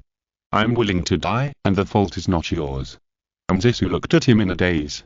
Third, Chen Yonzhou closed his eyes, "Apologize to Master for me. I worshipped under King Luo Peak. Although I was Master's disciple, I failed to bring glory to Master. Instead, I left a mess for him when he came out of retreat. When he became the headmaster, I should have assisted Master in governing the sect. In the end, I rebelled against Shushan in order to save the world and broke his heart. Please cut off my head and bring it back to Master. Then I will say that I am the unfilial disciple Ling Yunpo. I feel that I have committed a serious sin and am willing to offer my head to Master to atone for my sins." "Why is it so?" Zisu sighed and threw away the thing in his hand. Chen Yonzhou quickly lowered his eyes and looked at the thing on the ground. Scabbard. Not a flying sword, but a scabbard. In other words, senior sister didn't intend to kill me from the beginning. She just raised the scabbard as a sword to give courage. Before he could breathe a sigh of relief, he was hugged from behind by Zisu. "Junior brother." Senior sister Am's voice was also choked with sobs. "I'm the one who is sorry for you, Chen Yonzhou." "Wait, how did senior sister let me down?" "Senior sister, weren't you kept in the dark from the beginning to the end?" He was a little confused, only to hear Zisu sobbing again and saying, Actually, I have vaguely noticed in the past that junior brother seems to be worried, but I have never cared about it. Instead, I was just entangled in trivial matters such as the progress of cultivation. If I had discovered earlier that junior brother was carrying such a heavy burden, I could think of some way." No, senior sister, you can't think of a solution with your brain. What's pressing on my back? Is it a bit too heavy?" Chen Yonzhou was not some innocent youngster, and he soon realized what the plump and hot thing was. When he was about to struggle, Zisu hugged him tighter, sobbing, "Junior brother, you became Taoist partners with them, but you never told me your feelings. Is it because you think I can't help you?" My neck was completely embraced by her, and at this moment, she only needed to exert a little force to break it immediately. Quickly judging the current situation, Chen Yonzhou did not dare to lie, but said calmly and frankly, "The reason I became a Taoist couple with Kunling Qing was because the Zhu family of Tianan acted as a matchmaker and the master arranged it personally. The reason I got married with Penglai Dongyu is also because Elder Shiding had fallen and Tiangong Workshop was in urgent need of support. But I can't lie to my senior sister. I do have true feelings for the two of them, and my feelings for my senior sister are no less than for them. It's just that I used to think that sooner or later I would betray the sect in order to repair the sky and save the world. If I became a Taoist couple with my senior sister, where would my senior sister's reputation be? But if we didn't have a Taoist couple relationship, even if the scandal spread in Shushan, my senior sister only needed to kill me after repairing the sky, and the storm would naturally subside. Why are you so stupid?" Zisu let go of his neck distressedly, turned him around, held his cheek in her palm, and said with tears streaming down her face, "If I have to say something, it's the sect, the master, and me who are sorry for you." Chen Yonzhou asked in confusion. "But I betrayed my master after all. We have never been enemies with Shushan, so how can you say I betrayed you?" Zisu wiped her tears. "Senior sister will not hide it from you. Shushan has only said that you went out to travel and did not blame you for betraying. Of course, you can't just say that the Qin Sword Master betrayed the sect and be laughed at by the world, right?" Chen Yonzhou continued. "I also stole the fragments of the sky repairing stone. The immortal said that if you want to repair the sky and save the world, then Shushan will not need the fragments to guard the sect." Zisu's face was full of tears, and she just shook her head. "And you have also repaired the restrictions of the demon locking tower." Chen Yonzhou became more and more confused and asked again, "But I heard it from senior sister and found a Taoist partner in other sects." This really made senior sister very angry. Zisu gritted her teeth and closed her red eyes. But what can I do? After all, you're a spy at the time, and there were some things you had to do, so am I really not morally wrong?" Chen Yonzhou even hid such an illusion for a moment, but he soon realized that it was the protective instinct of his senior sister that broke out again, and he began to desperately find rationality for himself. So he hugged senior sister and said gently, "Senior sister, you don't have to excuse me. I know what I did. Senior sister, just because you don't want to kill me now doesn't mean that my behavior deserves to be forgiven. After I repair the sky, I will use the rest of my life to pay for these sins, that is to say." Zisu's eyes lit up. "Junior brother, after you repair the sky, you won't ascend to heaven on the spot, right?" Chen Yonzhu was stunned. Although he didn't answer, just this moment of stunnedness gave the answer. Zisu was also afraid that he would regret it, so he forced a smile and interrupted, saying, "Let's not talk about that. I see King and Don you are worried about smelting the sky repairing stone, right? In fact, senior sister, I recently got the sun's Hinmali sword. It said that if the sky repairing stone is moved to the place where the sky leaks, it is willing to help provide heat to help it smelt." "What, sun's Hinmali sword?" Chen Yonzhu was shocked. The Sun True Darkness sword came out of Zisu's body and said, "That's right. Although I am the Fixer Divine Sword, I shouldn't help you for free, but since you have taken care of Sumin for so many years, I will help you." "Wait, what's your attitude?" Chen Yonzhu did not show any surprise, but a very uneasy expression, as if he had encountered some difficult problem. At this time, what he was thinking in his heart was certainly not great. The last problem has been solved, nor was it. "Oh, I should have known not to let Lily and junior sister go, but why the hell are you here? Why are you here? Didn't you block the natural moat with the true fire in the southern border to prevent the invasion of the demons?" With Chen Yonzhu's intelligence, of course, he was only stunned for a moment, and then he thought of the connection. The last Sun Sword Master had an obsession, so the heroic spirit did not disperse, and trapped the Sun True Darkness Sword in the southern border to block the natural moat. Now that the Sun True Darkness Sword has escaped, it means that the last Sun Sword Master has rested. How did he rest? Who made him rest? His obsession was that his wife and daughter were not sure of their safety. In fact, his wife Yin Xiaojin had passed away, and his daughter, Dragon Fox's mother, had also passed away long ago. The only one who knew this, besides me, wasn't it the little fox? The little fox came to find me. Realizing that Zisu was still looking at him, Chen Yonzhu quickly restrained his emotions and said in a deep voice, "Senior sister, the Sun True Darkness Sword is the treasure of the human race. How can you bring it out if you haven't refined it into your life sword? Over at Shushan, so that's what you're worried about?" Before Zisu could speak, the Sun True Darkness Sword had already laughed. "That's right, but you should also know that since I'm the treasure of the human race, Shushan can't restrict my stay or departure. Junior brother." Zisu also said with a wry smile, "It and the Sumin sword have mutual induction. If I didn't bring it here, I wouldn't be able to find you smoothly. Okay, it turns out that Sumin has been hiding it from me." Chen Yonzhu was furious. Since Sumin could sense the Zhinmei sword, why didn't he tell me? If it had told me earlier, I would have known in advance that Zhinmei had escaped, and I would have known that the little fox had come to find me, and I would have been able to. It doesn't seem to matter. Forget it, Sumin should be held accountable for not reporting the knowledge. Master Sword Master, you can't blame me for this. Sumin Sword quickly explained, "We can only sense each other's approximate range, but not the specific distance, and the closer we are, the more vague the sense. So in my perception, its position has always been in the east.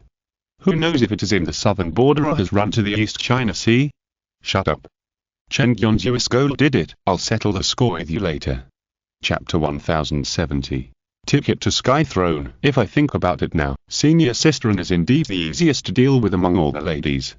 The reason why she said such terrible words as "I will go to hell with you" before was probably because she mistakenly thought that she had really betrayed Shushan and would become a stranger to her from now on. Now that I find that there is still a chance for things to turn around, and I am willing to call her senior sister, my protective maternal instinct breaks out again and rationalizes everything. Fortunately, I know that senior sister is reluctant to kill me. So why can't we communicate with the immortals? Zisu asked curiously. "If we tell them honestly at the beginning, maybe everyone is willing to contribute all the fragments, and you, junior brother, won't have to be a spy." Chen Yonzhu could only laugh and perfunctorily pass it over. Why is hindsight not good? Because there are many things in this world that people react completely differently before and after. The beauty in stone has been stolen and cannot be recovered, so everyone is naturally happy to say some nice words like "since it was stolen to repair the sky, forget it. Try it before it was stolen. If you dare to have the idea of the beauty in stone, you will be slapped to death in a minute, okay?" Seeing that he was unwilling to say more, Zisu guessed that he was unwilling to trust those immortals, so he asked again. Since you don't trust the immortals, why did you agree to let them go back to the sect? What if they attract immortals? I believe they won't betray me. Chen Gyonzhua said. If the immortals really come here, you and I will fight together. Zisu was still worried and said with gritted teeth.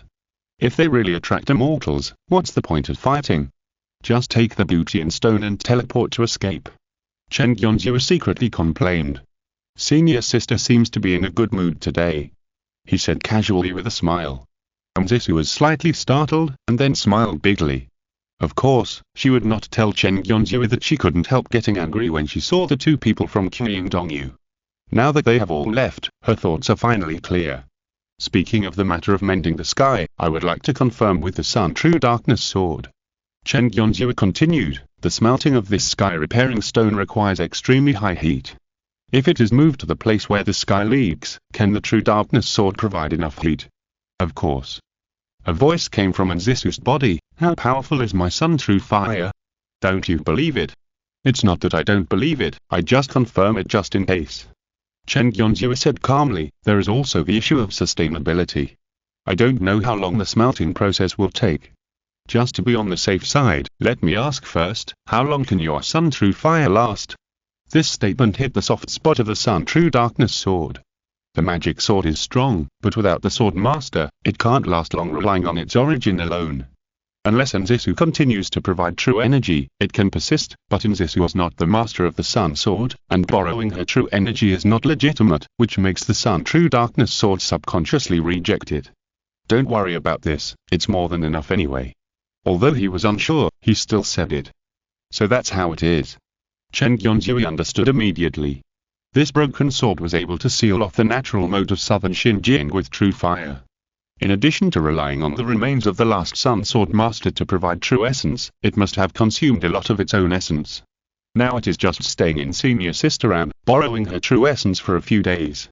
How much essence can it recover? Seeing the stubborn look of this broken sword, it only said more than enough but didn't say how long it could last. It must not last long. In this case, to complete the last step of smelting the sky-repairing stone, it must use Senior Sister as its energy source. Thinking of this, Chen Gyonzhua suddenly said, since you have nothing to do, why don't you come back to my room with me and have a few drinks? That's good. Speaking of drinking, Zisu smiled like a flower and nodded. But when Shilili returned to Penglai, he did not go to the Tiangong workshop, but quickly found the Wangxiang Immortal and briefly told the matter.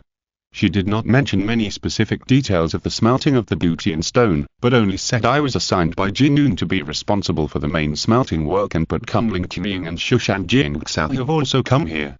Although she stopped at that point and did not say it explicitly, Wangxiang Immortal could not help but hear her implication, which was nothing more than that she and the two had formed a competitive relationship, and she wanted Penglai to help. If you can share the merits from it, it will be great. He stroked his beard and pondered for a long time, and finally made a decision. Since Jinyun betrayed the sect, although it is known that a single case cannot represent the group, the top leaders of Penglai have inevitably been greatly affected. Simply put, it is the beginning of political review. All those foreign cultivators who have no connection with Penglai for 3 generations can certainly receive resources in the sect and continue to practice, but it is unlikely that they will be able to hold a high position and control power in the future. What if they encounter another traitor who takes the sect's treasures and runs away? What should they do? Looking at Shiluli, she is the daughter of Elder Shidin, a Penglai native with a good family background, so she can be trusted without reservation. If she can't be trusted, then there won't be many people in Penglai who can be trusted. Thank you, Immortal. Shiluli said quickly, knowing that the Immortal agreed to help her. Don't thank me yet.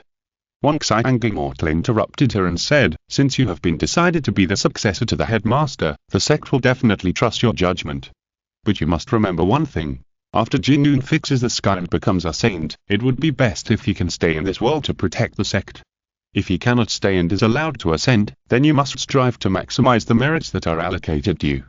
We in Penglai have fallen into this situation today because we did not fight in the past. Fortunately, Luli, you are someone who refuses to accept the status quo. When the stone tripod fell in the past, you were able to come out and turn the tide, mediate and fight with other elders, and maintain the Tiangong workshop from falling. Everyone in the sect saw it. Since you were determined to compete with Qing and Jingxiao this time, then just go ahead and do it. If there are any dissatisfaction voices in the temple, I will go and talk to them. Lily understands. Shilly lowered his head and said, Lily doesn't ask for much. As long as the sect can send elite personnel with enough resources, they can go to the vicinity of Jinlu and listen to my command. Elite manpower? Wang Xiang Immortal asked in surprise. Are we going to fight directly? Wouldn't that be too radical? Yes. Shilly said, even if we don't plan to take action, we have to be on guard against other sects. Cunning has already found an excuse to go back. Do you know about this? Wang Xiang Immortal thought carefully, what would happen if Cunning returned to Kunlun and told the truth to Kisun Immortal? With Kisun Immortal's character, he would definitely let Ziwi's sect master make a judgment. But this sect master is ambitious, and Cunning is his direct disciple, so he will definitely not have any doubts. In other words, Kunlun is likely to fight for this and at the instigation of Cunning. Okay. Wang Xiang Immortal said, I'll make a list of elders for you. You want me to choose all the people on the list? Shilly asked in surprise. No. Wang Xiang Immortal said, except for the few on the list, you can choose from the many monks and disciples of Penglayu King Temple. Pengla could not judge Kunlun's subsequent movements, so it directly considered the worst outcome and was willing to dispatch a large number of people to cooperate with Shilly to make arrangements in advance. But Zhu Yingyan did not actually return to Kunlun by Deepya, but returned to the Tian'an Zhu family first. As a result, he met a certain Elder Zhu from Kunlun in the family library. The real name of this Elder Zhu is unknown. After all, he is a Immortal cultivator with a very long lifespan and an absurdly high generation. Therefore, everyone calls her the ancestor, but forgets her real name. Yingyan. Elder Zhu waved to her and said with a smile, how were you looking for someone over there? Before Qiu Changtian betrayed the sect, he also had another identity as the son-in-law of the Zhu family, which was promoted by the Tian'an Zhu family for many years. After he stole the booty and stone and ran away, the Tian'an Zhu family also fell into chaos. Some people suggested pretending to be deaf and dumb, while others suggested cutting off the relationship severely. There was even a strange saying that Zhu Yingyan should be cut off as well. Elder Zhu, who was present at the meeting at the time, directly scolded him and had him violently forked out. According to Elder Zhu, even if there is a family scandal, it should not be made public, and he advocated that the family temporarily treat him coldly. Later, Kunlun determined that Changzhen went out to establish a sect, which just confirmed Elder Zhu's judgment, so all the clan members were impressed. Zhu Yingyan still trusted this ancestor. After scanning the left and right with her spiritual sense and finding no one, she nodded. This was beyond Elder Zhu's expectations, because in her opinion, Changzhen was a man of scheming and tactics. If he really wanted to hide his tracks, he would definitely not give others any chance. What are you going to do next? Elder Zhu asked again. Zhu Yingyan hesitated. Qiu Changtian, Ling Yunpo, and Luoyan, the trinity of these facts was so incredible that she didn't even know how to start. If she told Elder Zhu, she would have to explain why this happened, and then it would involve the innate spiritual treasure Kunlun mirror. There were too many variables in the future, so it was better to keep it a secret. Forget it. Elder Zhu knew that she didn't want to say it, so he waved his hand to indicate that it didn't matter. She didn't hold an important position in Kunlun, so she just asked about Changzhen casually. Ancestor, I want to go to the library to check something. Zhu Yingyan said. Well, here are the keys to the second and third floors. Elder Zhu didn't ask her what book she wanted to check, but just put the key on the table. Zhu Yingyan took the key, passed through the many traps, and went upstairs to check the information. Shilly knew that her strength was weak, so she wanted to ask the sect for help to increase her bargaining chips, but Zhu Yingyan didn't have similar motives and ideas. She was looking for the ancient books of repairing the sky in the library, wanting to see how Wei solved this last step of smelting. As a result, he found another miscellaneous novel, which said that Ascent had made great achievements and gained great merits. He was so high that he didn't know why and he felt as if he had ascended to the ninth heaven. After gaining great merits, can a person still lose consciousness? Zhu Yingyan was well read and immediately saw that this was an exaggeration to describe the great sense of accomplishment after the moral fruit was formed. Wait, at the moment of gaining great merits, because the heavenly way forced the fruit into him, he couldn't think.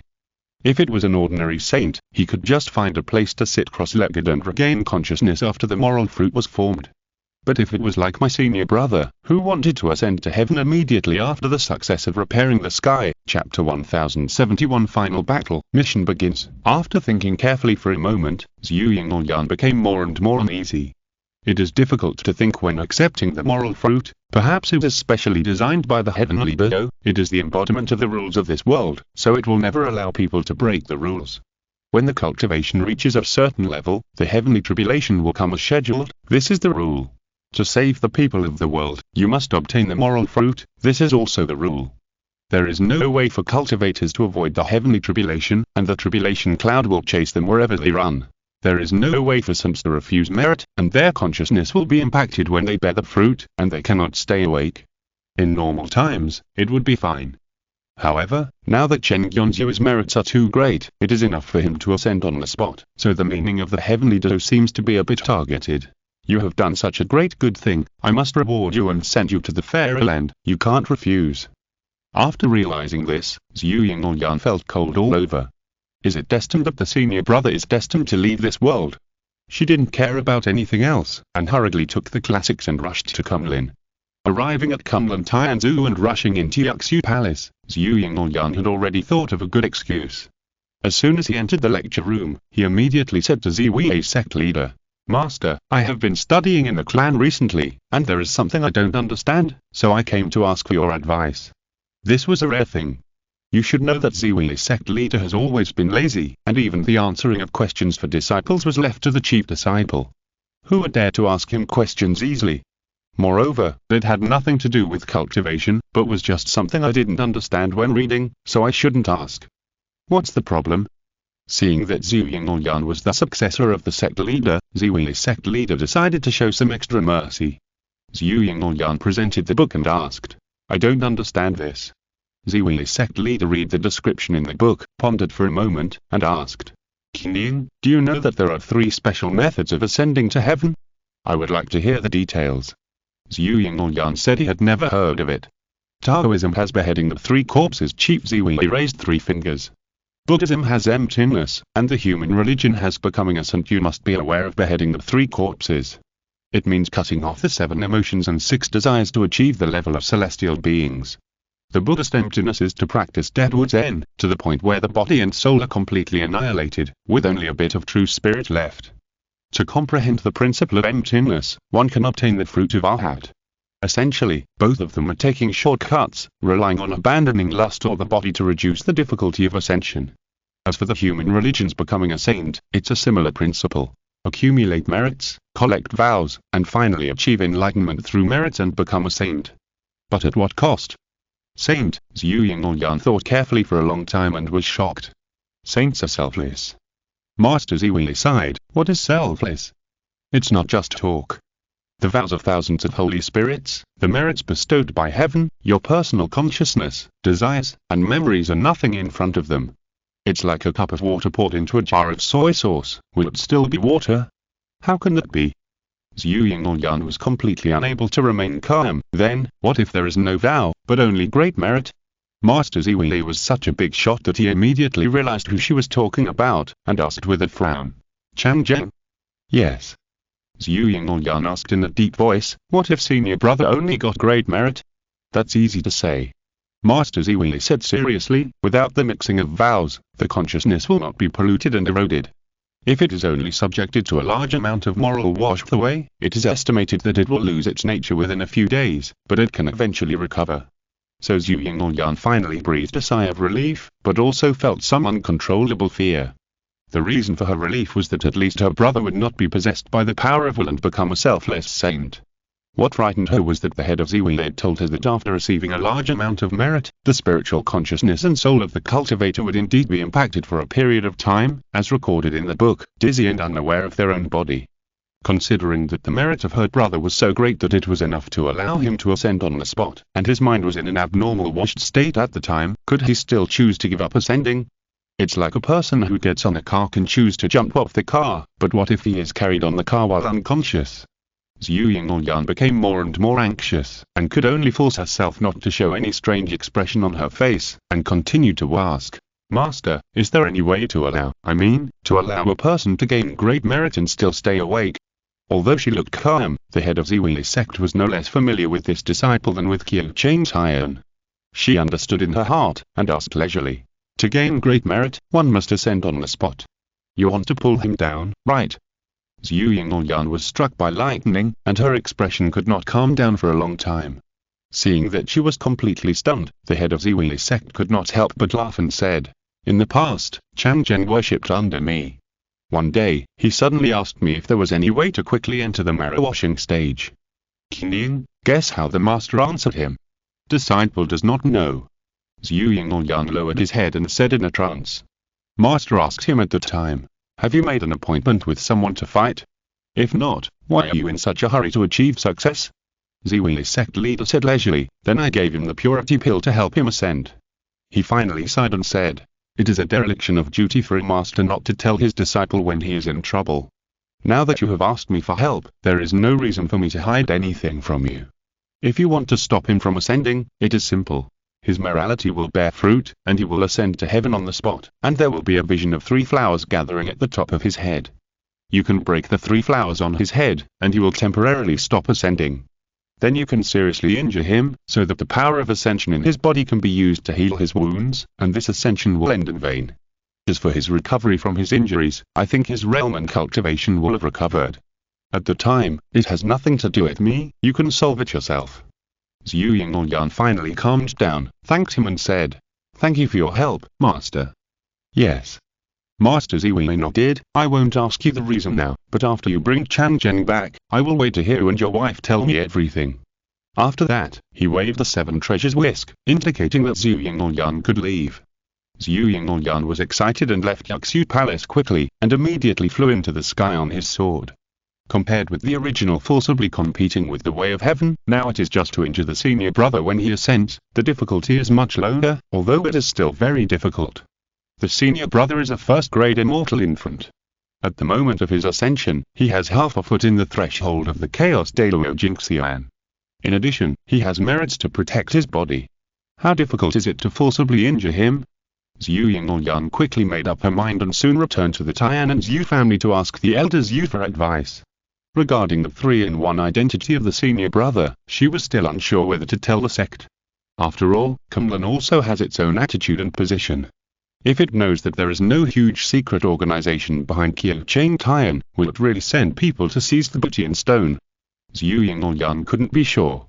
But Elder Zhu is more inclined to the Zhu family, and the Tian and Zhu family is unlikely to have the idea of Butian stone. After all, Kunlun is behind it. Besides, the Zhu family's son-in-law took the great merit of Butian and then left it in the world, which is undoubtedly the result of maximizing the interests of the clan, so Elder Zhu can be trusted in this regard. After telling Elder Zhu about the situation in detail, the other party was also dumbfounded. He asked Zhu Yingyan several times, and kept confirming the authenticity. "I am called Old Ancestor by the clan. I have lived for so many years. What kind of strange things have I not seen? But this matter is really unheard of. It's incredible that one person plays 3 roles," she kept repeating in amazement, and her face was still unbelievable. In short, now all the great merits of mending the sky must be concentrated on senior brother. Zhu Yingyan said anxiously, "According to what Master said, he must be forcibly injured to prevent him from ascending. But is your husband really willing to stay?" Elder Zhu smiled bitterly and asked for confirmation. "If you can't keep him, even if you prevent him from ascending this time, what will you do next time? You can't lock him up. If you can't stop him from ascending this time, then forget about what will happen next time." Zhu Yingyan said seriously, "As long as you can keep him, Yingyan will naturally have a way to let your husband protect and take care of the family like before. Although this is a blank check, the amount of the check is really amazing. You must know that Qiu Chang Tian is originally a first-grade immortal infant, and he is also protected by the moral fruit. After his ephemeration, he will basically become a Chaos Daluo Jingxian. To intercept a Chaos Daluo Jingxian on the way to ascend, except for Zhu Yingyan, the legitimate wife, who dares to do this? Wait until he comes to his senses, don't turn around and destroy the Zhu family." But Elder Zhu knew better that Jinglin was not the kind of person who would talk without words. Since she said there is a way, it means that the relationship between the two has long been deep enough to make Qiu Chang Tian willing to give up his ascension and stay in the world for her after he regained his sanity. In this case, even if it means losing everything, you have to bet on it. Elder Zhu thought it over quickly and asked, "How do you need the family to help you?" Zhu Yinglyan asked back sternly, "How can the family help me?" The two of them were talking secretly in the inner room of the library, just when Shilili asked for help from the Wangxiang Immortal. A few days later, the Tian and Zhu family in Penglayu King Temple began to gather their elite forces. For a while, there was some panic inside, and it was unclear why. But in the bedroom of the underwater cave, Chen Yonzhu wanted to get up several times, but Nzisu hugged his neck and pulled him back into the quilt. Playing games with senior sister is both emotionally driven and rationally considered. The rationality lies in the last step of patching up the sky. Nzisu needs to activate the Sun True Darkness Sword and use the supreme heat of the Sun True Fire to melt the sky-paying stone. Therefore, we must first calm her mind. As for the emotional aspect, there is naturally no need to say more. There is pure love between the two, and now it is a natural thing. If it does not come to this step, wouldn't senior sister be sad when she sees the progress of junior sisters Yu and Lady Luli? Chen Yonzhui asked himself that his love for the senior sister was no less than that for the junior sister, so he would not favor one over the other in this regard. The only drawback is that senior sister is too enthusiastic. Although she is not as skilled as Lady Jiang, she has infinite physical strength when playing games, and is good at staying up late, which tortures Chen Yonzhui a lot. Originally, he had basically made up his mind not to ascend to heaven after patching up the sky, and to stay in this world to accompany the ladies. But being rubbed by senior sister in various ways, and thinking that he has more than one wife, he suddenly hesitated. I know there are still 800 words, I'm too sleepy, I'll talk about it tomorrow. Chapter 1072. Li Yan's comment on husband, Dragon Fox searches for father. Moving forward in time, Jiangli secretly chased after the sun's Hinmei sword with his sister King Shang, and then turned back to look for the trace of her husband Wei Dongliu. When they arrived at the southeast sky league, Jiangmonu pointed to the bottom and said, "It was right below. We were a step late and he ran away. I chased him with the void art, but his earth escape speed was not slow either, so I didn't catch him in the end. That's why I have to rely on your magic calculation ability to calculate the guy's whereabouts for me." "I see, then sister, please be patient." King Shang raised his right hand to his mouth and exhaled a long breath of black air. "What is this?" Jiangmonu asked curiously. "The art of looking at Qi." King Shang replied, "This is my sister's magic calculation method. I'm not good at it, so I made a fool of you." "How do you look at Qi?" Jiangmonu looked at the black Qi carefully, but couldn't see anything. "How do I explain this?" The love witch hesitated and said, "Sister, look, the flow and direction of this Qi, is it here first, then here, and then here? This trend is called Dragon Gate Crane in the study of mathematics. The so-called dragon flies to the sky and collapses halfway." Before she could finish a few words, Jianglin felt stars in his eyes and buzzing in his ears, and interrupted her quickly. Okay, I understand, so where is my husband?" "I don't know." Love Witch said honestly. "Don't know." Jianglin immediately raised his eyebrows and overflowed with murderous intent, which frightened Love Witch and said quickly, No, this information is too little, so the key is vague. Sister, you have to give more and more detailed information." "What information do you want?" Jiangwich frowned and asked. "Anything is fine." King Shang said, "Name, age, personality, what happened in the past, etc. The more the better, but it must be accurate. It is better to have one truth than 100 lies." "Yeah." Jianglin began to recall, "The name is Wei Dongliu. No, this thing might be a pseudonym. I don't know his age, and it's hard to say about his personality. This person is always mysterious and likes to be mysterious." King Shang was embarrassed when she heard it. She thought that with all this information, it was a blessing from heaven that he could figure it out. But she knew even more that her sister was a tyrannical and unreasonable person. Even if she provided incomplete information and couldn't figure it out, she would definitely blame herself. So King Shang had to bite the bullet and said, "Sister, you don't have to say what you are not sure about. Say something you are more sure about and confident about." Jiangmonu pondered, "Very weak, does it count? Aren't most humans weak?" The sad sister thought to herself and asked, "Very weak? Does it mean that her realm is low? Her strength is weak? Or her character is weak? Well, she is quite weak in bed." Jiangli nodded secretly, "She can only let me control her. She will lose every battle, fall down in a fierce battle, and never get up again." The sad sister was stunned for a long time before she realized what her sister said. Suddenly, she was confused. Can this thing be said? No matter what, let's calculate it first. Anything else? She continued to ask, like any relatives around. I have 2 disciples. Jianglin added, one is called Yuo Jin, simple-minded and honest. The other is called Wang Xun, clever and cunning. Now they are both in the Watai Mountain Fanshindo, watching over the sect for me. I see. King Shang secretly made a note in his heart. Sister was originally active in Watai Mountain, so he had to stay away from there in the future. Let me calculate it first. She blew out a breath of black air again, looked at it for a moment, and there seemed to be a black line on her forehead. She laughed dryly and said, Sister, this, according to the results of the key watching, the one who has the closest relationship with these 2 people, that is, their master, seems to be. Jianglin was slightly startled, and his subconscious reaction was that this was impossible. Then he suddenly came to his senses. Wait, after my husband accepted these 2 disciples, did he do anything to teach and answer questions? It seems that he just hung the name of a master, and all the subsequent things were thrown to me to do. Seeing her sister's grim expression, King Shang guessed something and said, if you can't remember, you can take me to where my brother-in-law usually lives to see if there is any evidence for divination. Then let's go. Jiang Mona went down the stairs and took King Shang away from the East China Sea and flew to Mount Watai. It is not an exaggeration to describe the Watai Mountain Fanshindo as dramatic changes recently. The sect leader and the immortals who guard the sect disappeared one after another. If it were in other sects, it would be enough to cause a disaster that would turn the world upside down.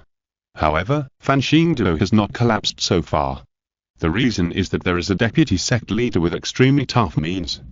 Anyone who tried to form gangs and factions, attack the Dharma Hall and try to plunder the sect's resources, whether it was Jintan or Yuanying, was killed by her with one palm, without any ability to fight back.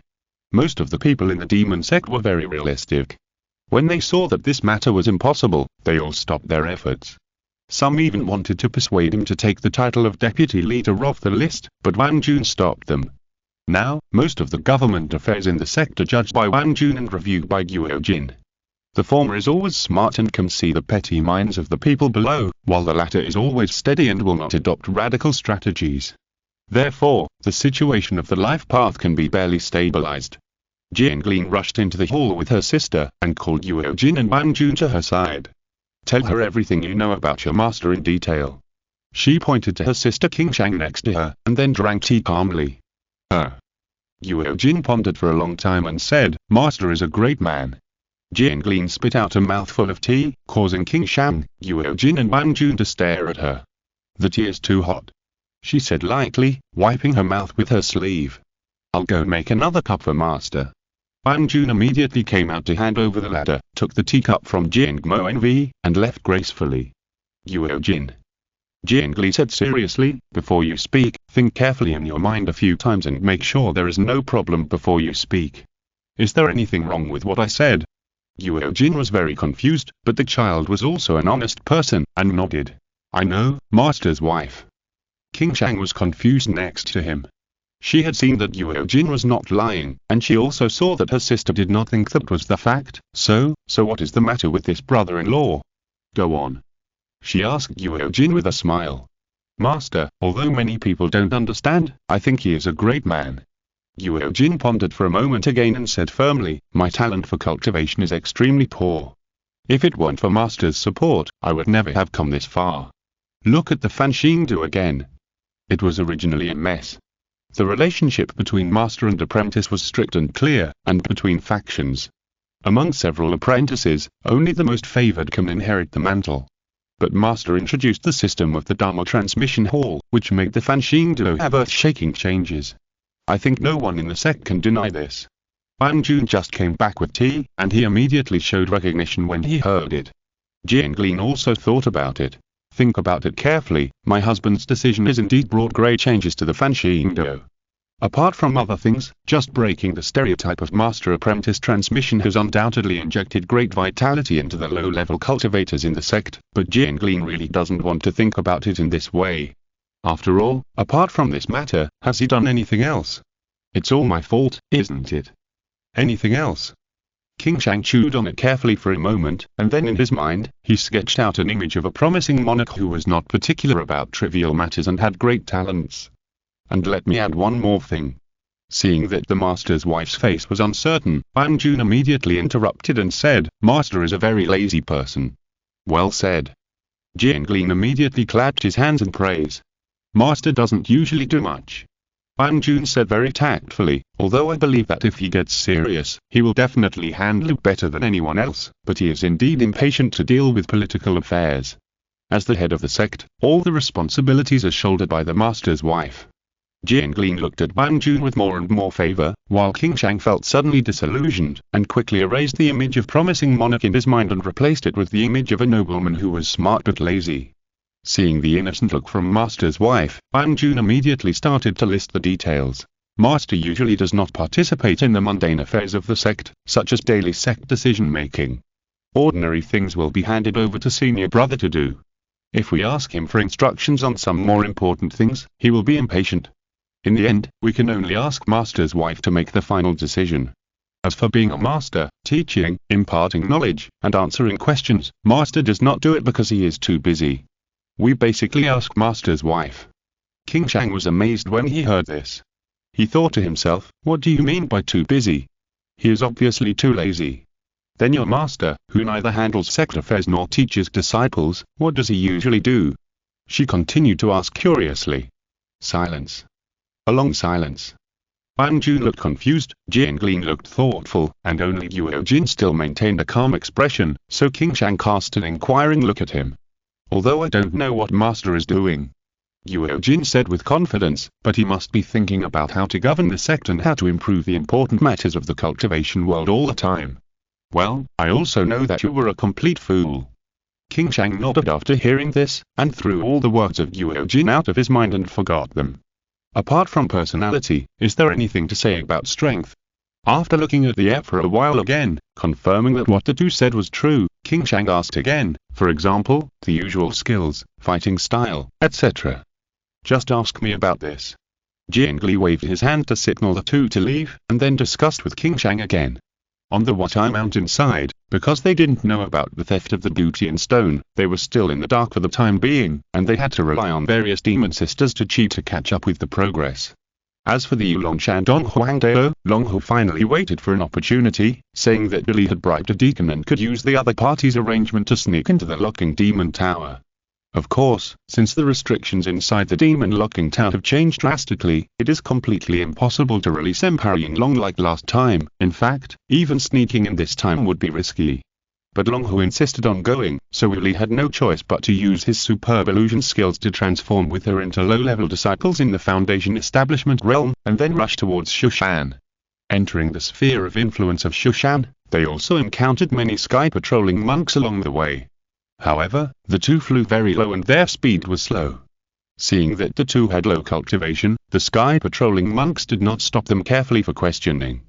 For low-level outer disciples like these, if you find a hilltop outside Shushan and squat there, you can see hundreds of people coming in and out every day, which is really not worth making a fuss about. Oh. Billy suddenly said, you are too nervous. Oh, really? Long Hu thought to himself, I have used illusion to hide my tail, how did my aunt see it? Don't deliberately put on a stern face. Billy reminded her, you can act scared, cower, or worry, all fine. But don't put on a stern face to hide these emotions, or people will think you have something to hide. Okay. Long Yu quickly convinced himself, and soon became calm and composed, at least on the surface, there was no flaw. When the two arrived at Lidenping, the Jindan monk on duty came out and asked Li directly. You are here, did you bring the locking demon tower order? Yes. Li also played the role of a low-level disciple, and respectfully took out 2 tokens. The Jindan Shenren took the locking demon tower order, scanned it with his spiritual sense, and smiled. It's hard for you to get through Junior Brother Song. Well, you two can go in, but Foundation Establishment disciples can only move above the 30th floor, and cannot go down beyond the 4 Simples Formation Eye on the 30th floor, understand? Junior understands. Li and Longnu said together. After getting the Jindan Shenren's permission to pass, the two rushed into the locking demon tower, as if they were afraid that the other party would regret it. After entering the demon locking tower, Li confirmed that there was no one around to monitor, and then led the Dragon Fox down all the way. Soon, they passed through the place where the dragon lived with ease, and then used the prepared magic weapon to break through the space, and finally entered the cave of the Ninth Mountain and Blood Sea. Yinglong was perched on the Ninth Mountain at this time. When he noticed someone entering here, he cast a glance directly. After a moment, his expression became solemn. The fact that the Jin and Shenron could not see through their disguise did not mean that the immortals could not see through it. With Yinlong's cultivation and magical powers, he naturally realized that these two people were not human. The aura on their bodies was clearly from the hairy tribe. But the shorter Sky Fox had a kind of blood that he could not explain, but felt very familiar, as if it was. He suddenly struggled hard, broke the iron chain, broke the knife mounting, and his huge body rushed into the sky with blood rain, and then quickly landed in front of the Dragon Fox. "Who are you?" "Child, who are you?" Yinlong said with a struggling expression, only to see Longhu raise his head with a somewhat bewildered look. "Father." "Senior sister extra, wait a minute, I'm going to the hospital for a checkup tomorrow, I'm quite busy recently." Chapter 1073. The old father gnashed his teeth. The moment Longhu called out father, Yinlong collapsed. He burst into tears and wanted to reach out to touch Longhu's face, but he stopped halfway and finally asked carefully, These years, have you been well?" Billy stood beside him expressionless, thinking to himself, brother-in-law, what kind of bullshit questions are these? Since you left, how much suffering and sins have my sister suffered, don't you know? Isn't it because you can't let go of your guilt towards your sister that you torture yourself and imprison yourself in this demon-locked tower? Now you ask your daughter this kind of question, do you think there is no topic to talk about, so you force it? Longhu was stunned for a moment and replied, "It's okay." "Yeah, that's right," Yinlong said incoherently, "then has the hidden danger of your bloodline been solved?" Seeing Longhu silent, Billy hurriedly explained, "Solved?" Longhu not only went to Beiming Fanning and solved her bloodline problem, but also subdued the entire Jialong clan. Very good, very good. Yinlong was overjoyed. "You are worthy at being my daughter. With your bloodline, the clan should follow your lead. If anyone is not convinced, just tell me." "Brother-in-law, you are trapped here, what can you do?" Billy joked, "Don't worry, Xiao and I will not ignore it." Yinlong breathed a sigh of relief and was about to speak when he heard Billy say again, and Longhu later dealt with the four princes, drove the Cunning clan out of the imperial capital, and ascended the throne to become the new emperor. This was like a bolt from the blue, completely shocking Yinlong, who was speechless for a long time. His daughter solved the blood problem, his daughter subdued the Jialong clan, his daughter dealt with the four princes, and his daughter took back the throne of the Jialong clan. Any of these four things alone would be enough to make Emperor Yinlong feel very happy.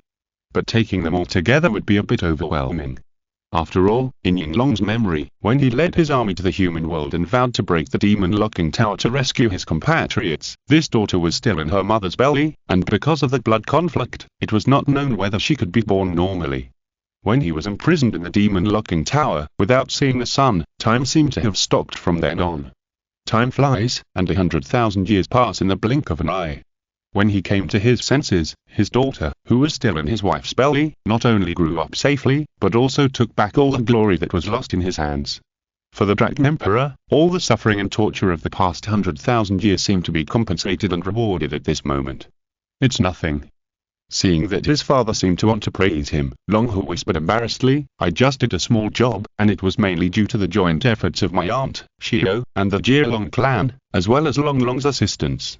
"Well," Emperor Yinlong said with a smile, "my daughter does not have to be too modest. It is common sense that those in a higher position are surrounded by stars, and your achievements are not inferior in the slightest because of this. I am not too modest."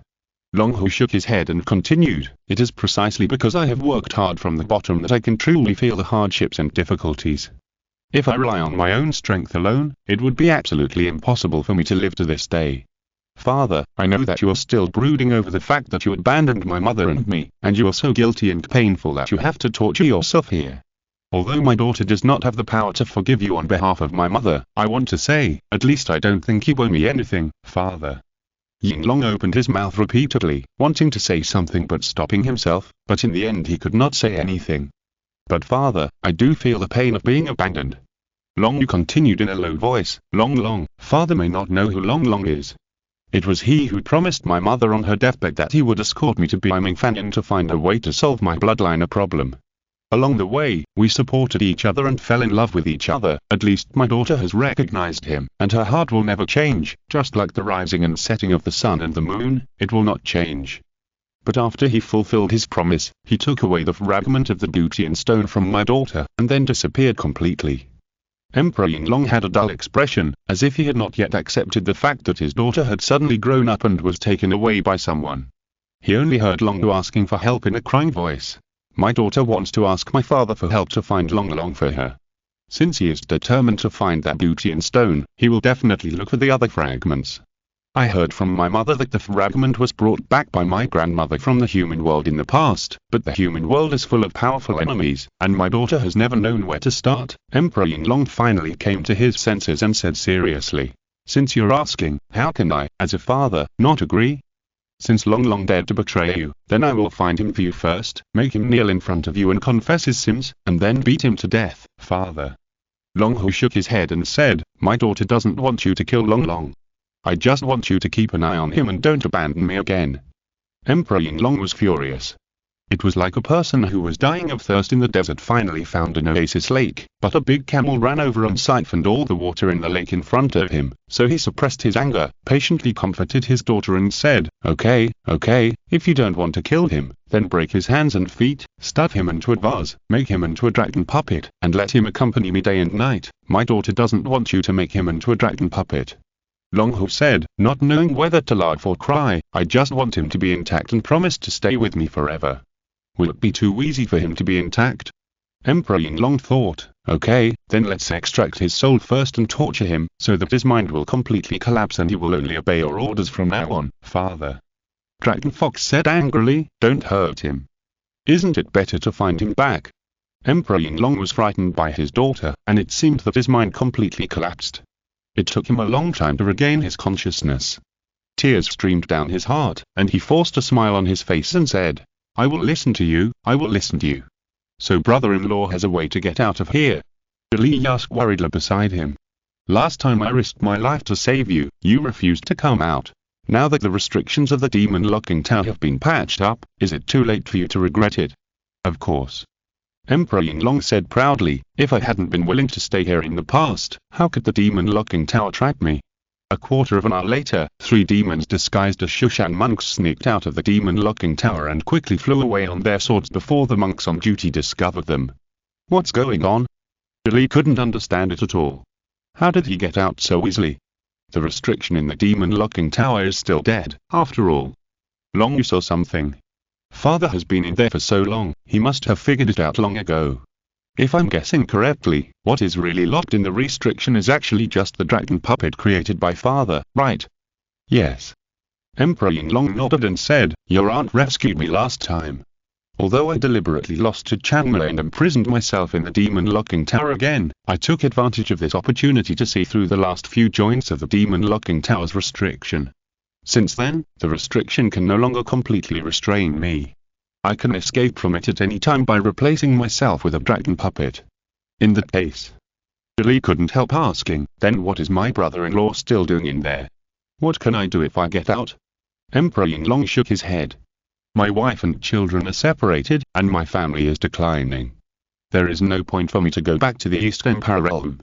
As for this human world, it is not enough for me to stay. What difference does it make where I stay?"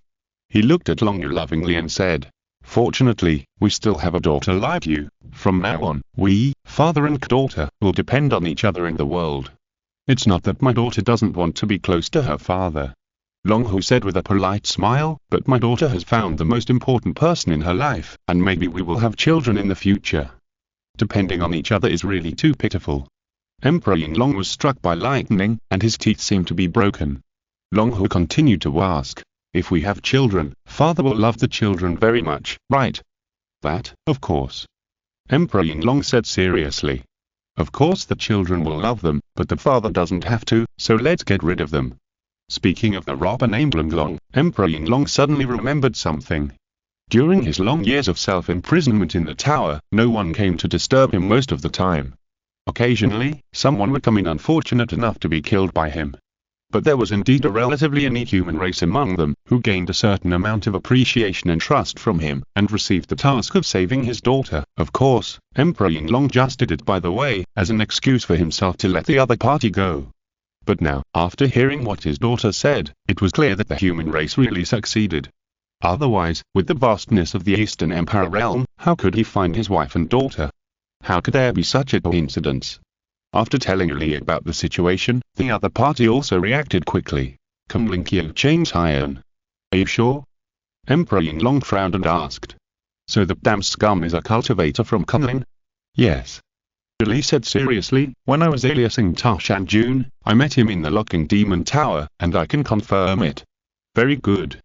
Emperor Yinglong said immediately, with this clue, we can continue to track down and find this beloved son-in-law and bring him back to my daughter. Then I'll leave it to my father. Long Hu said softly. The three of them returned to the East Empire Temple of Yulong Mountain. Shio, who received the news, came to pick them up in person excitedly. Good guy, even the late Emperor was rescued. It seems that the day for our Jialong clan to rise again has been greatly advanced. I heard that you rescued a senior before. Emperor Yinglong asked with a smile. Yes. Shio said quickly, that senior was trapped in the human world, and it's okay. Emperor Yinglong waved his hand. I have heard of the name of Senior Fenglong. At present, the Jialong clan is still too weak, and we need all the strength we can use. Take me to see him. Symptoms of a severe cold, too uncomfortable. Chapter 1074. Rebellious A. Jing, I always have a bad feeling. Chen Gyonzhua said. What kind of feeling? Kumlin Jing asked curiously. It means literally. Chen Gyonzhua rubbed his brows. It's just a simple feeling, as if something bad is waiting for me. Have you been having too much sex recently? Kumlin Jing scratched his head and said, after so many years of hard work, the long battle to mend the sky is about to end. As long as the sky is mended, you will immediately gain a lot of merits. What bad things can happen? Even if there are, the Heavenly Dodo will not agree. Chen Gyonzhua thought so too. He was a hero who mended the sky, but he suddenly died at the last moment. How could the Heavenly Dodo agree? Wouldn't that be a slap in the face of the Heavenly Dodo? To put it bluntly, people with great merits will have a thunderbolt strike in front of them even if they choke on water. They will cough violently and cough out the water in their trachea. So Chen Gyonzhua breathed a sigh of relief again, just relaxing and having fun, waiting for the day to ascend the throne of the sky. Junior brother. One night, Zisu suddenly propped herself up and pushed Chen Gyonzhua next to her. Chen Gyonzhua was sleeping exhausted. Hearing this, he turned around and hugged her, muttering, It's really gone, senior sister, go to bed early. No. Zisu slapped the hand that was stretched to her chest and said, I have to go back to Shushan. Go back to Shushan? Chen Gyonzhua suddenly became alert, and alarm bells rang in her heart. She pretended to be uneasy and said, Senior sister, why do you want to go back to Shushan? Did I do something wrong? No. Zisu said gently, first, since you and I have become Taoist partners here, we still have to tell the master and can't hide it. Second, I'm pregnant now, and I have to let the master know. Senior sister is pregnant. Chen Gyonzhua was shocked. Yes. Zisu asked in surprise, are you unhappy? No, how could I be unhappy? Chen Gyonzhua laughed immediately, is our child a son or a daughter? I won't tell you. Zisu pushed him, you have to ask the master to give a name. Isn't it me who will name the child? Chen Gyonzhua asked in confusion. There are elders in the family, how can it be your turn to name the child? Zisu said with a smile, and kissed him on the forehead, okay, you continue to sleep, I'll go to Shushan and come back. She put on a Taoist robe, tied her hair, and left quickly. Chen Gyonzhua pondered for a moment on the bed, half sat up, and the quilt slipped off him, revealing his muscular upper body. As a monk, although he has not done any physical exercise, it is only a matter of thought to reshape his body. After a while, I heard Kumlin Jing say outside, Gyunzhua, I'm coming in. Yes. Kumlin Jing pushed the door open, glanced at him, sat down on the edge of the bed, and asked casually, Senior sister and also went back? Yes. Chen Gyonzhua nodded and said, she said she was pregnant and wanted to ask master to name her. Is that so? Kumlin Jing nodded and said, I was going to show her the plan. Plan? Chen Gyonzhua frowned, what plan? After repairing the sky, the plan of traveling around. Kumlin Jing took out the jade slip, look, I have already investigated hundreds of scenic spots in Shenzhou in advance, and we will go to visit them one by one when the time comes. You are still thinking about traveling around? Chen Gyonzhua scratched his head. It's not impossible. After all, I have been busy scheming for hundreds of years. I finally collected the fragments of the sky repairing stone, but I had to run away because of being chased. After the sky repairing is over, I can really take a good rest and relax. Well, so Arjun is advising me not to ascend immediately, right? Chen Gyonzhua teased her deliberately. Arjun, thank you for arranging the travel plan, but I have thought about it. If you don't take what God gives you, you'll suffer the consequences. If you missed this opportunity, what should you do if you can't ascend next time? I can't take this risk. Kumlinjing was stunned for a long time and said, but if you're immortal, you must be at Chaos Daluo Jinxian. Even without the protection of the power of ascension, you can freely travel between the two worlds, right? Why do you have to be in a hurry to ascend immediately? This kind of thing is not easy to gamble on. Chen Gyonzhua said seriously, even if there is a 1 in 10,000 chance, if I missed this opportunity, I will not be able to ascend. What should I do? Kumlinjing said with a forced smile, that's right, it's okay, I'm just talking about traveling, I don't really have to go. She picked up the jade slip in a daze and left. Seeing her like this, Chen Gyonzhua felt a little relieved from the anger she had calculated before, and soon felt a little guilty again. Forget it, I'll go find Arjun later and tell her my real plan, let her miss me first. Kumlinjing left the room, clutching the jade slip tightly in her right hand, and was almost unhappy to the extreme. What about the promise to accompany me to travel around the mountains and rivers? Yes, I know that ascension is important, but don't you know whether it is important to you or not? Don't tell me what if you're a man with great merits to protect your body. Even if there is a 1 in 10,000 chance of being in danger, the heaven will wipe it out. Don't you just want to cheat and refuse to admit it? Kumlinjing became more and more angry as she thought about it. When she came to the place where the Butian stone was smelted, she wished she could take all the fragments away. I let you think about these merits. Of course, she just wanted to vent her anger. Without you and Shua's relationship, she couldn't order Nzisu to let the Chinshinmali sword to refine the stone. Kumlinjing suddenly noticed that the Chinsuming sword and the Chinshinmali sword were talking in the smelting room, and it sounded like they were arguing. It's not that I relaxed the requirements. Suming Jian said with a chuckle, there is no rule that I must find a female sword master. Who said there is no such rule? Zinmei Jian said in a deep voice, if there is no such rule, why are all your female sword masters women? It's just because they meet my requirements. Suming Jian argued cunningly, just because they are all women, it proves that I have to choose women. What kind of rule is this?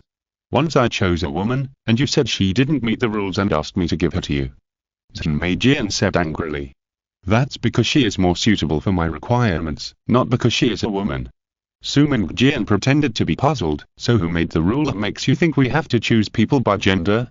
Zinmei Jian was speechless for a long time, and finally said, maybe I made a mistake, but this doesn't mean I have to choose Nzisu as the sword master. She is not a sword master, you're embarrassed to use her true energy. Suming Jian smiled cunningly. Why should I be embarrassed? Zinmali sword retorted, at most I can give her some compensation. Besides, this thing is a two-way choice. She already has her own natal sword, so I guess she won't want to exchange it for mine. So why should I be so sentimental? This sentence instantly woke Kumlinjing from his fantasy. That's right, since Gyonzhua is unwilling to cooperate, why should I be so sentimental and ask for his opinion? Just let him fail in his ascension and see if he will accompany me to play. At most, I will give him some compensation afterwards. Kumlinjing finally became enlightened, and his thoughts became clear. He secretly made up his mind to severely hinder someone when he ascended to the throne of the sky with great pride. Single chapter, to be made up tomorrow. Chapter 1075. Laying an ambush, fight competition. Nzisu returned to Shushan, only to find that Shushan was in a panic, but she didn't know what had happened. She grabbed a passing Shushan sword fairy and found out that a big demon in the locking demon tower had escaped. Because they were worried that the other party would come back for revenge, the entire sect was under martial law. Rushing back to the D-Mountain Patriarch Hall, Su Jian was relieved to see Nzisu finally return from outside. You're back just in time.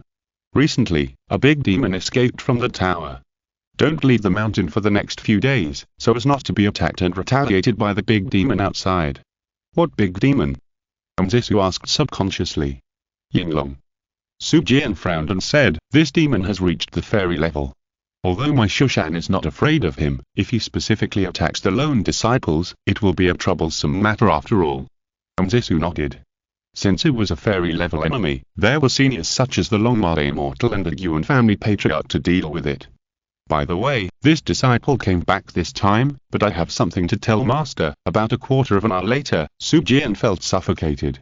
Since he entered Taoism, he has slain countless powerful enemies with his sword without ever being defeated. Even Yinglong could not make him feel the slightest fear. But this daughter really made him feel suffocated. She just went to find her junior brother. How come she even had a child after returning? This is not right. After listening to Nzisu's words again, Su Jian barely came to his senses. Well, that's fine. Emotionally speaking, the two of them were originally in love with each other, and it was not his turn as a father to object. Rationally speaking, tying such a son who was destined to have great merits to Shushan would also be beneficial to the sect. What benefits? This kid also married 2 other Taoist companions. I wish I could kill this heartless beast with my own hands. Seeing Su Jian's ugly face, Nzisu guessed what his father was thinking, and hurriedly explained. Junior brother had no choice. After all, he is in 3 sects at the same time and plays different roles.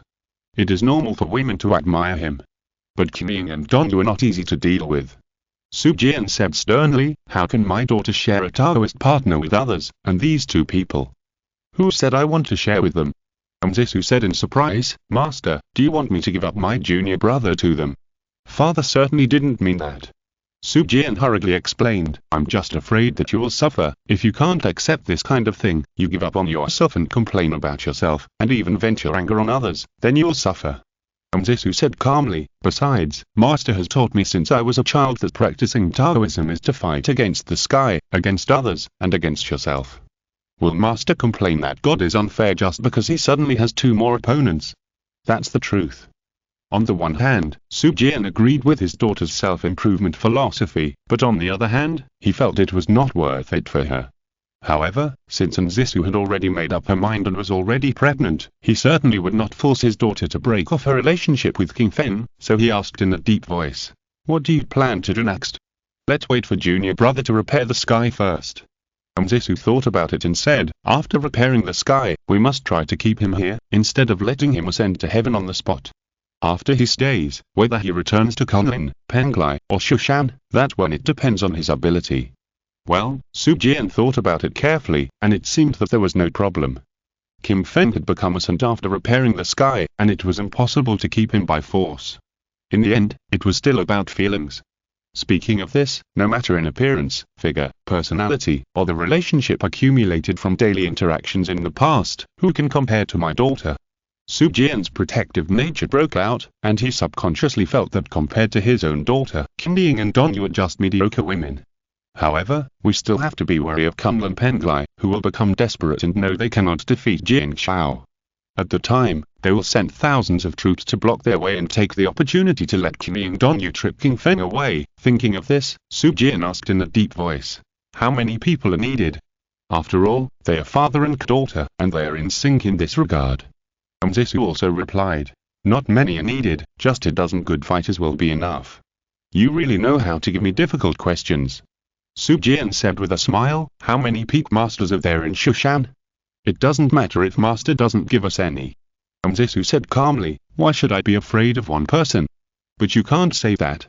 Su Jian frowned slightly, the master of Qin Sword is originally a disciple of my Shushan, and he has returned after completing the plan to repair the sky.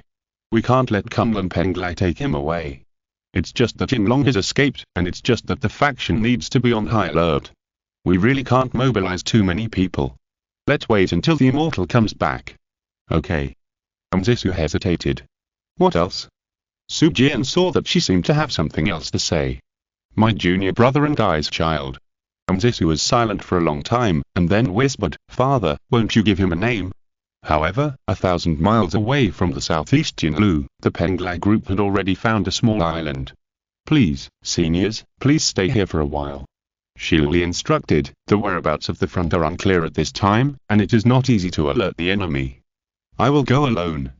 The Penglai elders looked at each other, and after a long while, someone asked, Dongyu, since it is the Immortal who gave the order, we are of course willing to obey.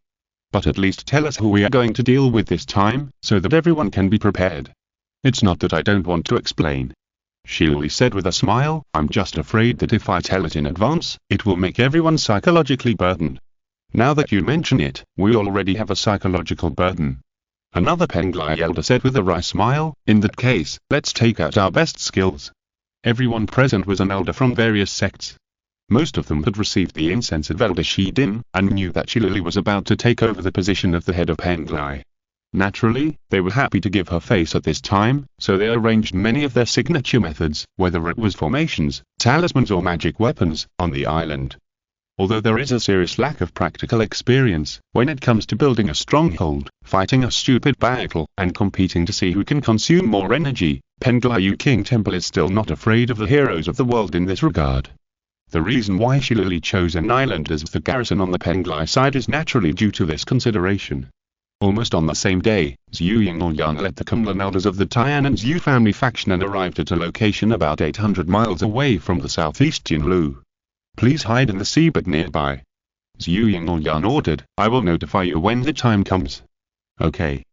One of the Kumlan elders asked, do you want to deploy a few people to investigate the surrounding area? Zhu Yingyan thought for a moment, shook his head and said, not for now. If other people have the same idea and ambush in this area, it will alarm each other, which is not good. Everyone thought so. If it was a fight, of course everyone was not afraid, but now was not the time to take action. If they exposed their own existence, it would not be appropriate. Following Zhu Yingyan down to the bottom of the sea, she pinched her duo formula and spit out a bright fire, which quickly burned out a cave for shelter on the bottom of the sea, and then used her flying sword to cut out tables, chairs and furniture. The elders of the Zhu family looked at her calm and orderly movements, and suddenly had an idea for no reason. Why does it seem that little Yingyan is very skilled in opening up the underwater cave? After settling the elders of the family, Zhu Yingyan quickly flew towards the direction of the underwater cave alone as if nothing had happened. On the way, she suddenly saw a purple sword light approaching from the east, and it was Shillelagh who had also returned. The two smiled at each other, and a feeling of facing a powerful enemy arose in their hearts. What a coincidence. Shillelagh said, we left on the same day and returned on the same day. Indeed. Zhu Yingyan sneered in his heart, but smiled on his face. So, dearest fellow Dongyu, did you find any information in Penglai? What about you, dearest fellow King? Shillelagh asked with a smile, maybe the information we found is the same, who knows? Why don't we write it down in a jade slip? Zhu Yingyan suddenly asked. Very good. Shillelagh nodded. The two took out a jade slip, injected their thoughts into it, and then exchanged them. In Zhu Yingyan's jade slip, the three words Hanmali sword were written. And in Shillelagh's jade slip, the three words Nzisu were written. Nzisu had never thought of keeping the matter of the son's Hanmali sword secret, so the two had already had the idea. The so-called going back to check the information was just an excuse. Although it was not stated clearly what they did when they returned, everyone knew it well. Back in the underwater cave, Zhu Yingyan had already changed to a cold expression. Although she had no divination ability, she could guess what would happen between her senior brother and Chushan Jinxiao. Therefore, she just rushed all the way to the bedroom with great momentum, ready to catch the adultery on the spot. No. Seeing that Chen Yonzhu was not in the bedroom, Zhu Yingyan showed a thoughtful expression. Could it be in the smelting room? No. When did the senior brother start to care about the serious business of patching the sky? He didn't hide. Shillelagh poked his head out from behind her and said in surprise. What do you think he is doing, fellow Daoist Dongyu? Zhu Yingyan asked coldly. What else can he do? Shillelagh smiled slightly, I'll go to the smelting room to see. The two came to the smelting room, and sure enough, they saw Chen Yonzhui and Kumlan Mirror, staring blankly at the almost melted beauty in stone. You said that if this sky-repairing stone can be melted by high temperature, will it be a flaw? Chen Yonzhui pondered and said, for example, if I were a demon, I would deliberately draw the fire of the stars and let it burn a leak in the sky for a long time. Would it cause the leak to be damaged again? Of course. Kumlan Mirror replied, but if the demon has the ability to draw the fire of the stars, then it can directly draw the stars to hit the sky. Isn't it a faster and more labor-saving method? What you said does make sense. Chen Yonzhui nodded and said, since no way has been able to hold on until now after repairing the sky with the five-colored stone, it means that there should be no big problem. He turned around and smiled.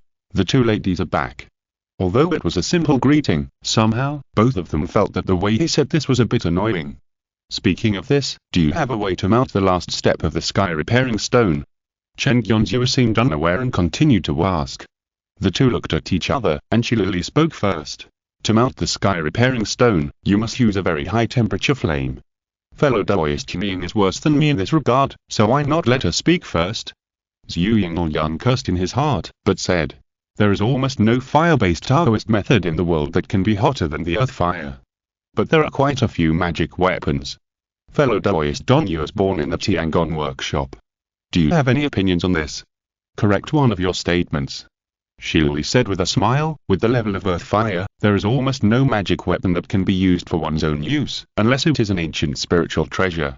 You might as well just say the Sun True Darkness sword. Seeing that the two are beating around the bush, Chen Gyonju aside and said, since you left, I heard from the Sun True Darkness sword that its Sun True fire can be used to melt the sky repairing stone.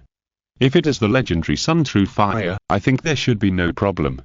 Shili immediately smiled. It is said that when Xa first refined the True Desolation sword, he prepared 99 and 81 rare treasures for the sword embryo, but none of them could withstand the burning of the Sun True fire, so he had to polish it on the innate Sunki itself.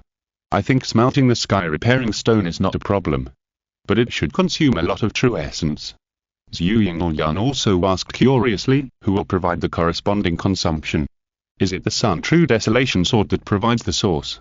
Senior Sisterin has practiced the Shushan sword art, and her true essence is abundant and condensed, which can meet the requirements of the Sun True Desolation sword. Chen Gyonju replied. I see. The two looked at each other again and knew that Nzisu had decided to compete. But this was also expected. Everyone knew the temperament of Shushan Jingzhao, and he practiced the questioning love flow. How could he give up easily? Your plan failed. Zhu Yingyan whispered. She didn't stop senior brother from patching up the sky. Indeed. Shili thought. According to her temperament, she should have fallen into the trap. I guess she missed the Sun True Darkness sword. This sword spirit is really a variable. If Jing Xiao really mastered the Sun True Darkness sword, you and I would never be his opponent. Zhu Yingyan added. This is not something we can interfere with. Shili sighed and said, let's compete fairly at the time. Fight competition? How could I be fooled by such a trick for children? Zhu Yingyan sneered in his heart, but his face remained calm. Well, let's compete fairly. The two had guessed that the other party had also prepared a backup plan, so they tacitly stopped talking about cooperation. After the two ladies left, Kunlinjing said faintly, by the way, if they took action when patching up the sky to prevent you from ascending on the spot, what would you do? I believe they won't do that. Chen Gyonju said calmly. Of course, even if the ladies collectively lost their minds and really wanted to stop me from getting this merit, and even if they joined forces, what would I be afraid of? He put his hands in his sleeves, and between his fingers, he drew out a faint black and white lightning, which quickly dissipated. That was the lightning of Taikai Thunder. 2 updates for now, and more later. End of this chapter. Thank you very much for reaching the end. Don't forget to like. Looking for more exclusive content and immediate access? Subscribe to our Patreon. Remember, every like, subscription, or donation encourages us to continue. Thanks to everyone. See you in the next video.